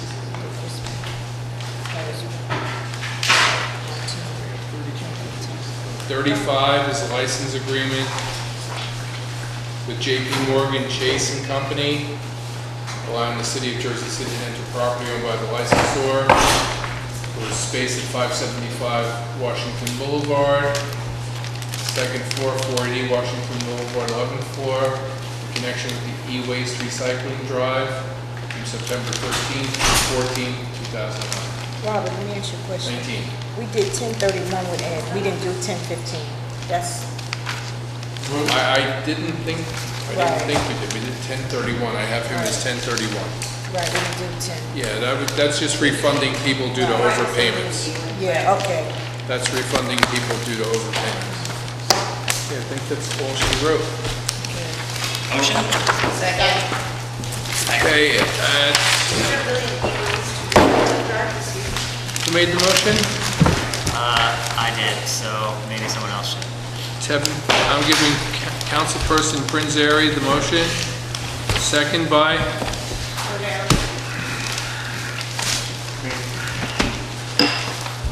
Rivera, okay. To adjourn, Councilperson Ridley, Prinzary. Yeah. Bajiano's gone, Yun never here, Solomon. Robinson, Rivera, Waterman, and LeVar. Thank you, we're done. Ooh, this wasn't easy.